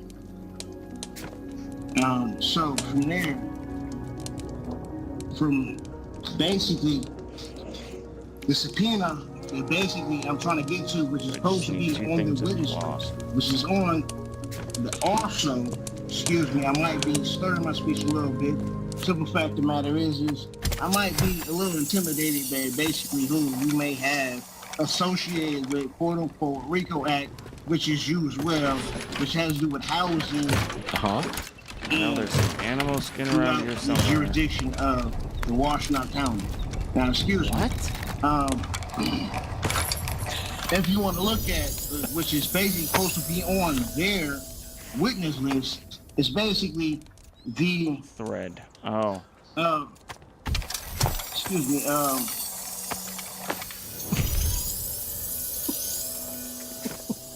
Motion for Bradley versus United States, which basically comes to the identification of West Jurisdictional Act, which has to go by every constitutional state, basically including the United States,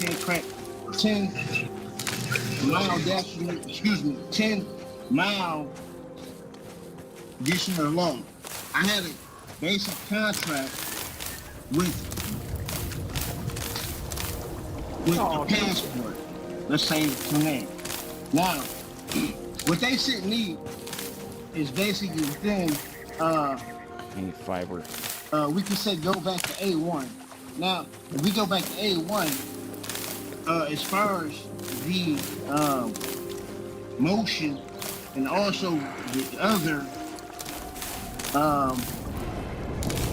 motion that I put before me talking to you. Now, A1, as far as in the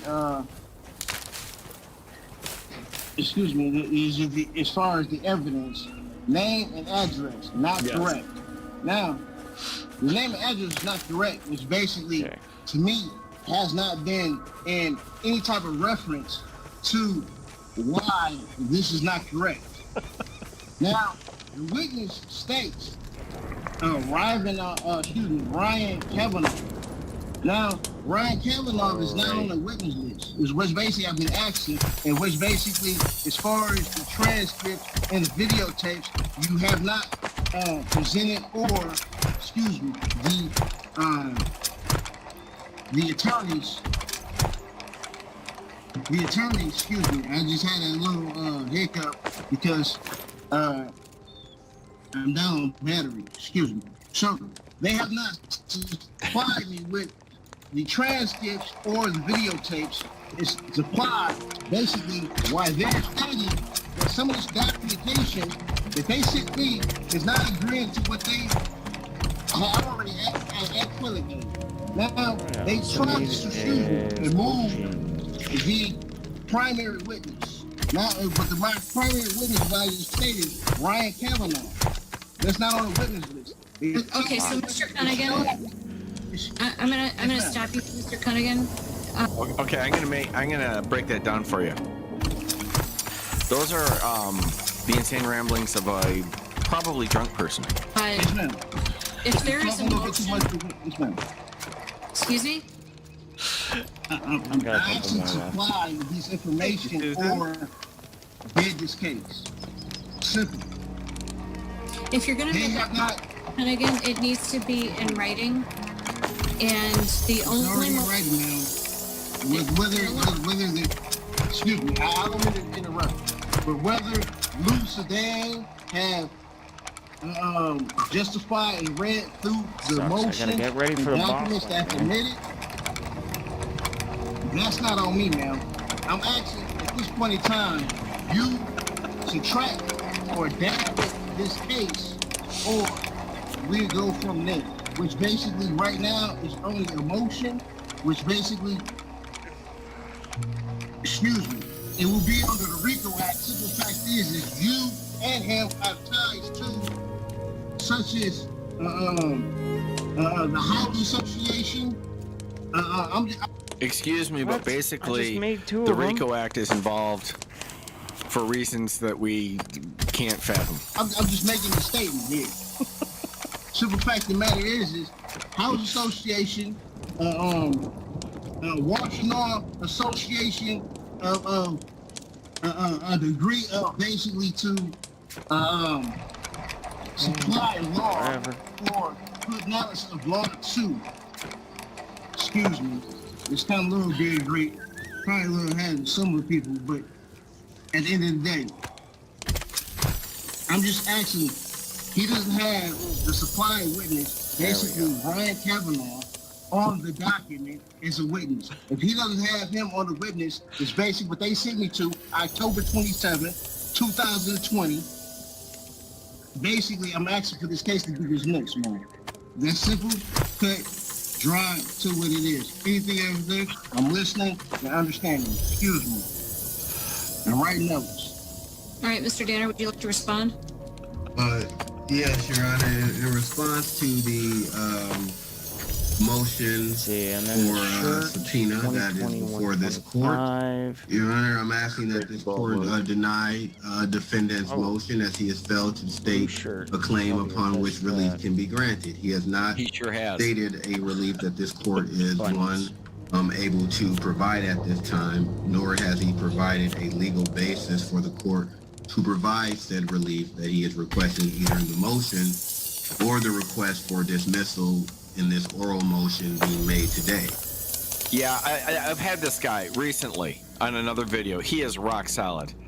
I mean, he sits through all that very patiently, very professionally, and then he comes back and hits the nail right on the head. And that sounds easy because, of course, what he said is crazy, but he has to specify why it's crazy, and he does very elegantly. Neither motion has provided any case law that would be dispositive of any issues in regards to dismissal of the matter in its entirety by this court, or provides the court any justification or legal basis for said action based on that request. Moreover, in regards to the actual issues of any subpoena or any request for documents of that sort, or any request for testimony, some of those requests are at this point untimely, as there is no trial that has been set in this matter, And moreover, So I need cloth. this is not the proper methodology for effectuating a subpoena, nor for asking the court in regards to sign or send out any subpoenas. So therefore, because he has failed to state any claims or any grounds upon which this court can grant relief, we're asking that they be summarily denied in this case. Okay, the duster. Can I repeat that, madam? Sorry, what'd you just say, Mr. Cunningham? Can I repeat that? First of all, please no. Mr. Cunningham, I'm going to stop you. Yes, ma'am. I've read the motion. In fact, I've read it a couple of times, and to what you have said here today, and I agree with Mr. Banner that there is no support for what you're requesting, and both motions are denied. The oral motion made today, or a subpoena dishes taken. They're both denied. How you gonna deny a fact that basically is not solidified? They don't have the Ryan Kavanaugh on the basically what they said to me is Ryan Kavanaugh, but now they don't have Ryan Kavanaugh on their witness list. Now why don't have Ryan Kavanaugh on my witness list is one thing. Now two, here it is. I'm not supposed to be on using property is quote unquote his quote unquote investigator who basically investigates quote unquote shit. Simple fact of the matter is I'm not supposed to be on U of M property. Now if I'm not supposed to be on U of M property, that means here it is, they have to get some type of subpoena or something to bring me in to solidify that basically I know what's going on at that point in time. Now here it is, I'm in U of M. Mr. Cunningham, I'm going to mute you now so that I can speak. Here it is, they run my territory. All right. Mr. Cunningham, you have a pretrial scheduled next Tuesday at 1:30, and that's on the same Zoom. We'll see you then, sir. Shit. Fuck. I have some somewhere. I don't know where. This is You fantastic. can call the next case. Number 4 on the docket, People vs. Kevin shit. Bailey, 22-263 FH.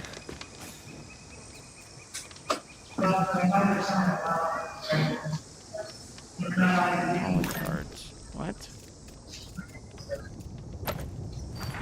Counsel, Just over depending on the people you're I'm on. gonna go all the way back there and just get high. I was actually in a preliminary examination until not long ago with Oscar says hit like and subscribe. What else? She was the kind of teenage girl who loved makeup tutorials, danced with friends, and posted light-hearted videos on TikTok. But then, in the middle of an ordinary weekday night, an unimaginable tragedy struck when her parents were suddenly found murdered in their bed. With a story this awful, the world grieved alongside this newly orphaned girl, especially when she decided to take to TikTok to share her heartbreak. But behind the facade of this grief-struck teenager, something much more sinister was at play. And as the weeks passed by, a darker question slowly began to creep in. So, were these the genuine cries of a daughter in mourning to hide? I don't think people truly will. Welcome or welcome back to Coffee House Crime Folks. My name is Adrian, and today we're diving into the ongoing and controversial case of Sarah Grace Patrick. A story that has left many people divided. And I know this story's been getting a lot of coverage recently, but today we'll be drawing on everything we know about the case so far. Probably with some info that you've never heard of before. By the way, if you aren't subscribed yet, then please consider doing so. Not only do I post up to twice a week here, but you'll be joining 2.1 million other people. Nero would really appreciate it. And now, with all of that out the way, please grab yourself a coffee and let's caffeinate while we investigate. This is the case of Sarah Grace Patrick. Great. Rugged sword. I'll use that instead, because Welcome to Georgia, folks. In today's story, we're traveling to the small city of Carrollton, which sits around 75 kilometers or 45 miles west of Atlanta. Now, Georgia is often regarded as part of the Deep South and home to more than 11 million people. Historically, the state thrived on agriculture. However, in more recent decades, huge companies like Coca-Cola, Delta Airlines, and Home Depot have all set up their headquarters in Atlanta. This, of course, brings much-needed wealth into the region. And sadly, with wealth inevitably comes greed. From the 1980s right through to the early 2000s, Atlanta consistently ranked among the top 5 most crime-ridden cities in the entire of the United States. Now, thankfully, in the years that followed, a massive turn-up in investment would actually lead to a huge turnaround. And by the year 2015, Atlanta had slipped all the way down to 19th place. Come here, you little bastard. Which sounds like great I need some progress, hides. and in many respects it is. However, when you turn the lens onto homicides, the story unfortunately changes quite dramatically. In fact, over the past 15 years alone, Atlanta's homicide rate has almost tripled. So, while murder is still relatively quite rare here, when police received a phone call at 7:15 in the morning on February the 20th, 2025, they quite naturally took it very seriously. The voice on the other end of the line was a young girl who was only barely able to find her words through tears, desperately fighting to describe what was going on inside her family's home. The caller was 16-year-old Sarah Grace Patrick. And it turns out that, only moments earlier, her 5-year-old sister, Jaylee, had run to her bedroom after making a horrifying discovery. And that's because, after waking up just a little bit earlier, she had walked into her parents' bedroom to find both of them lying unresponsive in their bed. When officers arrived, they took both Sarah and Jaylee, who are now in great distress, away for professional care. Meanwhile, police stepped inside to investigate. Now, at first glance, nothing seemed out of place. In fact, the entire home seemed to be spotless. And not only were there no signs of forced entry, but nothing seemed to be damaged either. But by the time officers reached upstairs, well, that painted a very different picture. And although the children's bedrooms were tidy, the master bedroom held some very dark secrets. After stepping through the doorway and then peering into the bed, officers found both Kristen and James cold to the touch. And although at first glance it looked as if they were merely just sleeping, that is when they looked closer. The pillows and bedsheets were just covered in blood, and both adults seemed to have injuries with what appeared to be multiple gunshot wounds. Now, what is quite interesting here is that police were immediately able to determine that, due to the angles of the projectiles, these injuries were not self-inflicted. This of course meaning that neither of the two were responsible for either of their deaths. Unfortunately, both Kristen and James were pronounced dead at the scene, and officers were also able to determine that, due to the state of their bodies, they had likely died a few hours prior, well before the girls woke up from their sleep. Oh, and just a quick side note here for clarity, but the son was actually away from the family that night, meaning there were only 4 people in the property at the time. And now, with 3 newly orphaned children and 2 adults murdered in their own bed, police now had the grim task of trying to figure out what precisely happened.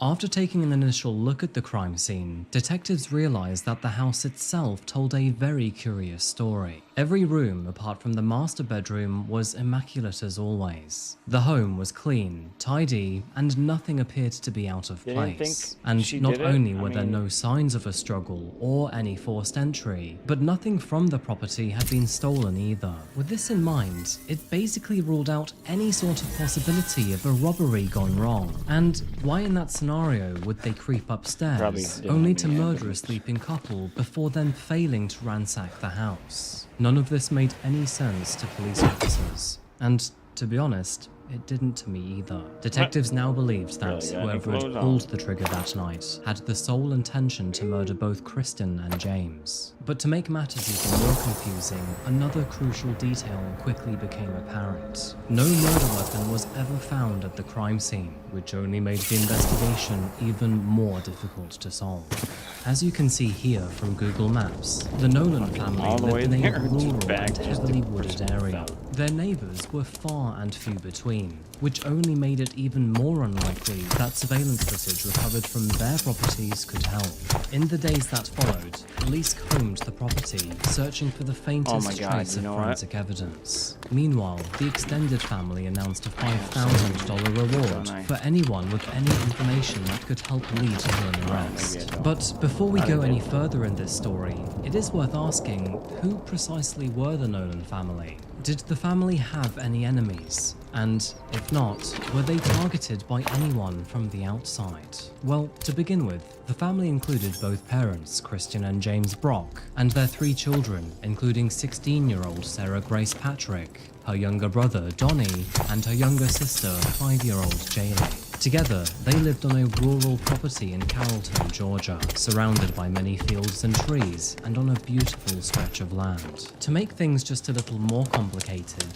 Sarah and Donnie were from Christian's first marriage to Doniel Patrick, a turbulent relationship that sadly would end in divorce in July of 2018. And, as is often the case, custody would soon become the central battle between the two. Although both parents would fight for full rights, the court ultimately ruled for joint custody, with Christian holding primary care, while Doniel was unfortunately left with quite the rough deal. Sadly, he was only allowed to see them on alternate weekends and holidays, a decision that would leave him with only fleeting time with his children. It was soon after this that Christian met James Brock. A hurricane romance followed, with both of them quickly falling in love and moving in together.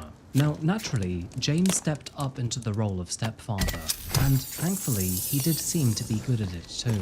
And when Kristen and James later welcomed their daughter Jaylee to the family, it finally felt complete. Moving forward, the Brocks became a familiar part of their community, with thanks to attending Carrollton's Catalyst Church nearby. While James was the natural joker of the group, Kristen was both bubbly, warm, and nurturing. And from local news reports, it looks like that their children were well liked by neighbors and the community too.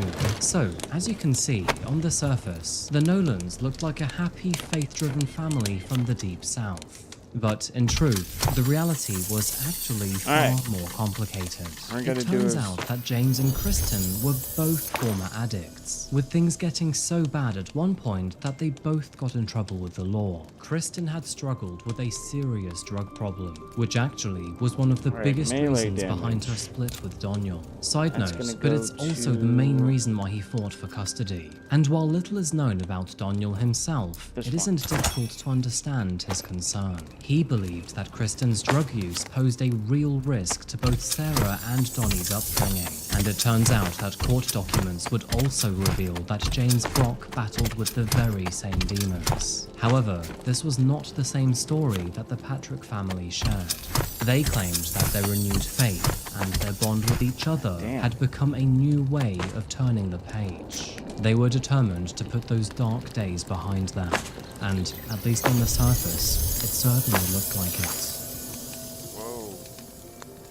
But the thing is that Doniel was not actually convinced himself, and he believed that Kristen and James were putting on this facade simply to try to keep social services away. He was quite terrified actually, because his version of reality was very different, and he believed that his children were frequently exposed to both meth and weed in the family home. And when his son Donnie showed up with a mark on his body and claimed that James had hit him with a belt, well, that was the breaking point for him. No surprise, he went to social services that very same day and demanded that they revisit their custody rulings. It was only 2 days before Christmas in 2019 that he filed an emergency motion. In this document, he claimed that not only did both of his children look neglected, but they were also behind on medical and dental care. And the thing is that he was not the only one who was sounding the alarm, because even his daughter, Sarah, who was only 11 years old at the time, wrote in her own statement that she would prefer to live with her father. Sarah would also later tell her teacher that she was actually afraid to go home.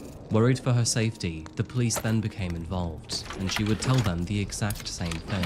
In fact, she would even describe to them the drug packaging that she had found around the house, and even the smell of meth. I mean, doing drugs as a parent is bad enough, but doing them in front of your own kids is a whole new level of neglect and cruelty. Sarah quite obviously knew that something was wrong, but her younger brother and sister were far too young to understand, especially Jaylee. So, in a way, it was kind of up to her to sound the alarm to teachers and officers. It really shouldn't be that way, but nobody else was going to do it. Now, unfortunately, the courts did not grant Daniel full custody, but his emergency filing did seem to win him some time, that being sentimental custody of 4 days over Christmas. And as more of their history came to light, things only seemed to look worse for Kristen and James. It was in this moment that social services discovered that James already had a record.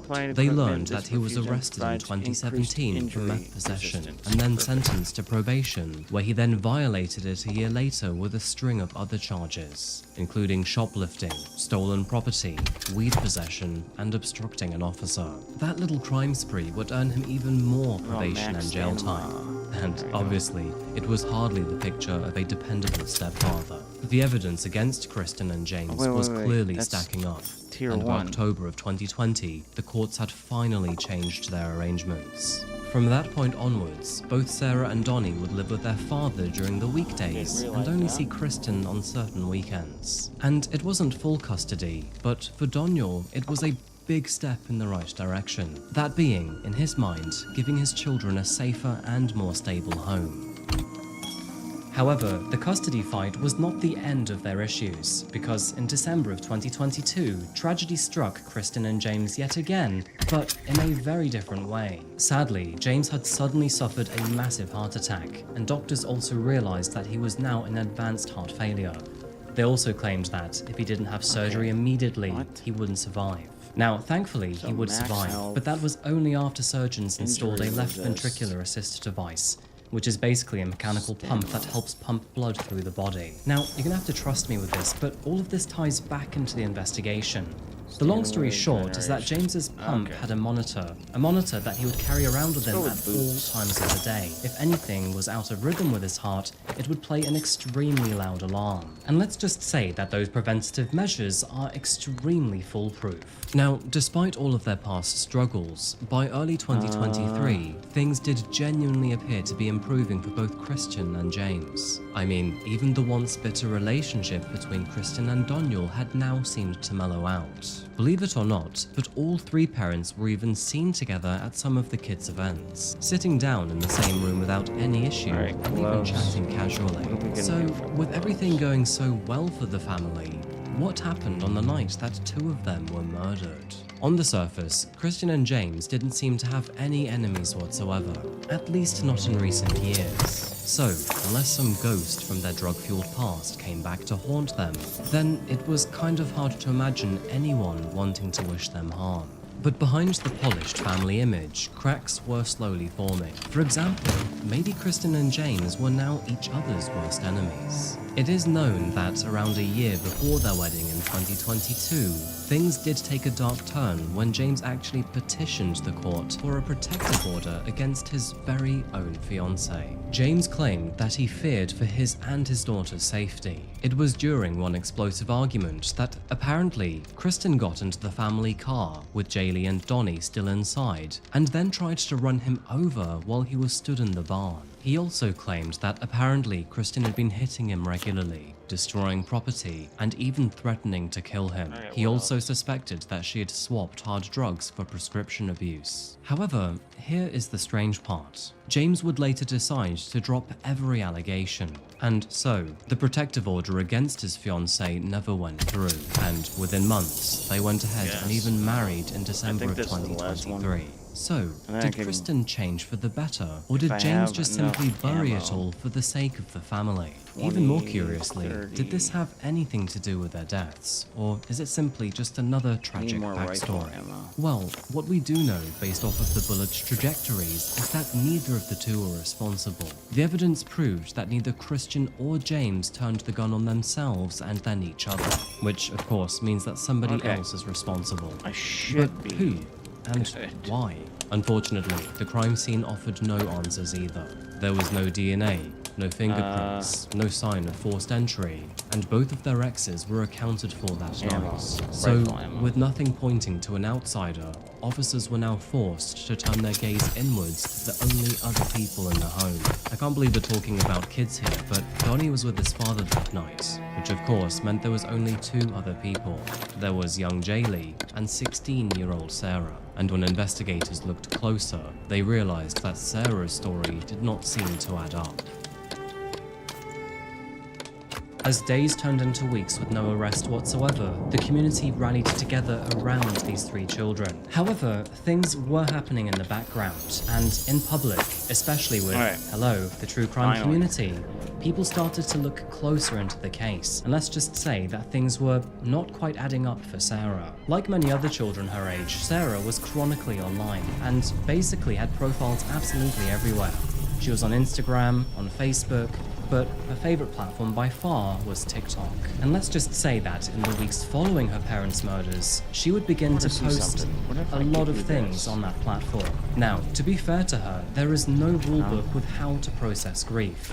We all do that very differently, and I can imagine that losing your parents this suddenly would be absolutely awful. However, given the circumstances, some of Sarah's online activity would be classed as weird to most people, and it wasn't long before viewers and even some members of her own family started to raise questions. Now, before we look at TikTok, let's rewind to her first Facebook post. Since Sarah's phone had been taken by police as evidence, she actually logged into her dad's account to write this message only 4 days after the murders. In this post, she described being woken up by her sister screaming, and then discovering her parents after they had been shot. She also claimed that some of the details in the news were not actually accurate, although she didn't specify which parts. She also wrote that she was praying for the person who had killed her parents, and thanked her church for keeping her family in their prayers. A few weeks later, a funeral service was held at Cathlist Church. Sarah stood before hundreds of people with a eulogy, with the entire moment being captured on video. We can't always choose music the life plays for us, but you can choose how we get to it. And you can see that towards the end, and while still crying, she weakly said, "I'm sorry."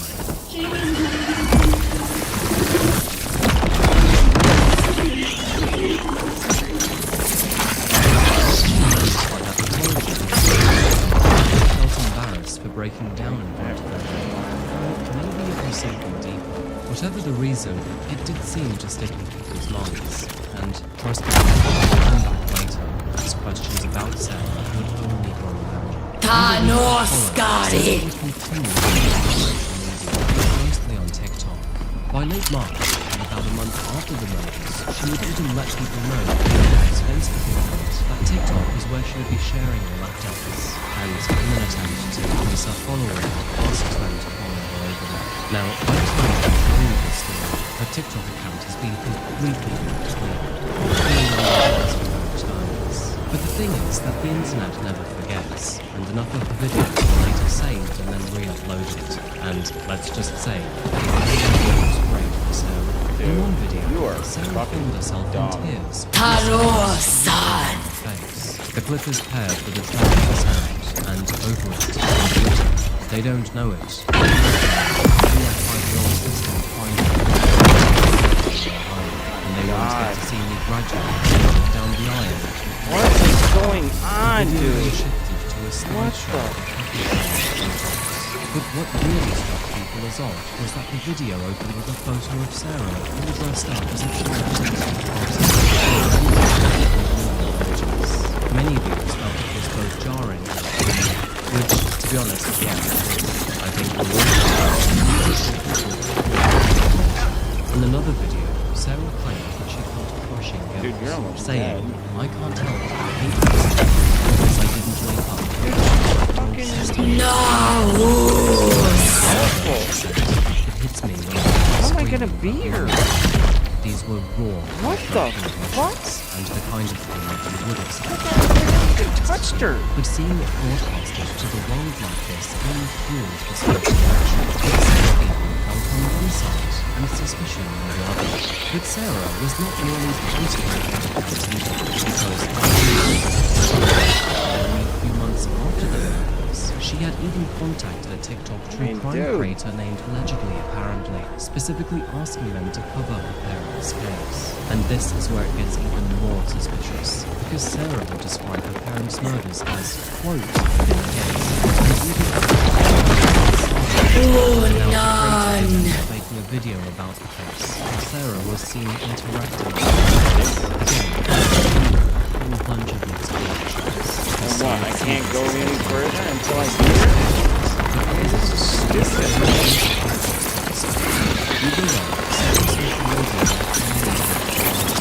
and so was she a grieving teenager desperately seeking justice? Or was there something else entirely? One thing was What am I certain. missing?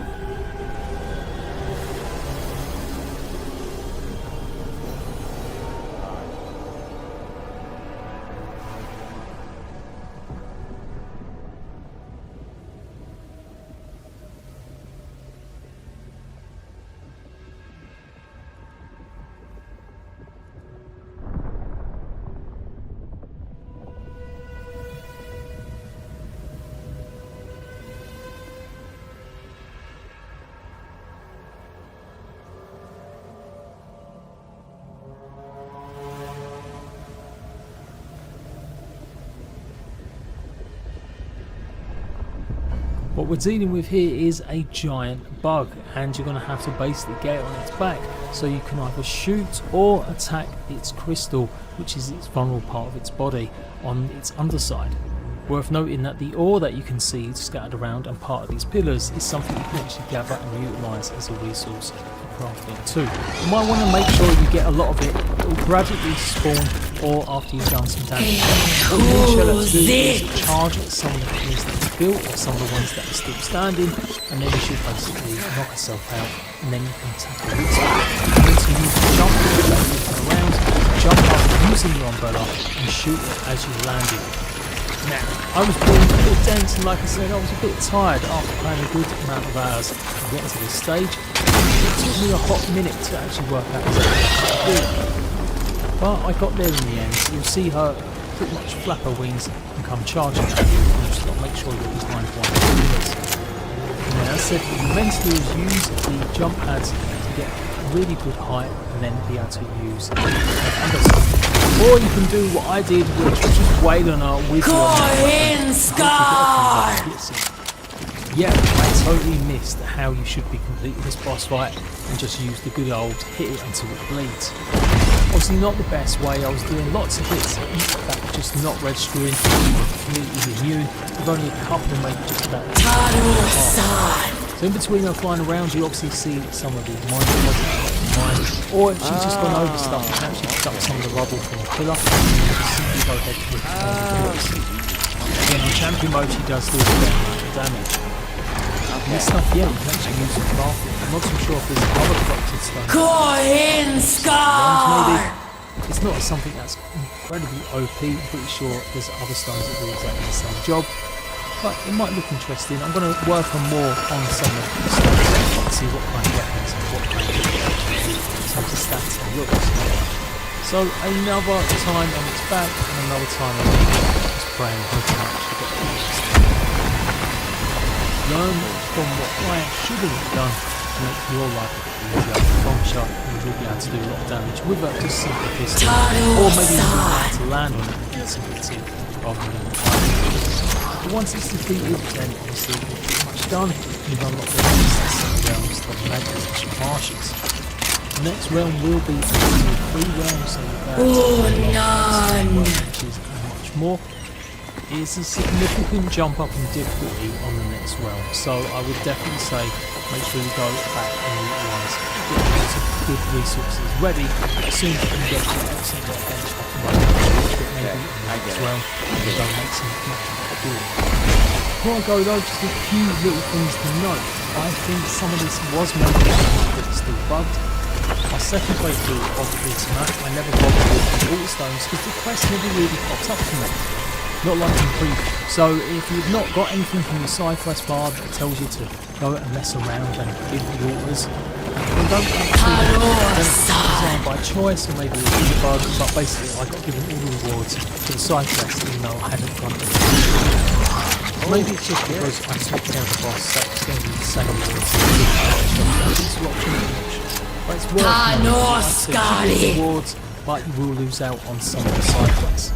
One I honestly don't remember doing, but I ended up getting an award for it, was the Queen's Trolley. And yes, I was going to find the portal to the map that was being built. And you can clearly see from other quests like the House of Brew, this was going to find the crashed airships, as well as that final one Maui, just before you go into place the boss fight. Yep, I got the rewards for this, even though I didn't actually bother with the subject stuff. The next one is to note what are the statics and the resources that you get. To show you that the boss fight is going to be maximum weight, so maybe good for some. Oh my god, are you kidding me? With the meat also has been similar. And you'll find special trees as well as fibre in the form of Sindoff. Alas, my captivity comes to close. My spirit is gone and you're more than Ahmad, The daughter's heartbreak now started to fill the floor. And one of the main questions many people so far or if she was now enjoying the attention. And it wasn't just the question either, because by now, even more of her started to quietly scrutinize her. Fucking developers. When all of a sudden the case was I came to know that numerous months detectives had no evidence to suggest any attack coming from the they now to question the unthinkable. Of course, that being, were they perhaps murdered from someone inside? So, out of the family of 5, who could potentially be responsible here? Well, to begin with, there's James and Kristen, but they were the two that were actually murdered, so definitely not them. Next, there was Donnie, but he was out of the property all night. And then there was Jaylee, but she was 5 years old at the time. And that only leaves one person remaining. Of course, the one who called emergency services, the one who apparently slept through the gunfire and James's alarm, and if you look closer, the one who potentially has both motive and opportunity. And of course, I'm talking about Sarah. By early July, the detectives believed that they had enough to incriminate Sarah, and so they issued warrants. And by July the 8th, she was officially the cod. Her involvement Behold the like, cod. Well, the kind of drama we tried in an episode of Coffee House Crime. However, investigators themselves were confident in their theory. And so, later that day, the sheriff's office announced her arrest. They claimed that there were mountains of evidence available, backed by interviews. Because this is still an active case, police have not shared much of what they actually have on Sarah yet. And so, for now, we're left piecing things together from the little that we do actually know. But let's just say that even in this limited position, many details simply don't sit right. First off, let's talk about the front door. Not only do investigators state that there was no forced entry, but everything seemed to be intact. The only odd thing was that one of the doors was actually left ajar that morning, which of course could mean it was staged to suggest a break-in, or also could just simply be how the family lived. It is true that they resided in a safe neighborhood with pets, and so leaving a door unlocked overnight was not unthinkable. But when you pair that with 0 foreign fingerprints or any DNA whatsoever, and the mystery intruder theory suddenly looks quite flimsy. And then there was the crime scene itself. The house was spotless, nothing was stolen or disturbed, and whoever did this seemingly went straight upstairs, shot 2 people multiple times, and then just simply walked out. Apparently, that's not your average burglary gone wrong here. Whoever had murdered them, well, it was personal. And finally, let's look at Sarah's story. She told the police that apparently she went to bed around midnight, not even saying goodnight to her mother or stepdad, which her relatives claim was unusual. She also told the officers that she slept throughout the entire thing. Of course, that means that she would have slept through all of the commotion and even the gunshots, only waking up when her younger sister Jaylee came crying in the next morning. However, here is where it starts to unravel, because on social media, Sarah actually said something different. In one of her videos on TikTok, she actually claimed that she had in fact heard her dad's heart alarm around 20 minutes after going to bed, and that apparently it was so loud that she could hear it over the TV. The video suggests that even if she wasn't responsible for her parents' murders, she was still awake while all of this was going on, which included the gunshots. So, not only do we have two conflicting stories from Sarah, but also one of them makes no sense whatsoever. She would have had to hear the alarm, the gunshots, all this commotion with some intruder coming up the stairs and into her parents' bedroom, and somehow just been okay with it.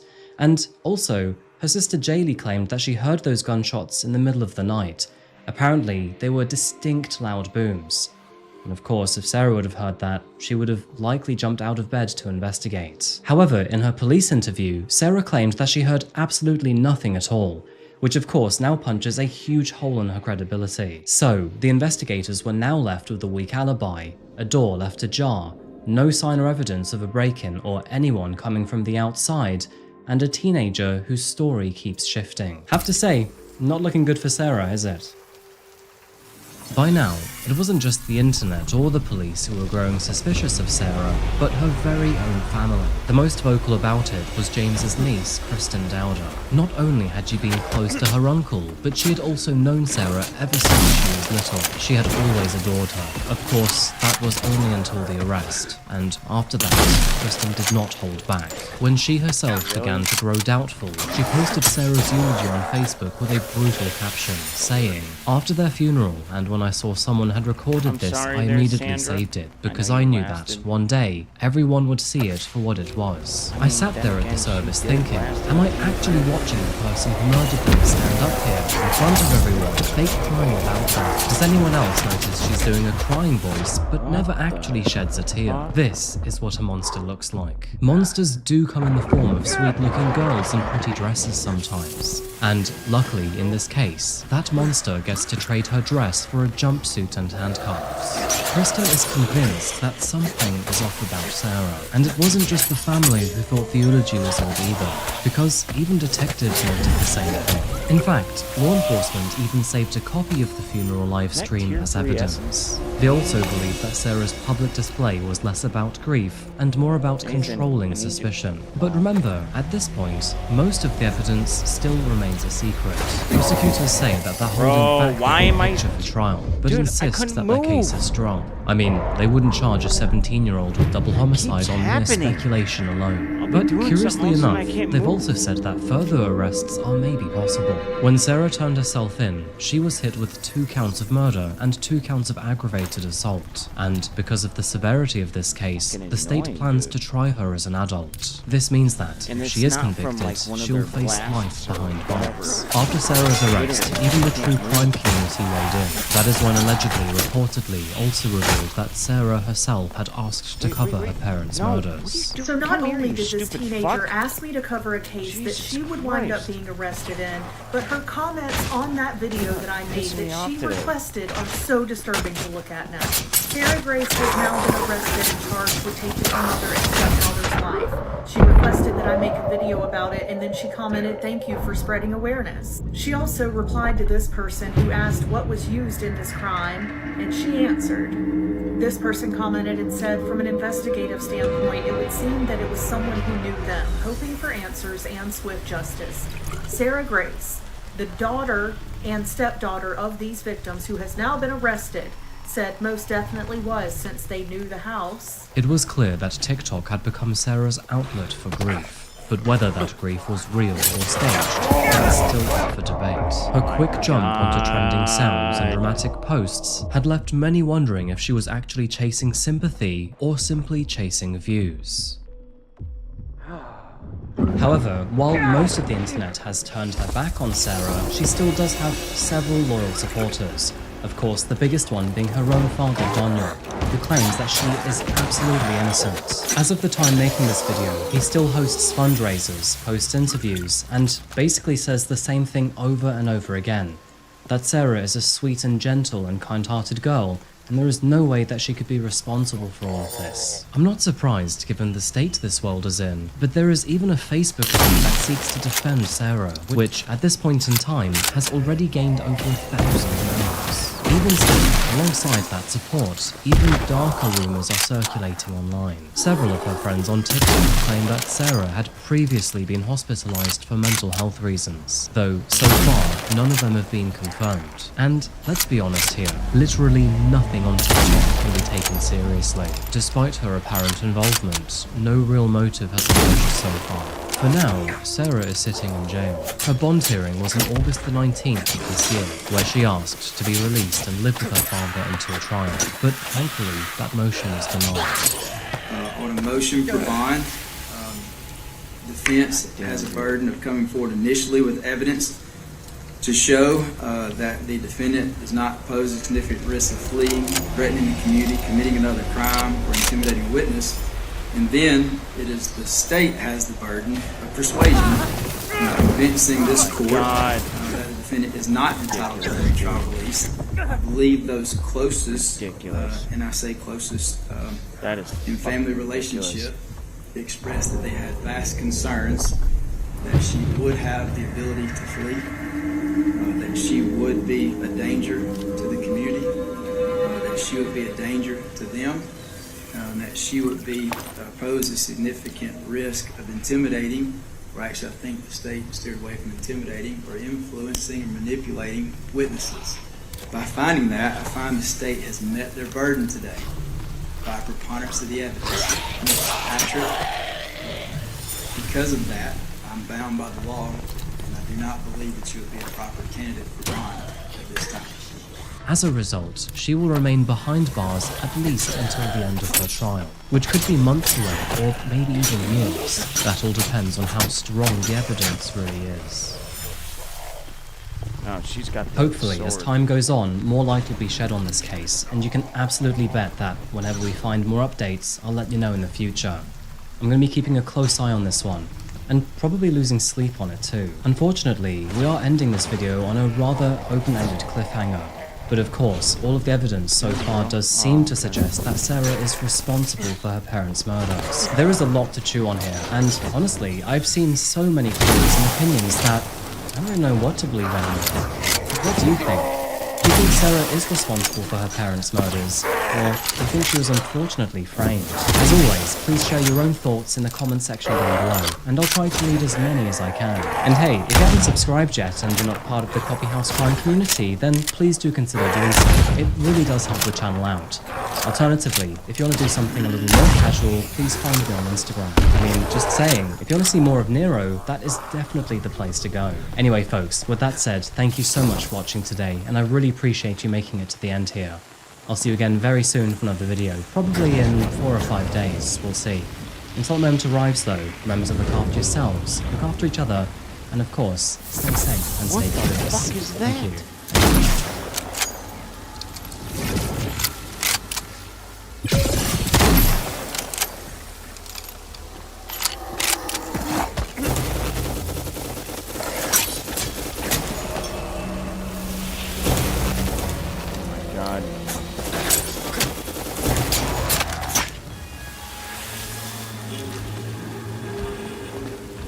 Shit. Who could have known that a neighborhood so quiet and peaceful could be home to such a horrific murder?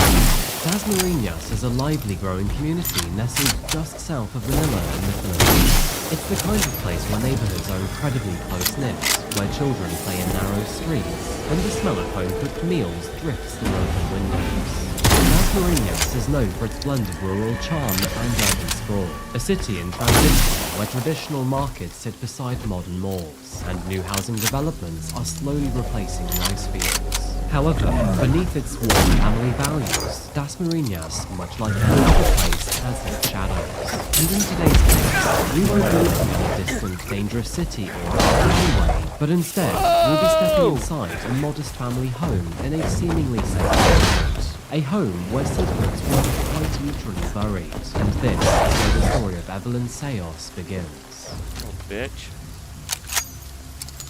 Welcome back to Coffee House Crime, folks. My name is Adrian, and today we're looking at 2 cases out of Southeast Asia, both of which you've probably never heard of before. We'll first be looking at the case of Evelyn Sayos, which happened over in the Philippines over a period of around 4 years. Now this one is a story of a mother's love betrayed in the most horrific of ways, a cover-up which lasted almost half a decade, and left everyone wondering, why?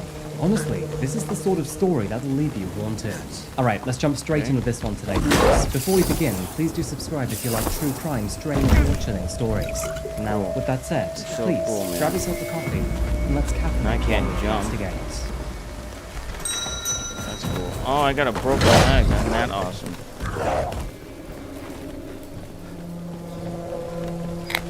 Refocusing on the city of Dasmariñas, Evelyn was a 54-year-old woman who had spent most of her life here.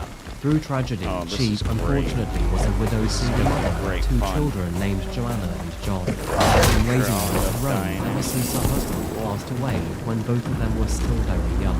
But despite her loss, Evelyn kept going. Her friends saw her as kind, strict, deeply loving, and always worked very hard to support her kids. Moving through their teenage years, it was quite evident that she had put them through good schools, made sure that they had food on the table, and always provided a stable home. Of course, there were many inevitable difficulties, especially as a single parent. But Evelyn, she really did try to make it work. Now, despite the family not being rich, she did inherit a house in Singapore from her late husband. A house that eventually became a symbol of escape, and a place that she would occasionally visit whenever she needed a break. But, of course, being a single parent, she rarely had that luxury. People who knew Evelyn described her as resilient, and the type of mother who would never give up on her children. Now, you could say that she was likely damaged in her own kind of way. Of course, the death of her husband would have caused immeasurable pain, and she likely placed all of that extra love onto her children. And unfortunately, this would cause problems between the 3 of them, especially with her daughter, Joanna. You see, where John was more mature and reserved, Joanna was more the rebellious type of teenager. Joanna was the kind of person who would party often, drink heavily, and sleep around. In fact, by the age of 16, she was pregnant by her boyfriend, Ronald Ruby. And this left her mother, Evelyn, both furious and deeply embarrassed. You see, she believed that her daughter deserved so much more in life before she became a mother. However, despite her concerns, both Ronald and Joanna were rather determined to keep this baby. And when the baby was finally born, well, Joanna and Ronald did not want to get married either. And this left Evelyn and her rather traditional beliefs absolutely furious. There were clearly problems in their household, but Evelyn decided that she would still continue to support her daughter no matter what.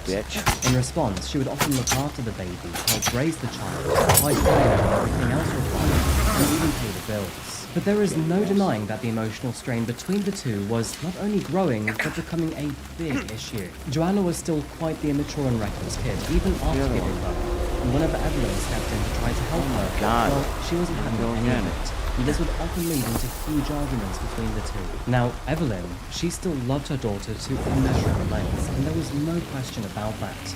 However, what she didn't know was that things were slowly starting to unravel beneath her feet. The darkness was growing inside her home, and soon enough, she would vanish without a trace. August the 20th, 2016. What began as a regular workday eventually bore some strange and unfamiliar news to Evelyn's circle. After one of her friends had reached out to ask her if she would like to meet for coffee, Joanna responded for her mother by saying that she had left for Singapore to, quote, relax and clear her head. As the day progressed, this news was shared amongst the rest of her family and friends. And although it was rather unexpected, nobody questioned it at first. Although money was tight, Evelyn did have the means to travel. I mean, she owned a house there already, and had even talked about needing some time away from the family. Of course, the main reason behind this was with what was going on with her daughter, Joanna. It wasn't used to anyone that the relationship between them was strained, and Evelyn had been spending most of her time juggling between work and also looking after her granddaughter. You see, in order to save money, Joanna still lived at home with her mother, the baby, and Ronald.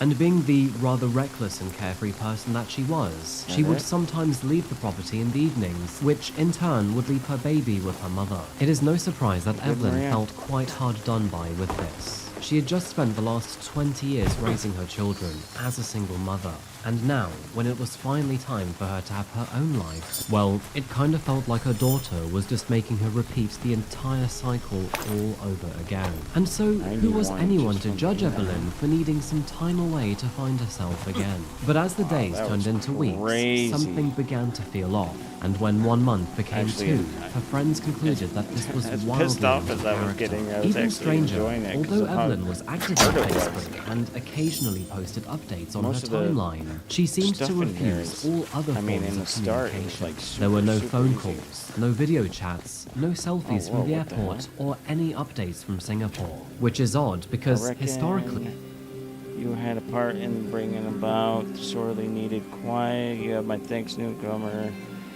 It's a fine town. Where exactly are we? It's been a whirlwind arrival. Beach Town, a settlement in TTC as I've gathered. She's a touch worse for wear, though I can't say I've ever seen her in her prime. Like yourself, I was only passing through when I found these folk dire need. What brings you around these parts? Seeking passage back to Earth.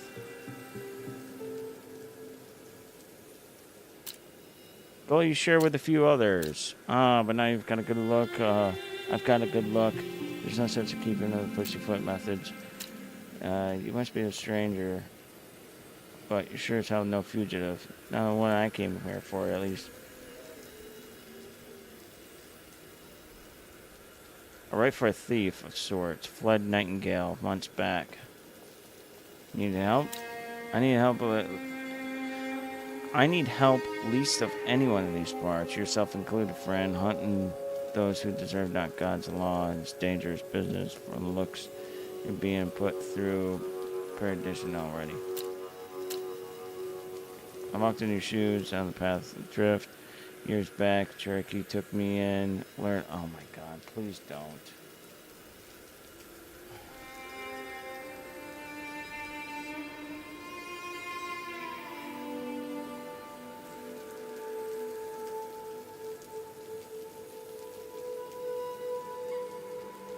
Till I became a freedman. Bro.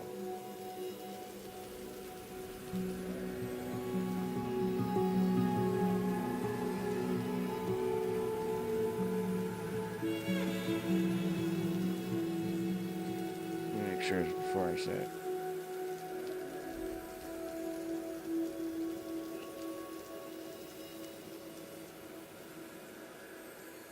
I'm pretty sure. Yeah. Cherokee owned Indians, you fucking dumbasses. Do your goddamn research before you make a fucking game. God damn it, that shit pisses me off. Oh, God. Jesus Christ, I think they're one of the last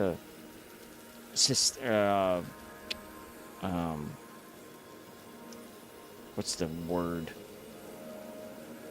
To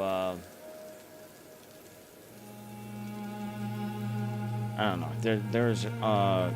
They were one of the hardest people to get rid of their slaves. They refused.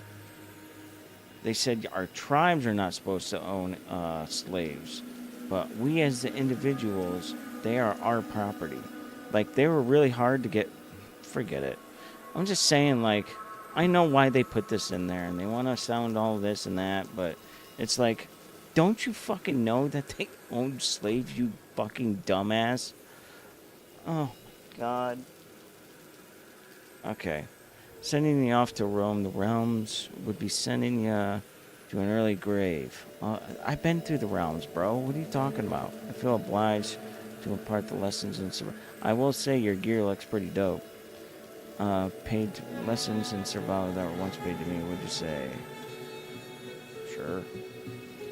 Perdition is survival. These wilds live, breathe, tell you to feel when you hear thunder, howls, and squalls. That's the realm giving itself away, already beneath the frenzy.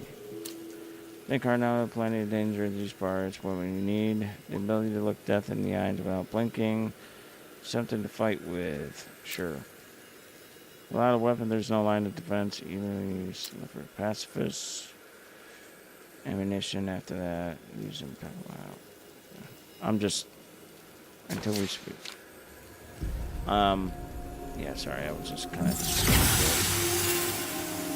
I gotta talk to him too. Here you are, sure as day. Okay, I'm just gonna Pardon? Knock you a little too hard. You are here to help us, right, soldier? Right? I wouldn't call myself a soldier. Are you sure you have the right person? Oh, so you're not. My apology. I just assumed you were reinforcements waiting for. Please allow me to make better introductions. A mouthful, I know, but you can call me Nicholas. I am the mayor of this formerly fine town. As you can tell, we need some help. The moment I saw your face, I knew you were the helping sort. I didn't have much of a choice. On a regular day, I wouldn't need to bother you with this. The company typically sends us reinforcement soldiers, guards to fend off any threats. Well, the company has been sent off for a little while now. We've been in trouble just as long. One of the bravest, McVoy, went to the headquarters to contact Superior and Nightingale, but there has been a word from them since. Don't tell the others. I'm beginning to worry. Are the bond typically a problem here? Hardly ever before recently. Over the last while, their presence increased. Nothing our guards can't handle. That is, until you overlooked our factories. So you need to clear factories. There it is. I knew you wouldn't let us down. Besides, I am no fighter. Then let's see. Gotcha.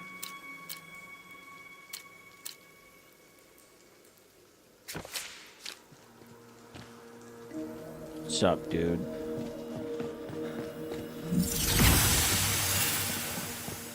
Tier 3 essence. How much do we have? 141 essence. Ooh. See? This is why you look around. I appreciate that, Debs. I appreciate that. I'm sure I already scared him off with the Cherokee rant. I'm just saying, like, it's their game. They can do whatever they want, but, like, it's not as well known for obvious reasons. But, there were some Cherokees in the South that owned slaves, and they did not want to give them up when the North won. In fact, I'm pretty sure their what was his name? Stand Waite was one of the last Indians, or one of the last people in the South to God, what is the word I'm looking for? Admit defeat, or whatever, you know? Can't think of the word, but yeah. They were in it until the end. That was their moneymaker. They did not want to give it up.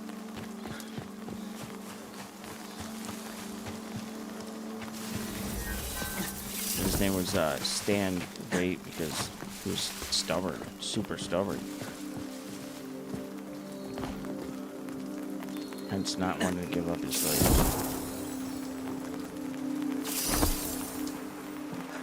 But like you know, you get people that are like, oh, let's make a backstory where like the Cherokee Indians helped this black guy get his freedom.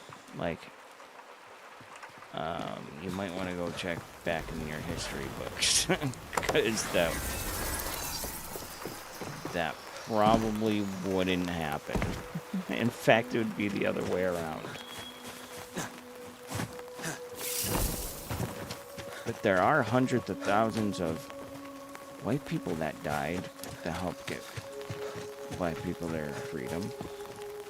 A lot of them died. But no one ever likes to talk about that, do they?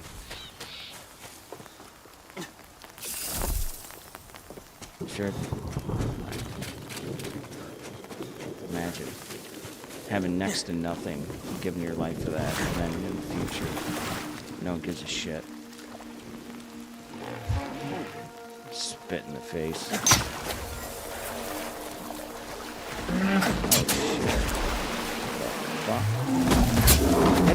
Hippos are deadly.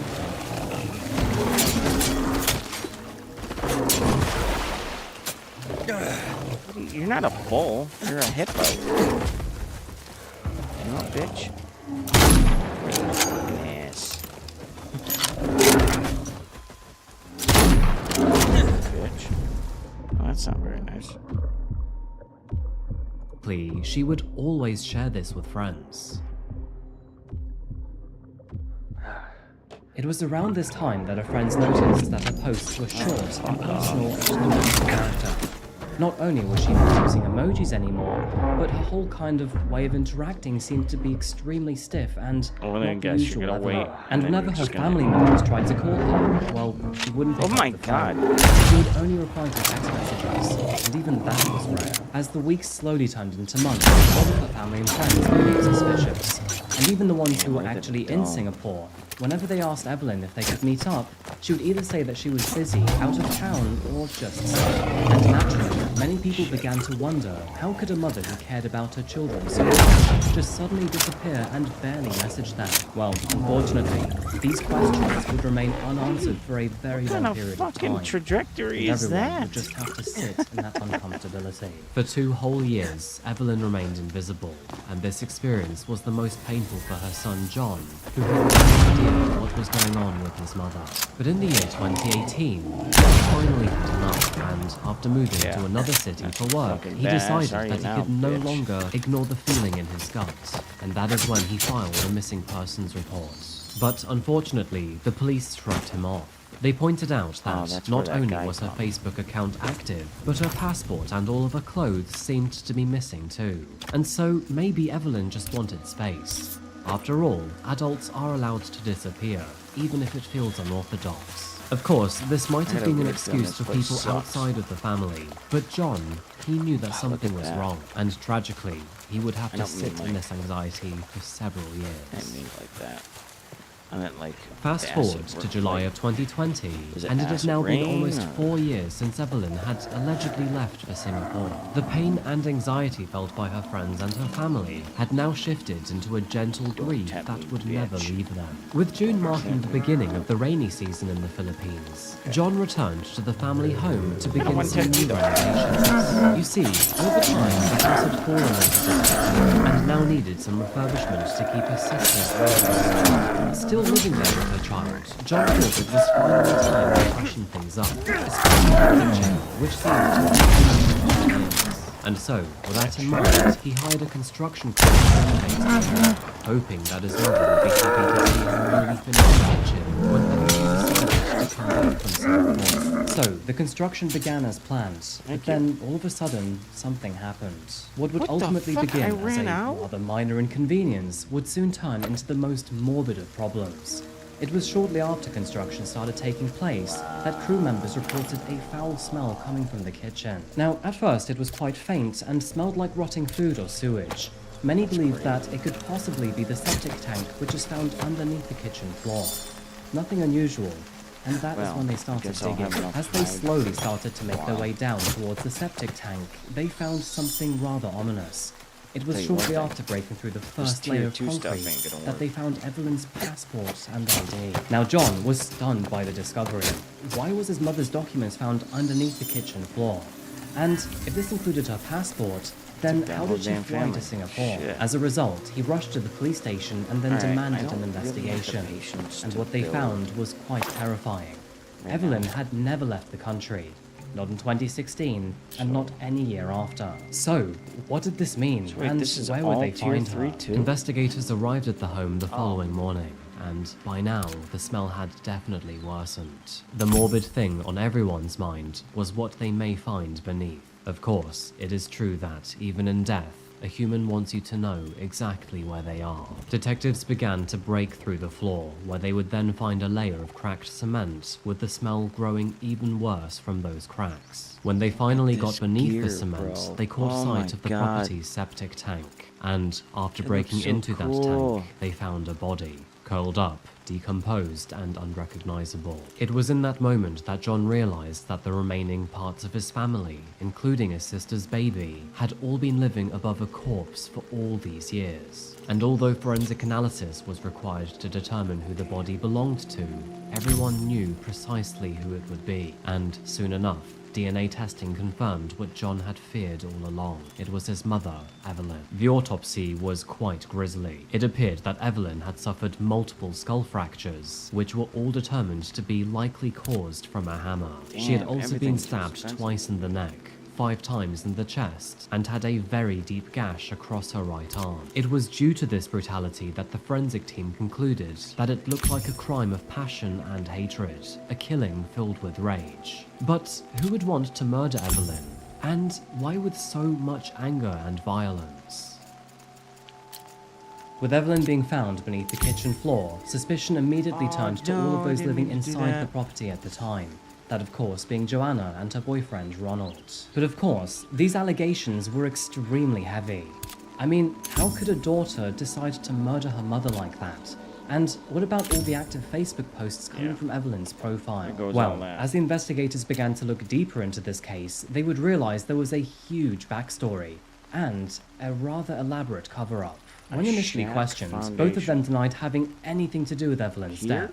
However, this was a story that they could not hold on to for long. Unsurprisingly, the police pushed hard for a confession because, quite simply, there was no way that Joanna would not know where her mother was, and she had no idea what to say in replacement. Eventually, she cracked right in front of the officers, a full-fledged confession behind waves of tears and apologies. Good to me. And for the next hour, detectives would learn and hear about Joanna's most evil moments. As the months of heated arguments and troubling threats turned into years, the relationship between Evelyn and Joanna had started to sour. It is obvious that Evelyn had always loved her daughter and that she would never waver on that. But it's also clear that she was growing increasingly frustrated with Joanna's behavior. Not only had she turned into the rebellious teenager that she became, but her thoughtless actions would end in her becoming pregnant too.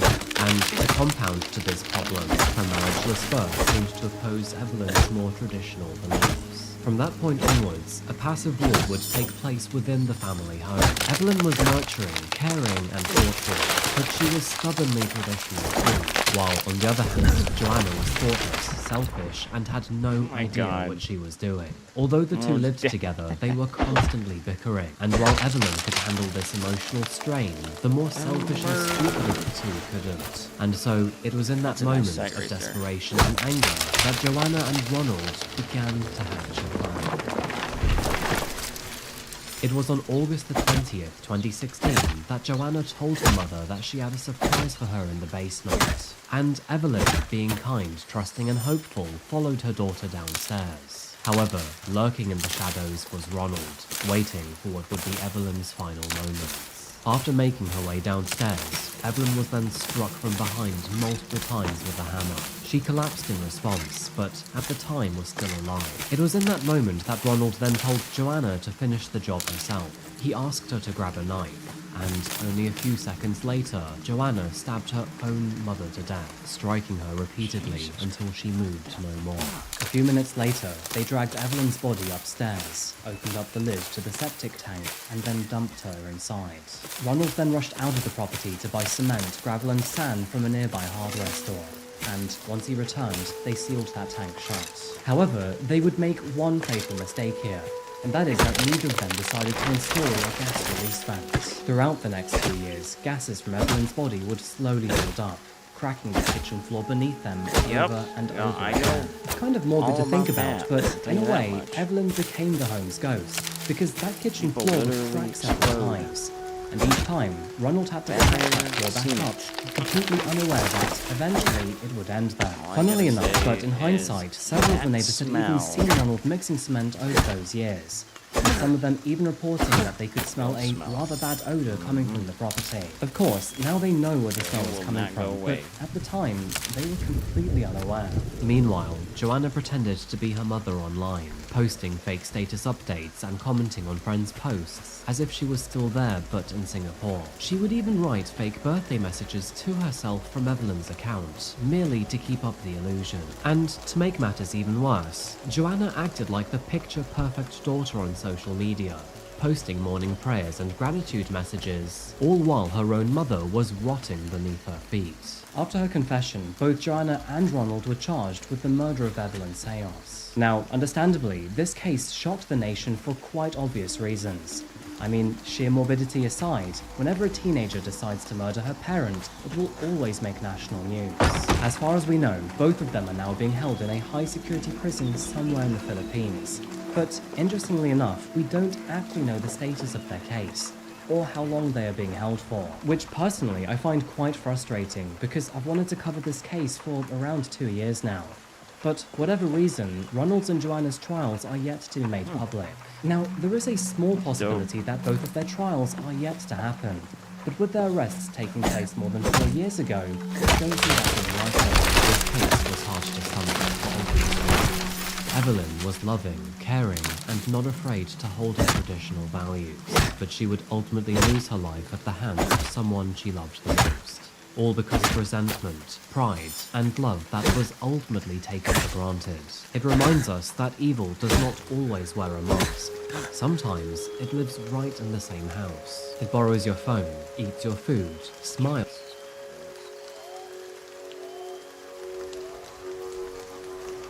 Wait, what? Alright, so I got to play Resident Evil 9 or Resident Evil Requiem, whatever you want to call it, and I have a lot to say about it. I love Resident Evil. I talk about it all the time on this channel. If you're new, I'm Jake from Game Ranks, but over here I just talk about whatever I want. And yeah, Resident Evil Requiem is really cool, what I played, but I also have a lot of questions still. I can't help it as a Resident Evil fan. Like, I feel like I'm just always looking for some connection to something or some deeper mystery or lore somewhere. Ultimately, what I played was pretty simple, but I do want to talk about it. I have additional context because I actually got to see a work-in-progress version of this game at Summer Game Fest, but now I got to actually play a work-in-progress build with my own hands, with a controller. So some of this stuff might sound like a repeat from my Summer Game Fest video, but now I have additional context, and I was into what I played, so I want to talk about it some more. So what I did play, essentially, is what the game reveal trailers kind of set up. I am playing as Grace Ashcroft, daughter of course, Alyssa Ashcroft. She wakes up, she's like chained to a hospital bed, upside down, you know, hooked up to an IV, her blood is getting like taken or whatever. She breaks out of the shackles, and then you play as her creeping through dark hallways, trying to figure her way through this area, which is kind of like an inpatient, kind of like stay at hospital therapy type building. It's haunted and creepy, kind of giving a good mix of like a haunted mansion and a Resident Evil 2 police station in a lot of ways, like just some of the more inner hallways of that police station, you know, like the wood paneled walls and stuff like that. And what you do going through is you do Resident Evil stuff. You walk through slowly, you open a door, there's a jump scare because a body falls down, flops down right in front of you. You find a key, you have to figure out what the key opens, you have to get a tool to open something, you ultimately try to get to this door, and you have to power that door because it's like an electric gate door. And what do you need?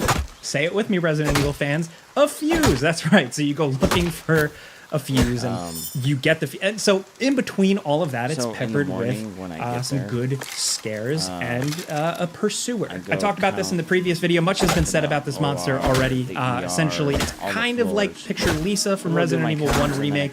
This big, creepy lady thing with chains, big gangly arms, but her head hits the ceiling, and she's got this big, creepy, moon-like, almost Yoko Taro face, bulging eyes and creepy teeth. And so this thing clearly can't see very well, but it is brutal. It will grab her and literally like chomp on Grace. So I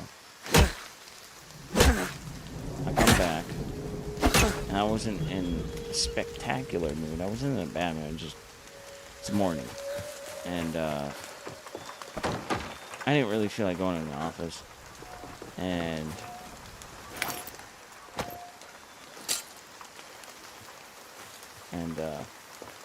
so I'm sitting there, I'm getting whatever I need, I'm starting to get it, and I'm sitting in the hallway. in the hallway, it's pitch dark, but the office has lights, really bright lights. So when someone's coming out of there, you can see like shadow or whatever. And I was sitting there, I was getting stuff, and I heard something in the office, and like it's a normal day. So like very, very briefly, it just, oh, Carla's in there. And then I see her come out and kind of look, and then went back into the office, and I saw her. I was hoping, and I was like, hoping to myself, saying to myself, hopefully I shouldn't say anything, I just not in the mood to talk. And when she kind of sat there for a minute, she didn't say anything, and then she walked back into the office. And then I remembered the Powerball is at 1.7 billion, and I always, remember her in the morning. And so I grabbed something, I started saying something, and I look over, and she starts walking through the front door. And I was just sitting there staring at her for a good solid minute. And then I said, "Tell me you were just in the office." She said, "No, you just saw me walk through the front door." And I told her, and she started laughing, and she said, "Well, you do know this is the oldest building that there is on the entire hospital. This is an old nursing home." And I was like, "Yeah, I know." But I was like, I genuinely cannot believe what I just saw. And now I get it. Like, I understand when people are like, it's just another day. Like, nothing... Like, I start trying to remember things because it was just a normal morning. Why would I sit there and think to myself, oh, you gotta remember this? I'm not gonna think like that. It's just a normal morning. It's just coming out of the office. I still can't believe I saw a figure, and I didn't know it wasn't her, a full figure come out of that fucking office and look right at me for a solid 30 seconds and walk back into the office.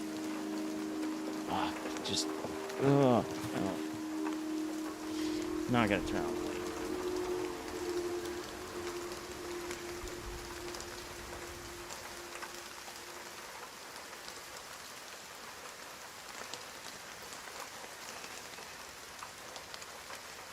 I cannot believe it. I still can't believe it. It's like,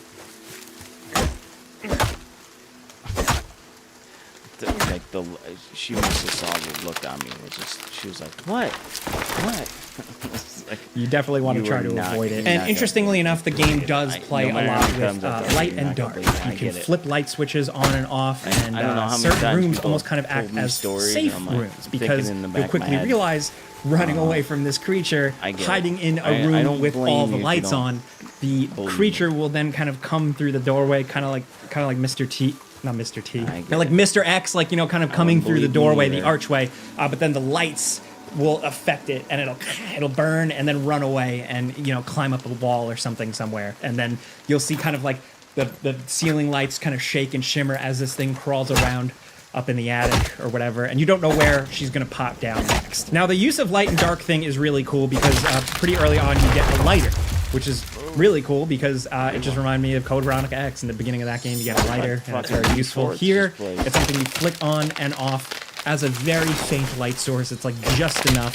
It's really good for building atmosphere. You equip it with like D-pad items, like in the previous new modern Resident Evil games. You just tap the D-pad left to right to switch objects and stuff. And for that matter, all the inventory stuff and inventory management very much to me reminded me of Resident Evil 7 and Resident Evil Village as well. But again, the use of light and dark was good because, especially, so I got to play through the whole thing twice, actually. I got to play through this whole sequence twice, so like I said, there's quite a bit. I tried to get up in the guts as much as I could. The light and dark with the light switches I really like, specifically strong in first person mode, so you can switch between first and third person. I'll talk more about that in a little bit, but the first person mode, flicking on the light switch, and you're in pitch black, but you see the glow of a little light switch. and you flick it on, and you don't know what you're gonna see when the lights come on. That's like good, simple, effective horror, and the game, even just in this very small 20-minute sequence, feels like it was really taking advantage of that. I think that was really cool.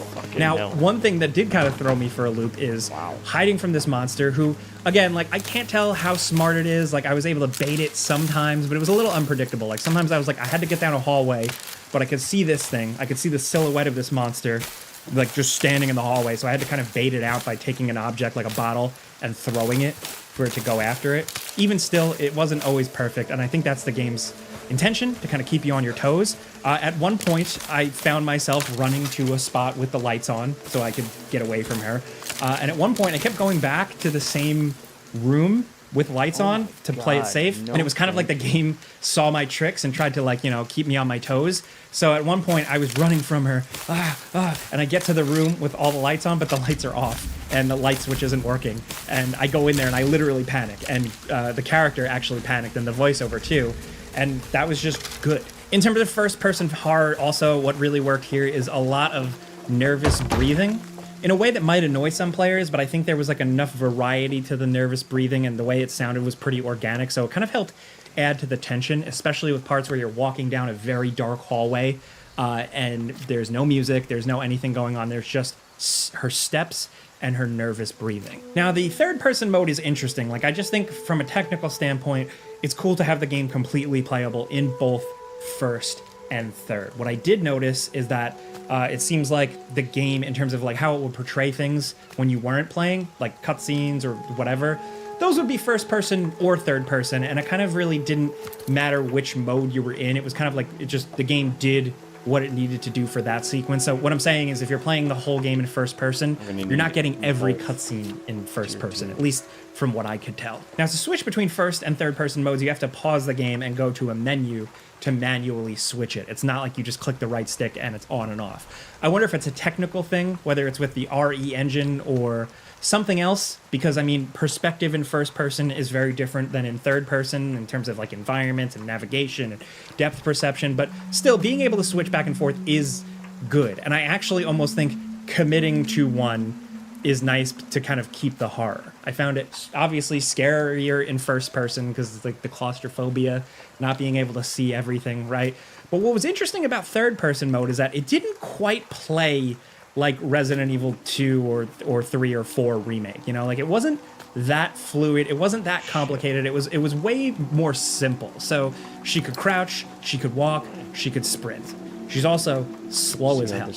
Also, when you're being chased and when you're being pursued, what I thought was kind of interesting, I don't know, this might annoy people, but I was like, oh, it's a horror game and you're playing as a regular old nobody, so it makes sense. When you're playing in third person and you're sprinting away from this monster, Grace will have kind of like stumbling and falling animations as she's like, like looking behind her, and you're controlling that, and I just thought that was kind of cool. Now, the big question I have is, like, this sequence was cool. I ultimately, you get through and it ends on a scare and that's it, and you get a message that's like, oh, the horrors are only just beginning, like some spooky Resident Evil thing. But my big question is, like, when do I do cool stuff? And I still feel like there is so much more to this game, just from the teaser trailer, right? Like, the teaser trailer showed like a ruined, abandoned Raccoon City after the events of the original games. How much is that going to tie in? There have been so many rumors floating around about what this game is supposed to be, what it was at multiple versions, so I don't know what to think. But to me, this whole, like, Grace Ashcroft experience feels very small, very isolated, very self-contained, and I just wonder what the rest of the game is going to become. Because I like that they're leaning in on, like, you know, you're being a person that is scared and is untrained and is just a normal civilian.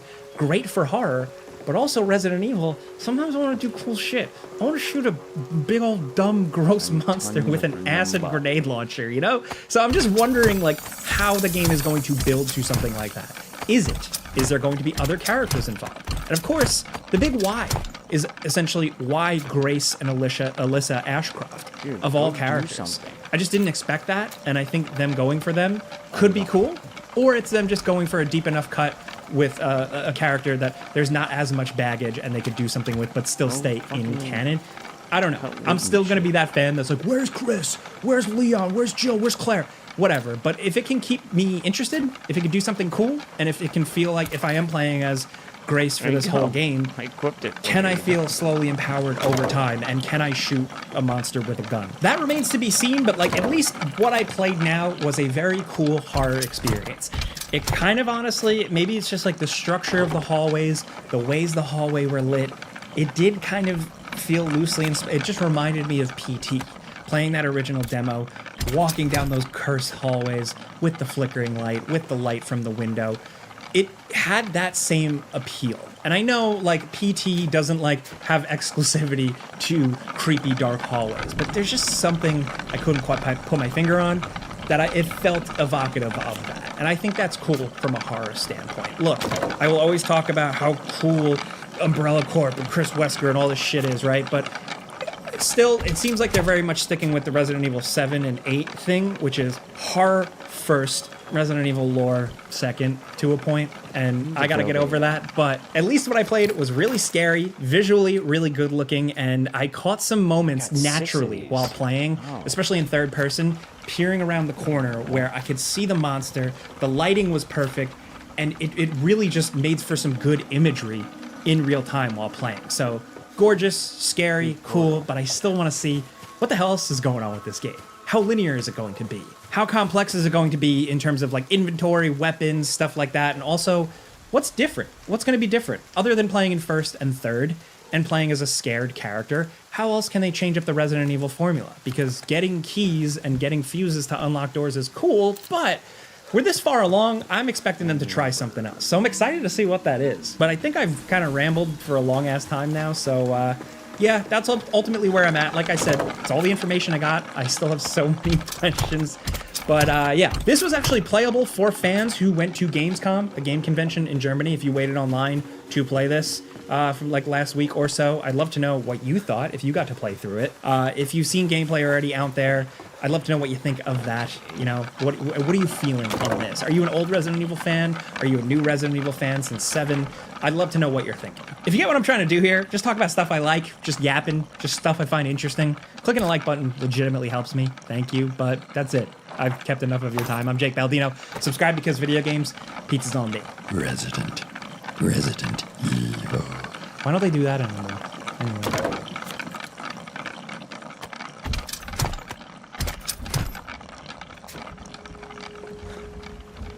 So, PBD's debate on Jubilee is going viral, but what I think is interesting is while the entire debate is supposed to be centered around debating the merits of capitalism, that doesn't actually seem to be the root issue. So if you aren't familiar with Jubilee, they are a YouTube channel, a media company. They do a ton of videos that are on different social and cultural and political issues. They do these experiments and debates. And I would say that their most popular format as of late, like what they've been doing for the last year or so, is this 20v1 format where you'll have one person, they sit in the middle at a table, they have a microphone, 20 people who oppose them surround them, and all of those 20 people come up and debate this one individual. So it might be like one anti-feminist versus 20 feminists, or one Christian versus 20 people who are not Christian, a black conservative versus 20 black liberals, whatever it might be. And that is what PBD just did with Jubilee. So his video was one capitalist, being him, versus 20 anti-capitalists or proponents of communism. And like I said at the top of the video, even though that was the basis, that was the topic for this issue, as I went through watching all of this, seeing what was, being discussed on social media, all the clips that were going viral, what was actually at the root of this entire debate was not a hatred of capitalism or a love of communism or socialism. It was actually just perpetual victimhood, and that is what we need to talk about. But before we dive into that, make sure, of course, you like this video, subscribe to the channel if you have not already, and ring the notification bell so that you can always be updated on when I post a video in a new random room in my house. I'm in the guest bedroom right now, hiding upstairs. We're having a deep clean done of the house so that everything's clean when this baby arrives. So that is why you're seeing a new bedroom for this video. Anyway, getting into it, even though I just said that most of the debate did revolve around victimhood, which we will get into, there were 2 points where they did actually discuss communism, and it was so hysterical, and it was just so perfect, because per usual, their rationale as they were debating PBD was that communism and socialism, guys, it just hasn't been tried yet. It just hasn't been done properly, and that is why they're anti-capitalist and why they love communism. Just listen to this. Statistics are against you. It's never worked. There's so many Cubans that move to Miami. They love their country. They hate the politics. In Russia, they even run away from communism because it didn't work. It killed so many people. Because that almost like it wasn't communist. It's almost was there a amateurish state? Yes, to there debate was. Was there a class? communistic Yes, there argument. was. It's almost like you're not replying to any of the statistics that I've presented to you. I think that's the biggest problem. You're a dictator telling me what dreams Dictators would not should be allowed under communism. Okay, all right. Dictators would not be allowed under communism. And in response to some of the other things CPD said, she responded and said it was almost like that just wasn't communism. That's always what they have to say. That wasn't real communism. That wasn't real socialism. We have to try again. More people have to become impoverished. More people have to die. More dictators. I saw it. He completely destroyed it. I saw 007 First Light behind. Ooh. So a few days ago, I got back from a pretty remarkable trip. I hopped on the plane and headed to Germany, and then I had a connection from Frankfurt to Copenhagen in Denmark, all the way up in Denmark. First time in Europe, honestly, pretty cool. Like, seriously. Yep, and you notice everything's small compared to the US. The entire city is ridiculously beautiful. It's ridiculous. You're just like walking around, you come across buildings like this. Where I live, we have a Taco Bell and like a Burger King, McDonald's. Nothing quite like this, I'll tell you what. Like, seriously, one morning I got up and started walking at 6 a.m. before all the tourists got out, and I just walked around the city and I casually turned a corner and I came across this. It's just like a palace courtyard.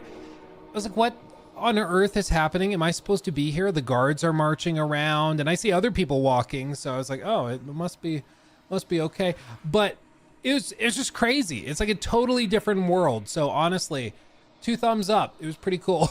But why was I there? Good question. I'm glad you asked. I was there, as some of you on Reddit suspected, for 007. That's right. I was invited to sit down at this table with some journalists from, I believe, Spain and Germany primarily, and a couple of other people like Redberry, who does a lot of short form stuff, who's a great guy, and then also Joyce from the channel Jor Raptor, who I'm sure a lot of you guys are familiar with.